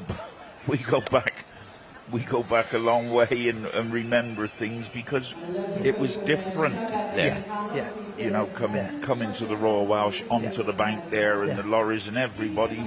It was like one big family. Well, weren't we? You could park where you like. Park where you like, yeah. No at all. No. We live in and do what you like. Do what you like. Yeah. But we've moved on. We have rules and regulations we have to abide by. But whatever happens, we will always turn up here in Annandale for the Royal Welsh Show. We will. Come what may. Yes. So there we are. Congratulations again to Sandy and Georgie Anderson and Kaylard Heartbeat. Yeah, many congratulations, Sandy and family, from the team here, from myself, John Kirk. Couldn't be more pleased for you.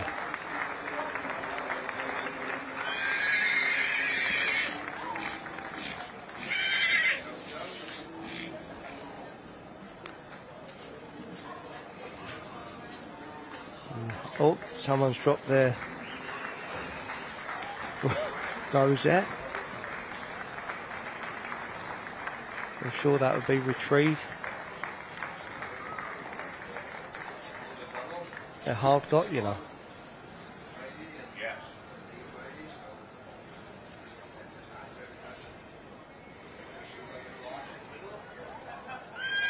So we're just looking across now at the stallion class.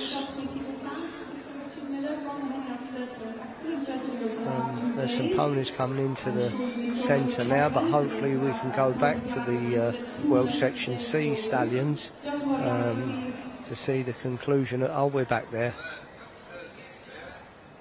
Cheryl's had a busy morning this morning. Very busy morning.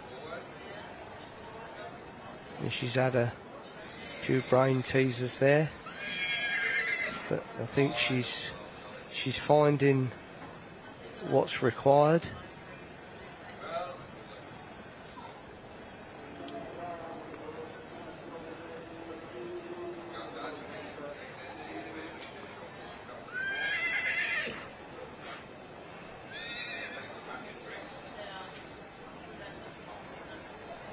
Quote me if I'm wrong, I think this is a little Savoy pony in front of us now, Savoy Flash Harry. That's him, yes. Fired by Gylch Brenin out of Hafod yr Ynys China Rose. This would look nice in a little cart, wouldn't it? Oh, yes, that's a nice pony. He belongs to Charlotte Brazier. She's a keen competitor. She's had success in the driving and in hand. And they travel far and wide to shows. Yeah. They was up at Brecon Borders the other week. Were they? And then they're back here at the Royal Welsh. So you take your hat off to competitors like Charlotte. Of course you do. You know, for coming and having a go. Yeah. Showing us where I learnt my geography. So where would what would Brian be? Your father, grandfather? No, a relation. A relation. Yeah, Brian's a relation. Okay. My geography was always awful at school, but travelling the country back and forth to all these shows has taught me a lot.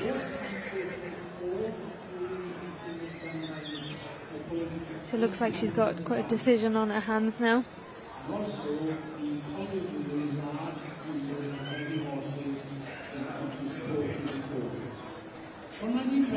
You can see, you mentioned it yesterday, the little lapel badge underneath her green badge. Yeah, I think they're going to be sold out by the time we get there, Jeremy. Because everyone's got one on. Perhaps you can get them when you're a judge. I wonder if you get them if you're a commentator. Well, let's hope so.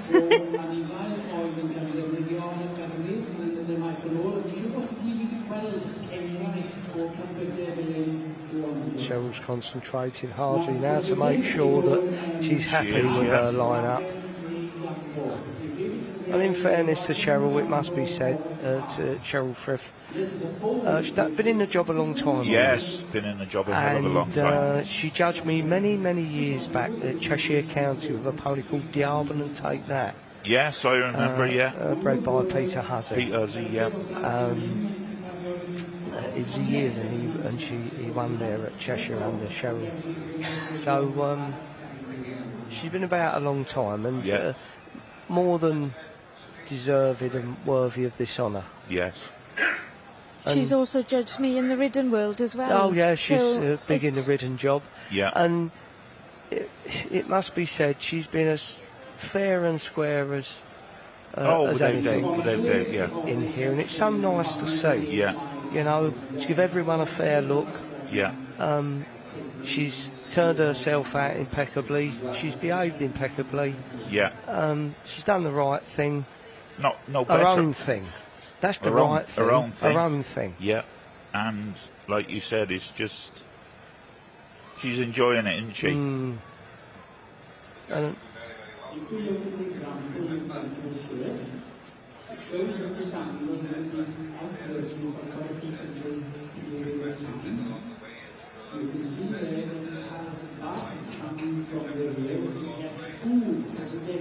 she's walking them out. Is she going to?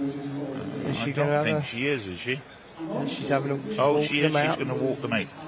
So, just for everybody that's tuned in, we're coming to the conclusion now of the Class 69, the Welsh Ponies of Cob Type Section C, judged by Cheryl Prif. It looks like she's only pulled the top two. Junior Stallions. Oh, she's going to... It's the same as John said. John touched on this yesterday in the Cob about putting them to go. Yeah. So, you know, you can carry on then, John. It's just that I just reminded you again and touched it. She's putting these two ponies out to go now, and she's looking for action now. And you've got to do the right thing. The pony that gives the best show is what you've got to go for. And she's put them to go because she may have been a little bit unsure of what she quite wanted. Obviously she likes these two stallions, rightfully so, and she's given them both a fair chance, but it seems like she's put them back to where they was, and no, that's it. Well, many congratulations. There you go. So congratulations go to the Waymans with Starland's Sunray. The young lady that belongs to Will Perrins, obviously are in a relationship, it's called these days, and they're making a good job of what they're doing, the two of them. They're extremely keen, and congratulations to them both. And it looks like in second place then we have 811, Lebron Thomas O'Malley. And the Lees there down in Kent, they come from Kent, tremendous supporters of the job, and breeders, and you know, Tony, young Tony, Joe's brother, they do the animals together, and fair play to them. They're doing a very good job. I think off the top of my head, I believe it might be 819 that's in third. Who is third? Camera just... take me right, 812, Savoy Peaky Blinders. Savoy Peaky Blinders. Bred by, there's the owner running the pony now. Oh, isn't that lovely for her to have a chance to go through that experience in the main ring? Lovely picture. She's as pleased as punch with him. And he's going beautifully for her as well. You can see how much effort. He's going lovely, isn't he? I rate this pony, Jeremy. I like the pony, John. First time I've ever seen him. Yeah. I will one day like to get up close to him. Yeah. But what I You'll can be see pleased of when him- you do. What I can see of him. Now you could see that Cheryl is building a picture now Of the type that she likes. what where she's going. Right. And what Yeah, she's the looking picture for. is coming together now. So And I must say the picture's coming together very well. yep. And we're going to go on now to the next class, which is class 70, the senior class of Welsh Section C, Welsh Ponies and Cob type, in the bottom ring. And she has 18 catalogue entries in this class. The tension now is building nicely. Yeah. For the championship after this class. These are the senior stallions.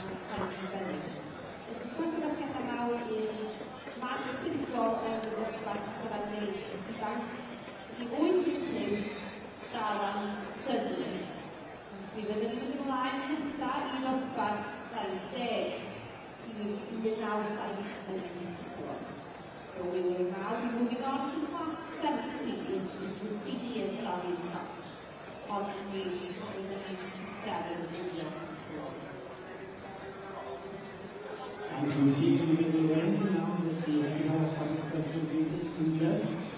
This is class number 309. The judge had already inspected closely discussed with the learner and judgment of the vehicle, the animal, and also relevant safety issues of it. Now we go So here we are then. This is just getting ready for the senior Section C stallion class. And just starting to come into the ring now. And what we see the driver doing is walk and different ways, different ways. He's now stopped and back up to demonstrate the horse's hand in reversing situations, etc. So how is the horse moving the car forward? Because he's around his head, forward, he's shot forward, he's just a straw,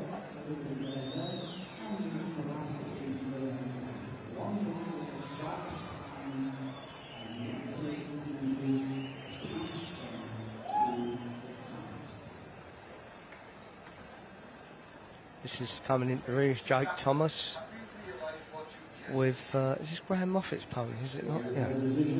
Property of Mr. Graham Moffat. Jake Thomas, very keen showman, very, very keen. See him showing in the Cobs yesterday. See him around all the shows.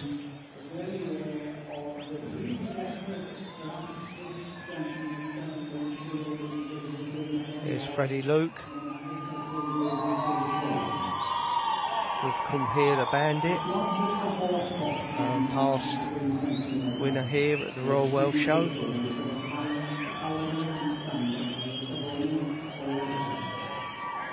So the money and Youngstock Champion now, and we assure you, we now see the winner is the 193 selection with KC.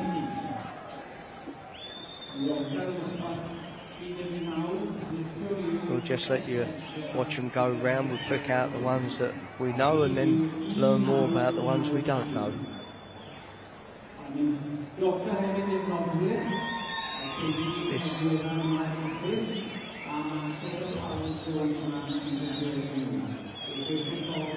So just while you're anybody that didn't catch what class it is, we're in the main ring here at Canalwood.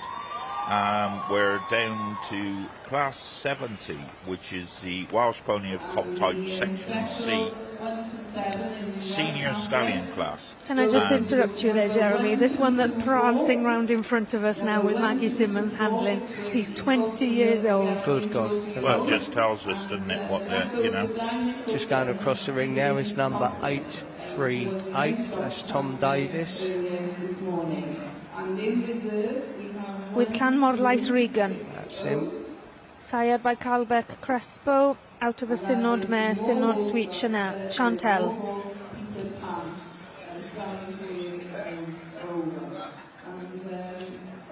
There's Come Here the Bandit with Freddie Luke.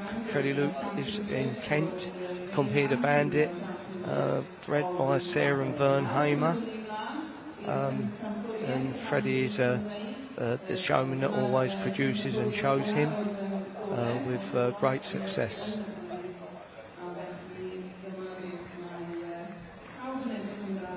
I did think one day Johnny might come. He might come down to like Gloucestershire, the Forest Dean, cover a few mares. Why not? Try, Why not? Why not? Why not? You could have done a worse thing. He's a nice pony.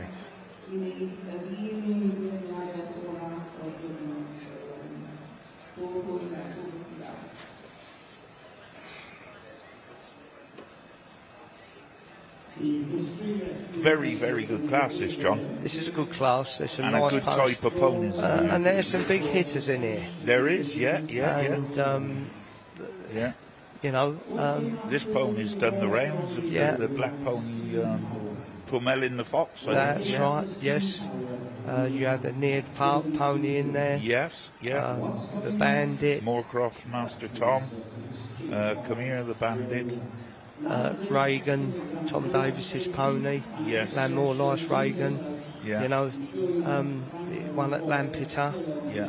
You know, ponies had success. You know, we are seeing some new faces coming through, some new ponies coming through. Yeah. It's not the same old.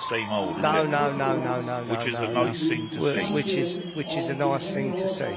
And I'm the first to put my hands up for a decent, fresh pony coming on the scene. Yes. Yeah, and you need a fresh pony coming on the scene. You know? Yeah.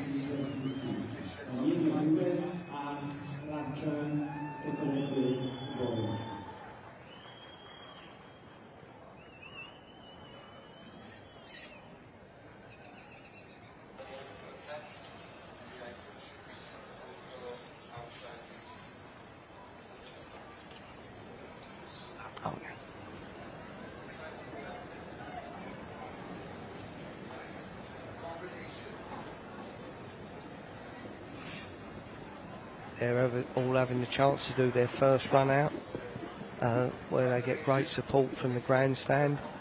If their pony puts up a good show, or they will have their friends in the grandstand and supporters.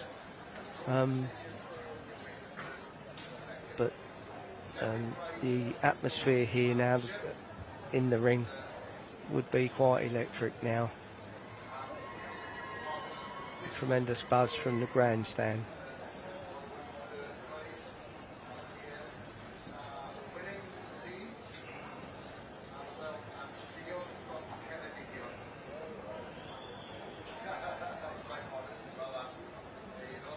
We're panning over now to class 128, which is a championship.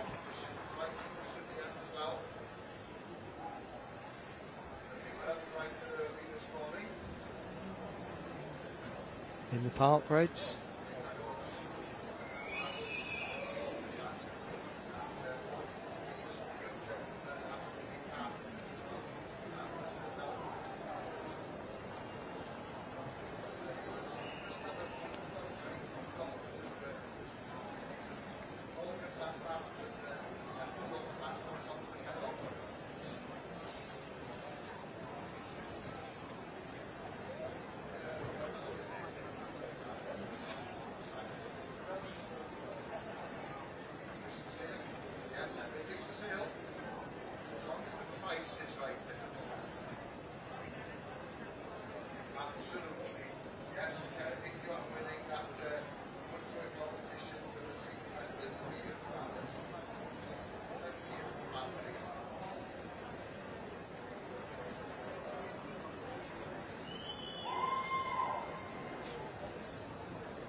there's a bit of a lull here because we've come up to see Class 128, this championship, or the conclusion of this championship by the looks of things. There we are, it looks like she's pulled her champion and reserve forward. It looks like the reserve is 1260. It looks like, is that Wyn Morris with the... It looks like it, John. Yeah. Champion. We'll tell you more as we see the number. So we know reserve is 1260.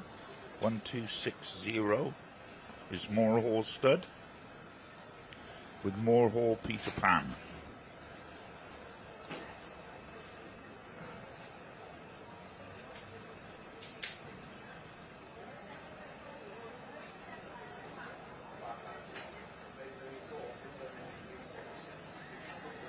We haven't got a number. It looks like Wyn Morris to me. But I can't be more helpful than that with no number. Is it?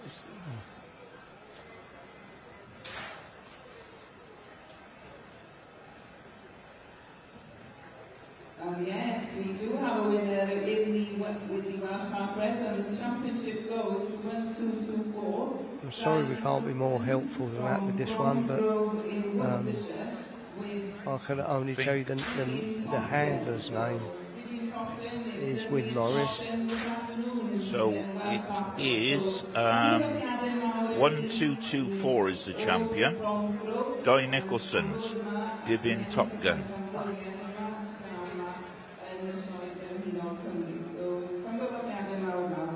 Many congratulations to Di Nicholson with doing Top Gun from Bromsgrove in Worcestershire. So many congratulations, winning the special championship and the beach apple. So there we go, the champion and reserve champion Welsh Park Bred, judged today by Deirdre Chambers of the Langar stud. Been a tremendous supporter of the Welsh Park Bred. Always brings them out in So top. hopefully now we should go, as this is finished, we should go back down to the bottom of the main ring for the Welsh Ponies of Cob Type Section C Senior Stallion class, and also then for the championship for the Perpetual Chetwynd Trophy.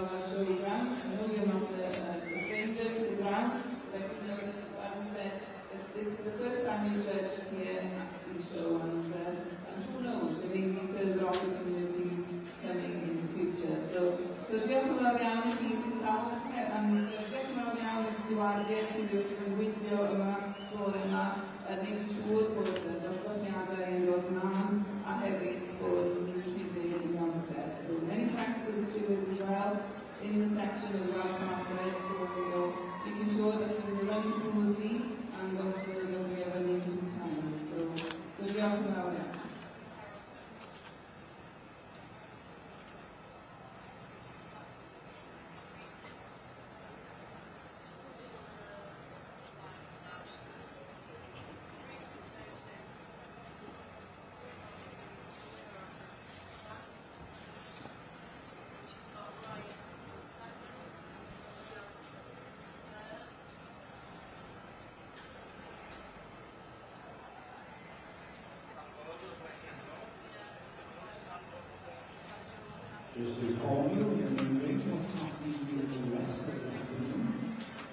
Hopefully we can go back to the class.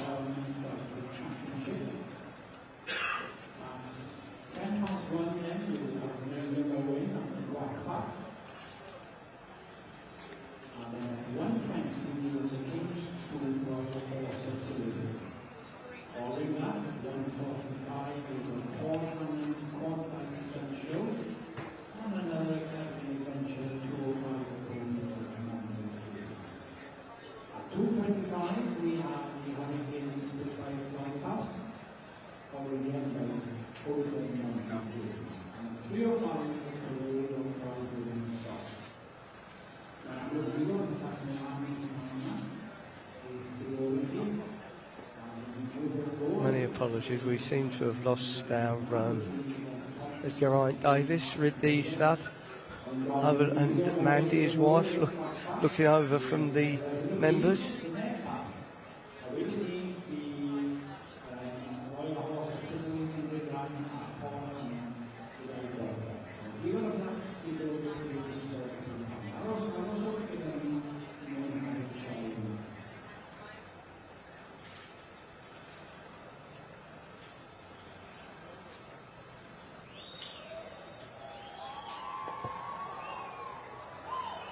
I'm sure we'll be panning back shortly back into the ring. We do. Oh, there we are. We've got a view of the main ring now. Hopefully we can zoom in on it.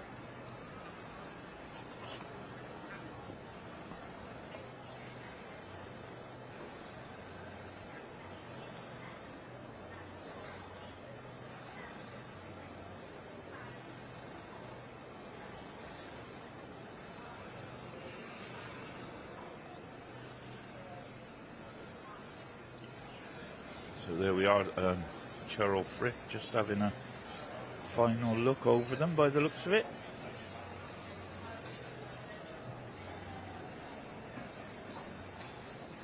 I think she must be halfway down the line or more now, John, shouldn't she come into I don't think so. No? I don't. I just looking at the lineup there. I'm trying to see the lineup.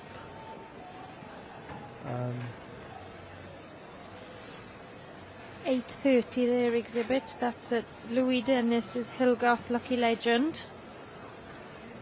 Not sure. I can't see who is on top. 838 has just come out there. That's Llanmorlais Regan.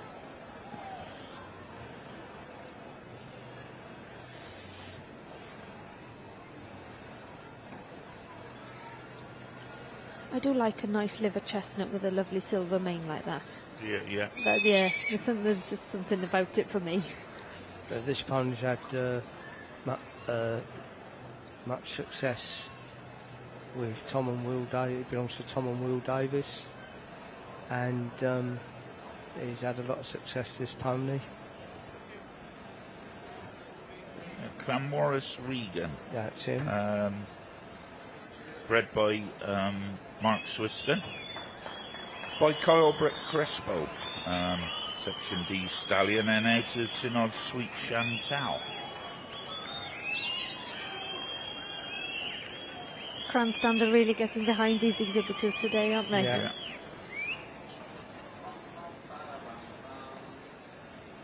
So the number on this one is 83.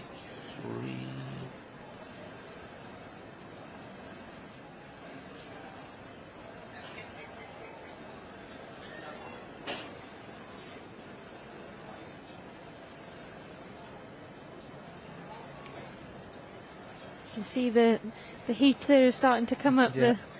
The sun is getting out again. Yeah, it's back out. Hopefully it won't be as hot. 834. 834 Roger Hunt's Minifon Arthur. It's a nice walk on it, isn't it?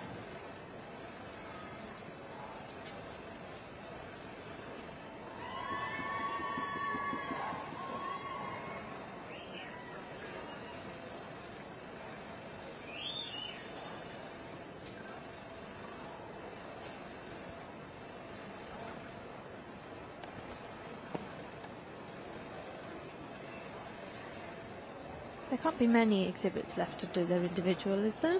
I don't really know how What order she had them, yeah. how she's lined them up. I'm trying to. 822. Catalogue number 822. Jane Sainsbury and C. Hills, Shankly King. By Nathparth Welsh King, and out of Homely Charisma.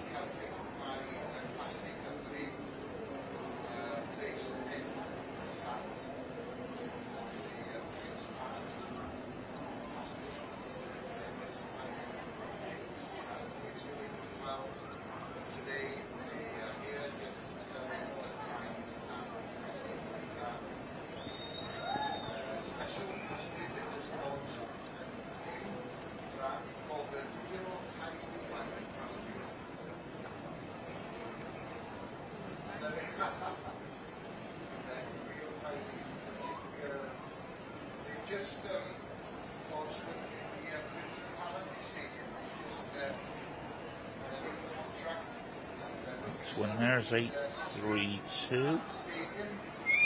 This is Jake Thomas. Jake Graham Thomas Moffat's with pony. Graham Moffat's Plumelin the Fox.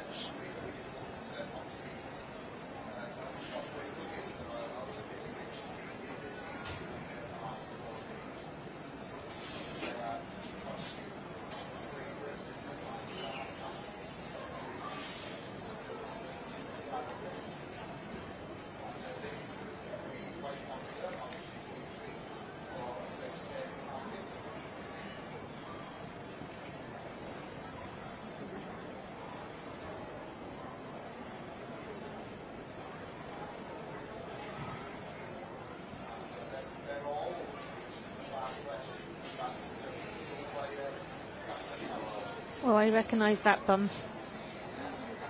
That's Yarall Dave May's Surprise. Looks well, doesn't it? Prolific, this is the one I mentioned earlier, Yeah. 20 years old. Prolific winner here under saddle many years ago with Maggie.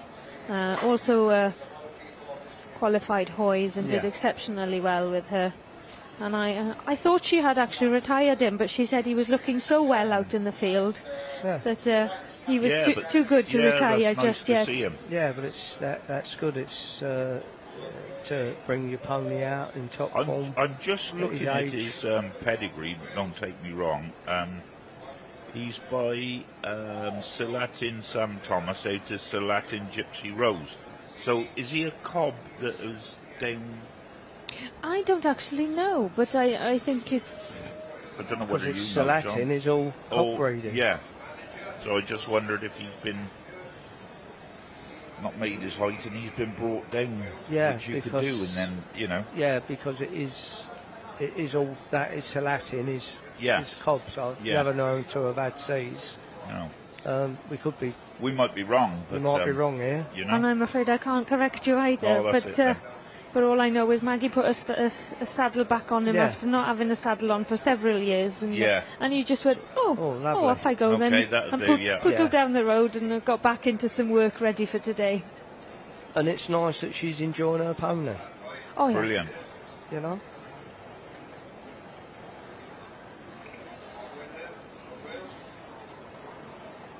Who have we got in front of us now? It's nice straight little mover there from the front shot angle.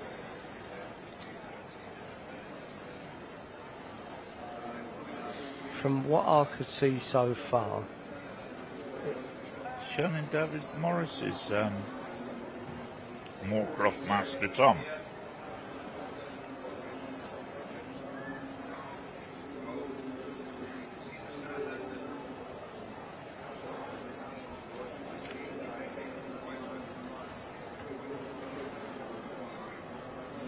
So David is he retired from showing David now? I don't know. To be quite honest with you, you don't see him showing a lot.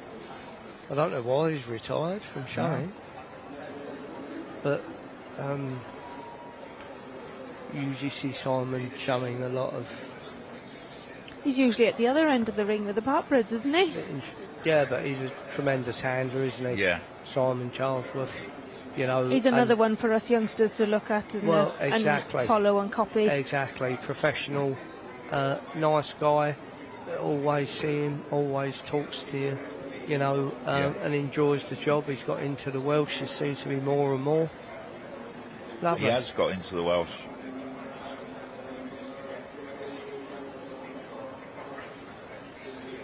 I think he's the sort of chap you could give him anything to show. Oh, yeah.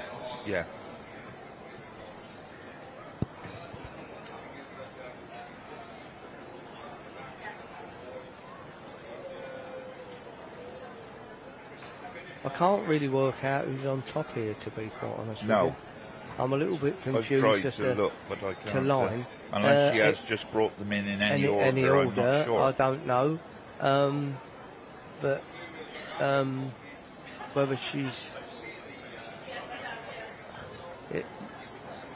It looks like come here the bandit could be on top.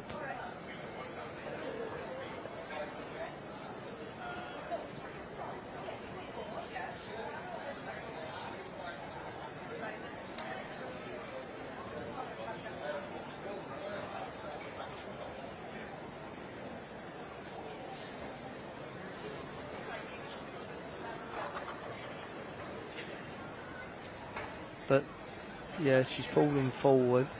The Bandit's on top. Yeah. Of the first line.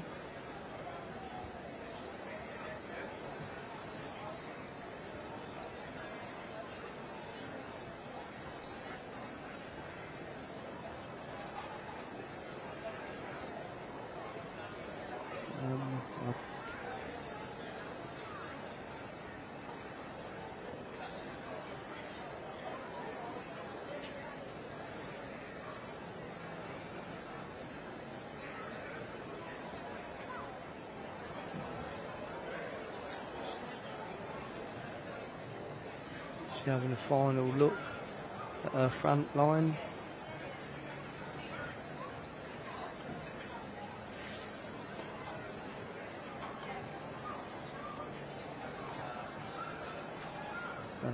Yes.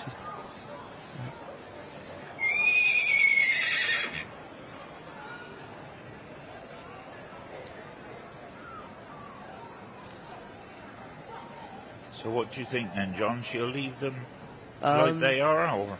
I wouldn't be at all surprised if she didn't leave them like they are. Yeah. Oh,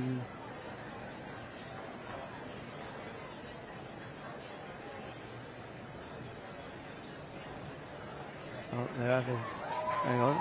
She's having a bit of a move around she's here. Moving them round. She's pulled up. Landmore Lice Reagan. Yeah. Into second. It looks like she's going to leave the Bandit on top, and may I say rightfully so. Yep. But I'm being biased.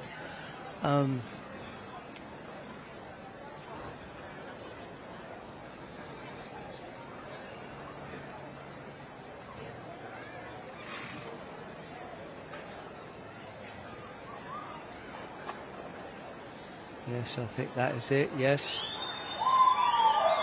There we go, and congratulations go to Freddie Luke and Come Here the Bandit.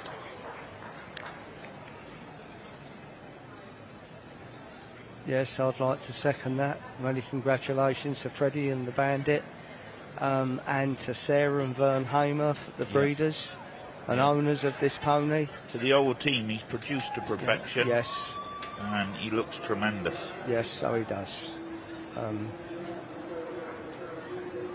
Brought out in top form by Freddie, and again the second pony, Landmore Lice Reagan. Congratulations to them, Tom and Will Davis. A lovely pony.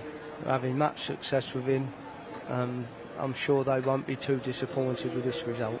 No, not at all, John. Not at all.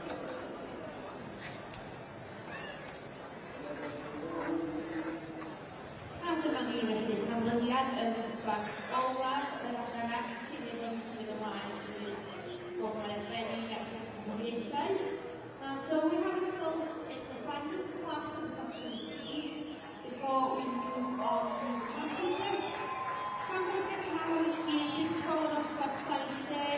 Please congratulations to the winner of class 17, the senior selling class, which is exhibit number 837. Come Here the Bandit, owned by Sarah Hamer and chosen today by Andrew. In second we have 827.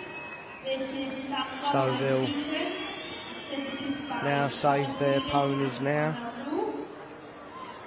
for you've got the male championship next, where the two stallions and the Youngstock Champion can compete for the male championship.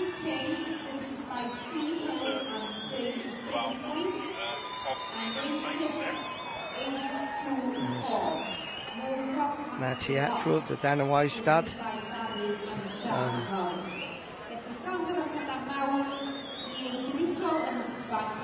Looking on.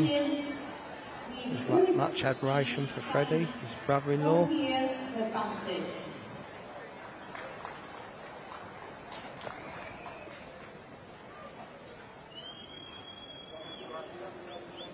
They're still having a run round in the stallions.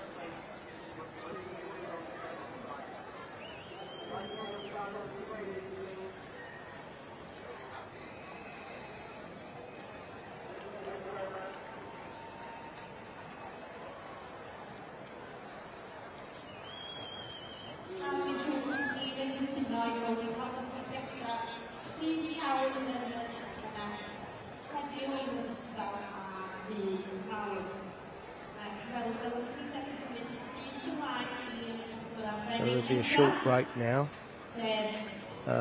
Give the Youngstock Champion a chance to come into the ring, who was a colt, and he will compete against the junior stallion and the senior stallion for the male championship.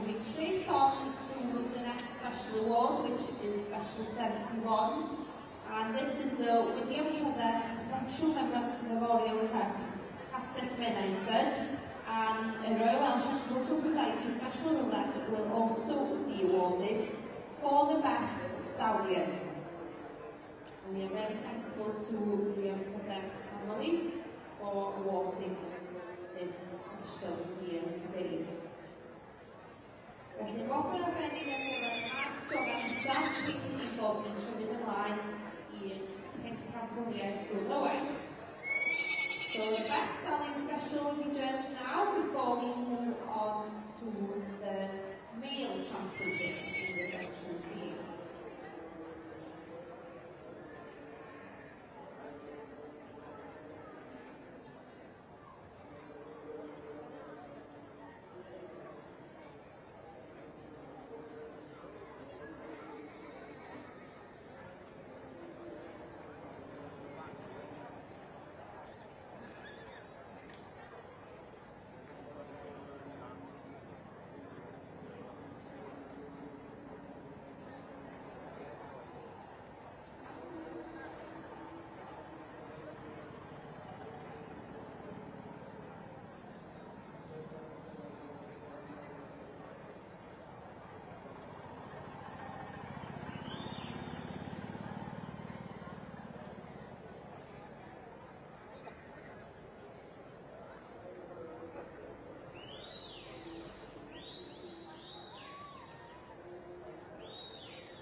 Well, here we go.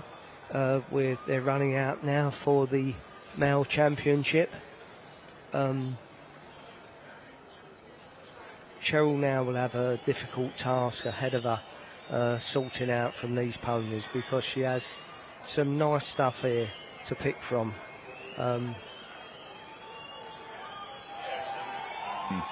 Cheryl's got some beautiful stuff here to pick from.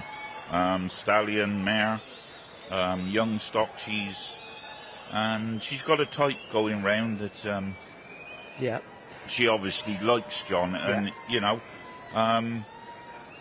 in one way, I suppose, as one seed breeder to another, I've got to congratulate you, John, because when you think you've got a connection with probably most of these ponies. Well, I know 4 of them. Yeah. Probably 3 or 4 of them you've got a connection with. Yes, I have. Somewhere along the line. And I've got to be perfectly honest, sitting here, and I don't want to sound wrong. This is very emotional for me. I'll bet it is. It would be for me. You know, as a purist, as we say, as you call a breeder, and from one seed breeder to another, I think it's a fantastic experience. We've actually been in that situation. You've been there, I've been in that situation, and it is. In my wildest dreams. Yeah. But if it wasn't for Curdin Jones and Doreen Jones, I wouldn't have had the Jackie and I wouldn't have had the achievement. And likewise, likewise here. So and it must, and there's a chap I must also salute is Matty Paul. Matt, fair play. Yeah. And North Parshwalk King. And I've got to take my hat off to him. God bless him. Stort supporter he was. Oh, that was good. And his son Matty, who is still involved in the job. He was involved in the stud. Yeah.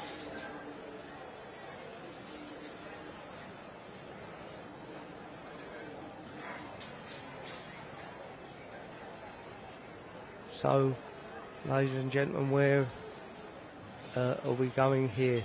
It's everyone will have their favourites. Everyone will have their pick.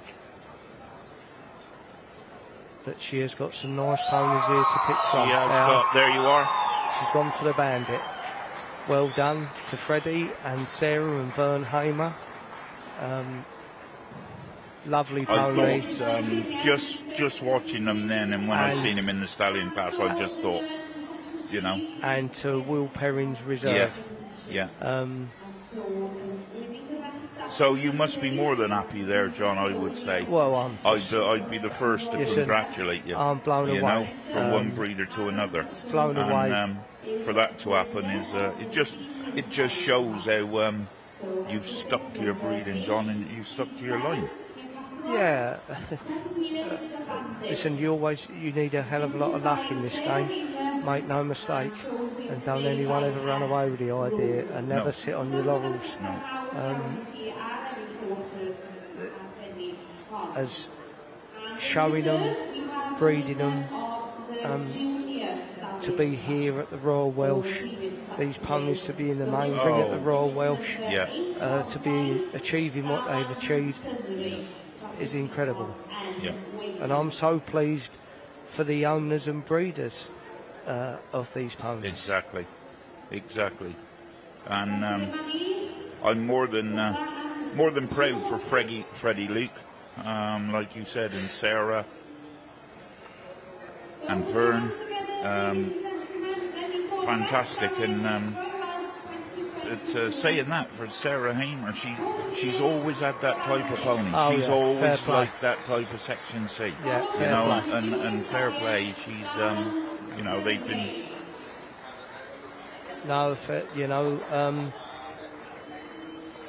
And you take your hat off to them. Got to. You take your hat off to them. Yeah.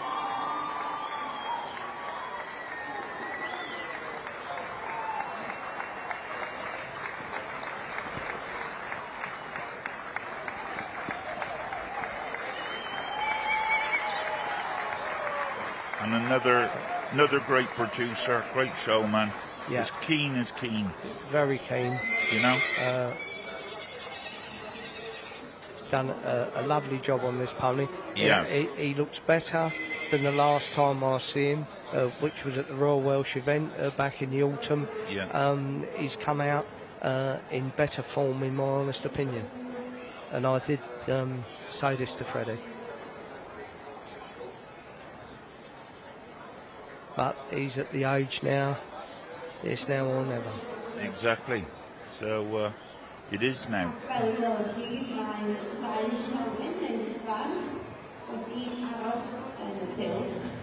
So isn't it nice for a young stallion to come and take that Chetwynd Cup?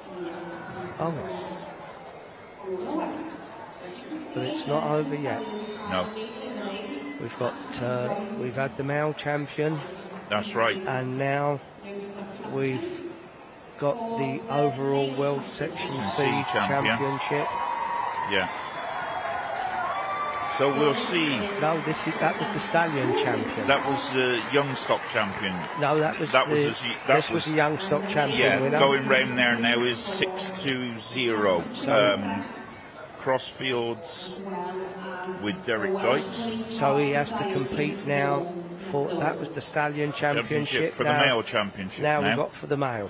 Yeah. And so it'll probably be, we'll see in the ring, in front of the judge, we'll probably see the two stallions. and the Youngstock champion.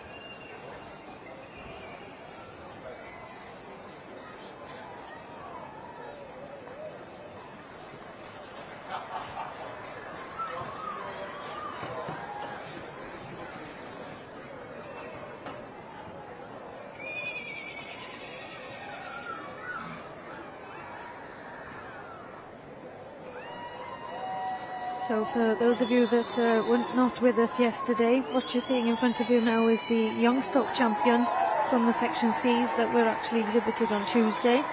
So Derek Dykes and Joanne Nicholson's homebred Crossfield Danny Boy, I believe. Oh, sorry, take that back. Crossfield Casino, who was sired by Crossfield Danny Boy. So he was actually first champion, Youngstock Champion and Reserve Overall Champion back in Cheshire in 2021. He did well in Glanusk this year, and is following in his footsteps as what his grandsire did, Gwentland Maddock, here a few years ago.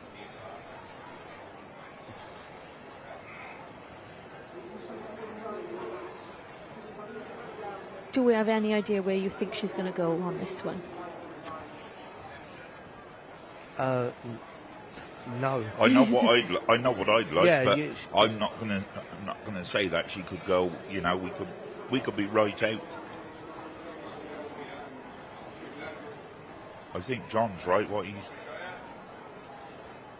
I think she's got three lovely animals there in front of her to choose from. It's at the end of the day now.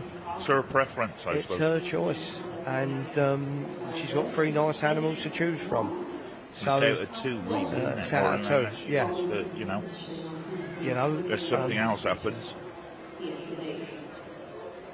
I've got a sneak where she'll go, but looks like she's gone for the Youngstock winner. Derek Dykes, congratulations to him. So there we are. Derek Dykes is the male champion here in the Royal Welsh 2022.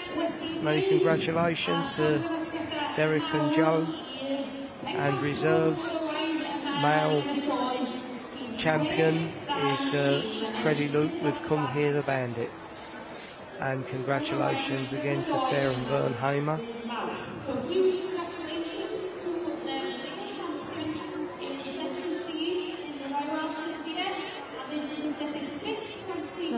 So now we move on to the overall Section C champion. Talking to Derek and Joanne earlier this morning, they were saying that this Cobnell, bless him, has won both all medals he can do now. He's won a bronze, silver and a gold in the same year. Yeah, lovely. Very nice. And nice to see people having success with their ponies. Yes, homebred by themselves. Yes, homebred, home produced. Yeah, homebred, home produced. Lovely. A tremendous achievement here today. And many congratulations. And I think it's lovely, sorry to butt in there then, but they both work full time as well. in other jobs. So the horses isn't just everything that they do. So it's a hard life when you have a full-time job as well of your horses. Listen, when you dedicate yourself to these, that is what you do. I mean, they're not flying off to Greece or Spain or Turkey. The Royal Welsh is the annual holiday. Welsh is their annual holiday. Right. You know, It's got to come from somewhere. yeah. Now comes the Section C Championship. Looks like they've opened the ring up for them Yeah. as well, which is nice. Yeah. I know where my money's going on this one. I'm going to put my head on the chopping block here. I'll be going for the mare. Yeah. 692. I put You know, my money there as well, I think. there's some lovely ponies in this ring. I'll take nothing away from any one And of there's them. been some lovely ponies in the ring over the last two, I think Tuesday they've and outshone today. the Cobs, Jeremy. Oh, without doubt. They've outshone the Breed, Cobs. not being biased, but the Welsh Pony Cob type Section C is the most I've seen the Section C's for a few years. I've watched a good class, and I'm so proud and pleased to be in amongst it all as a Section C breeder. exactly, We've stuck yourself, your Yeah. brother. yeah. We've Stuck stuck at in it. it. You know, Boys, I might actually go against you here. I do like the male champion. oh, that's fair play, and this yes, is what you're that's here fair for. play. Yeah. But look at it, this is a lovely filly. This would have. To be quite I honest, think if I would have been asked to go on and adjudicate at the last minute, this could have been. If you were the referee judge, as they say. Yeah, I think this would have been. I absolutely adored her when she first came in the class, and I thought, what is that? You know, but no, it's. you've got, look, as commentators, as judges, as breeders, as showmen. Your mare is going very well. She's showing herself off brilliantly, Well, uses isn't she? her hops, doesn't she? You've got to have a voice. You've got to have an opinion, Yes. and you mustn't be frightened to say what your opinion. You're not being rude to anyone's animals. No, not You're at all. being open and honest, and there's no harm in that. I love that mare. Yeah. Simple. And a proper Section C breeder would like that mare. Yes. A Welsh Pony of Cob type. person would like that mare. Without doubt. It looks like she's torn. The hands on the hips. She can't decide. She's got them, both of them stood next to each other here. Are we going to get a shot of the two? I'd love to get a shot where the camera comes back and just has the two of them stood next to each other. I could see that little mare put on a lapel badge representing the breed. Yeah, of course. Yeah. Of course.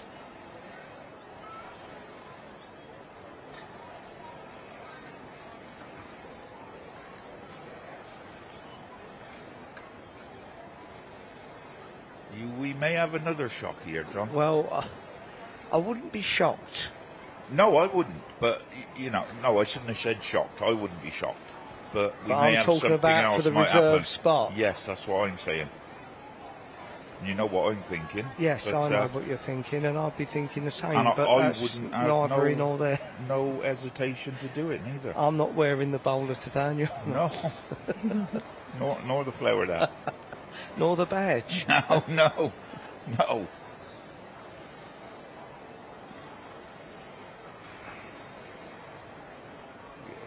One in there. I think so.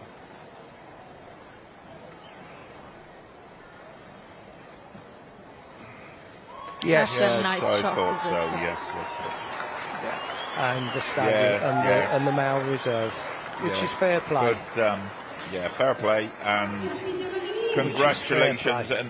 And nothing gives me more to congratulate that family. Scott, Kelly, Heidi, their children, Gwen and Steve. Gwen has been at it since, I shouldn't have said the year dot, but dear old Gwen, she's been at it And it's lovely to see that prefix back at the fore. So it is. And Gwen, and listen, don't ever forget Steve. No, Steve was the showman on the firm Wasn't many he? years ago. Yeah. So someone told me. And Gwen has always been there. She's a tremendous breeder and judge.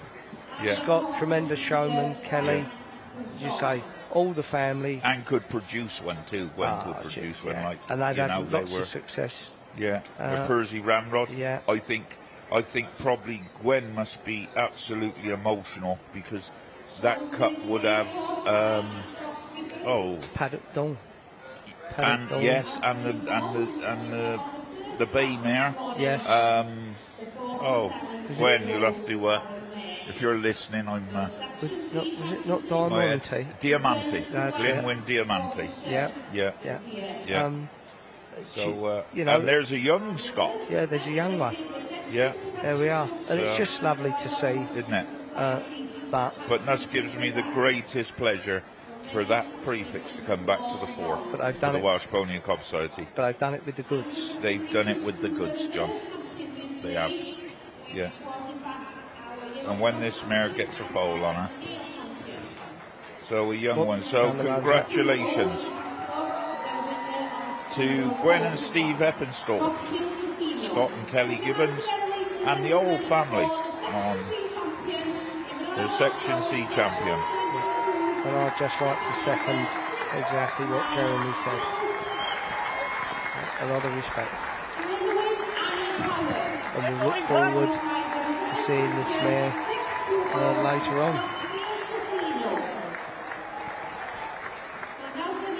in the Thomas Brightly.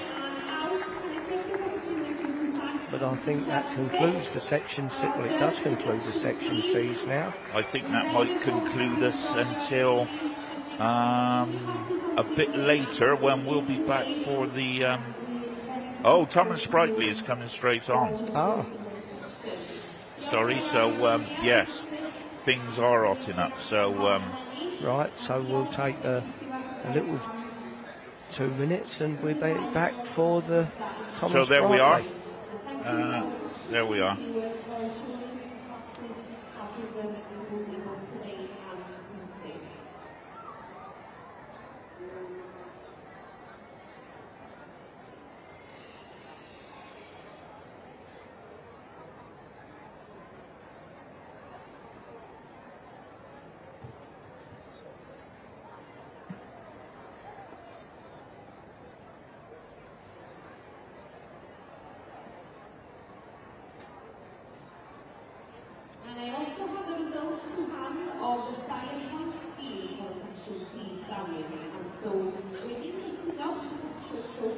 So there we are, going on towards the next class in the main ring is the Thomas Sprightly for the Champion Welsh Breed at the Royal Welsh Show 2022, and the judge this afternoon for the Thomas Sprightly is Kerry Fell of the Precision Stud in Gloucestershire, in Highledon in Gloucestershire, Section A, Section C, D, and I think she's had the B. So breeder of all sections, and all sections. So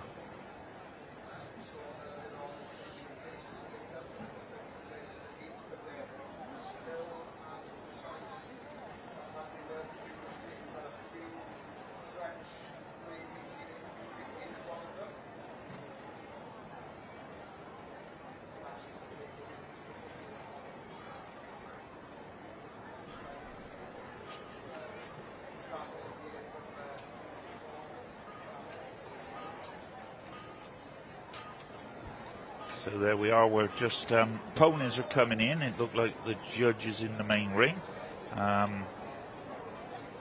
So we'll wait for all the ponies to come in and we'll see where we are.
availability and impactful all plan i wneud i'r gwrthwelyd i'r cylch ar gyfer ystyried gwrthaf pethol cael strategy.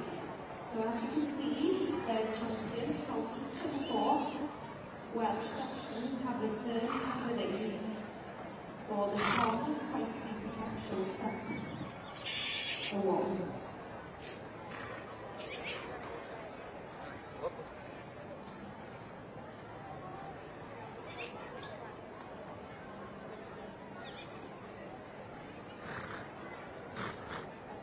So we have the champions, the champion of the Welsh Mountain Ponies and the Welsh Cops, which yesterday they returned yesterday to the main ring. And we also have So there we are. We're looking down onto the main ring, into the centre now, where Tom and Sprightly. Tom and Sprightly Award for the Best Welsh Exhibit. So this is the one everybody as well wants to win. Being judged this afternoon by Kerry Fell of the Brinseon Stud in Gloucester. Section A, B, C, D breeder. Produced and showed all sections. So, yeah, I think she's got her work cut out this afternoon, John. Myself, because there's a great lot of Welsh breed out there to pick from. There you've got the Welsh Section A going on the grandstand there, giving a tremendous show. Anna's got the crowd behind her. This mare, very popular little mare, an overseas mare, and it's fantastic to see overseas ponies coming and achieving great heights here at the Royal Welsh Show. And another nice pony that we've actually stood by the last 2 days. Yes. And the Welsh Section B 3-year-old colt that was a Section B champion under Richard Miller. And a lovely pony. And a lovely pony. I think he'll be touching on the lineup, I think, somewhere along the line. I think you know. And there she is, the mare. The Welsh Cob mare, Geller Lottie, properly of William Lloyd Vacum and the Lloyd family. Popular winner from yesterday. And here is the lovely Section C champion. And as John said, the Section C champion. I haven't seen a Section C mare going along the grandstand as good as that for a long time, I don't think. No, I don't think so. And a lovely little mare. So there we have it. She has got 4 good representatives of our breed standing before her to make, I'd say, a fairly difficult decision.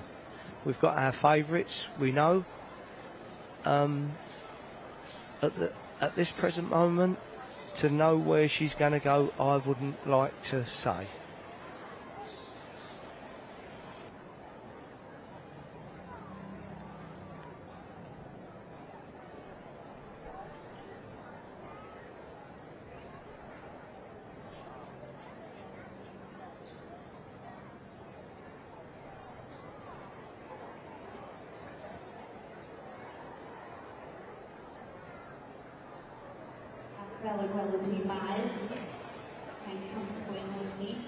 So there's Kerry having a good look round them. This is a lovely honour for any breeder to have, to come in and judge the Tom and Sprightly. And she's had, as Jeremy said, had great success with ponies.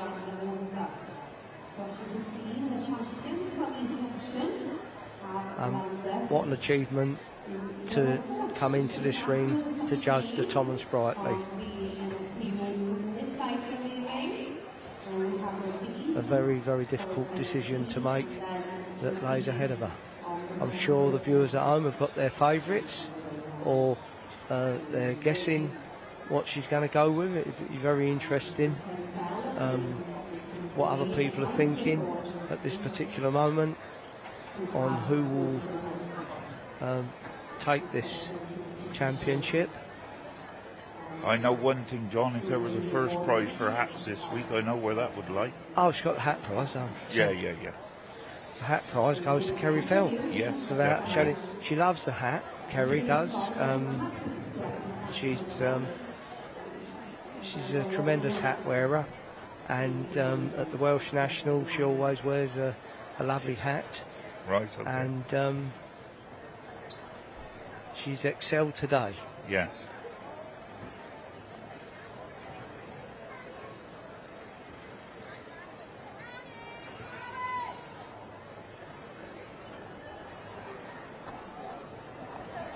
So she's seen them all run round, she's had a look at them, and she's going to send them out to let them walk round, or she's going to see them individually, or? I think, no, she has picked a winner. The bowler hat's off. It looks like it's... There you are. Hang on. There you are, It's John. the section B. So what Well, do we... Listen, we're not surprised. No. We stood by that Stood by the pony when we seen him yesterday morning before in his class. And there's the section and there's C the section C coming in reserve. So, yeah. Well, no one could say anything bad about that. No. In my opinion, they're two lovely ponies. Yeah. And we can't be bad at picking ponies, I don't think, John. Oh, I don't think we've done a bad job. Did we? No. We could have, we picked this pony out coming into his coming class into his at class. 8 o'clock yesterday morning. So and said it would take a hell of a pony to beat this. Before we'd seen anything. And there he goes. And there he goes. He's top of Thomas Sprightly. So I'm chuffed with that. Yes, I'm very pleased. And I'm also chuffed for Scott Gibbons and Gwen Eppinstall. But congratulations to Sandy Anderson and Georgie and the team, their Section B champion. And it must be, listen, and Liesl Burt has got to be mentioned here because obviously she's without doubt picked the pony out. Yeah. She's shown him impeccably. She has. And as she does all the ponies. Yeah. They all come out in top form. Yeah. And the handler's got to be recognised. Of course he does. Always. Yeah. And she does a very good job. And I know Sandy does that. He does, recognise all his handlers and his producers. Yeah, so he's very good to his own team, his whole team. He's got a hell of a team round him. Well, yes. You know. And that's lovely to see. Yeah, it is. It is. And at the end, what you put in, you get out, and it's just brilliant. So what do we think this will be in the future? Would you think it'll come out in a few years' time as a stallion, or do you think it'll come out as a ridden? No, in the hand, Sandy, as I do, it will probably, he'd be looking more as to put it into his breeding policy. Yeah. That would be the first thing I would say. That's what he'd be looking at. If it can produce stock like that, then it's even better, isn't it? Well, to stay as a breeding stallion. Yeah. But he's just climbed Mount Everest. Yes. He doesn't really need to put the boots back on. No, he doesn't need to go again, does he? So, in the future, maybe, but there's no rush now, is there? No, none at all. None at all. But, how mannerly and well behaved he is for a 3-year-old colt, isn't he? It's a lovely colt. It's a lovely colt. Yeah. Because it's a long way down. Those cob boys are quite used to it. For the Section B breeders, we don't generally run the whole grandstand. So it looks like there's a Spitfire or something going over, so I don't know. That's the end of the horses, I think. I think, yes. We've done our bit. Yeah. And I would like to just thank you, Jeremy, and you, Emin, for your company. I've enjoyed it. I've thoroughly enjoyed it. It's been an absolute pleasure. Believe me. Well, I don't think I'm going to say to you, don't leave it so long next time. It's been about 4 years since we've spoken, but it's been a pleasure. I hope everybody has enjoyed it, and I know I have. Well, I've enjoyed. And I know I will be taking home a lot of information, Well, a lot of tips and tricks. It hasn't Maybe been broke too down, much I can information. tell you. It hasn't Maybe been too broke much. down. But if I could thank everyone at home who's without watching doubt. in Yeah. for supporting this English commentary on behalf of myself, John Kirk, Jeremy Davis and Anwin. We've had tremendous feedback. Thank you.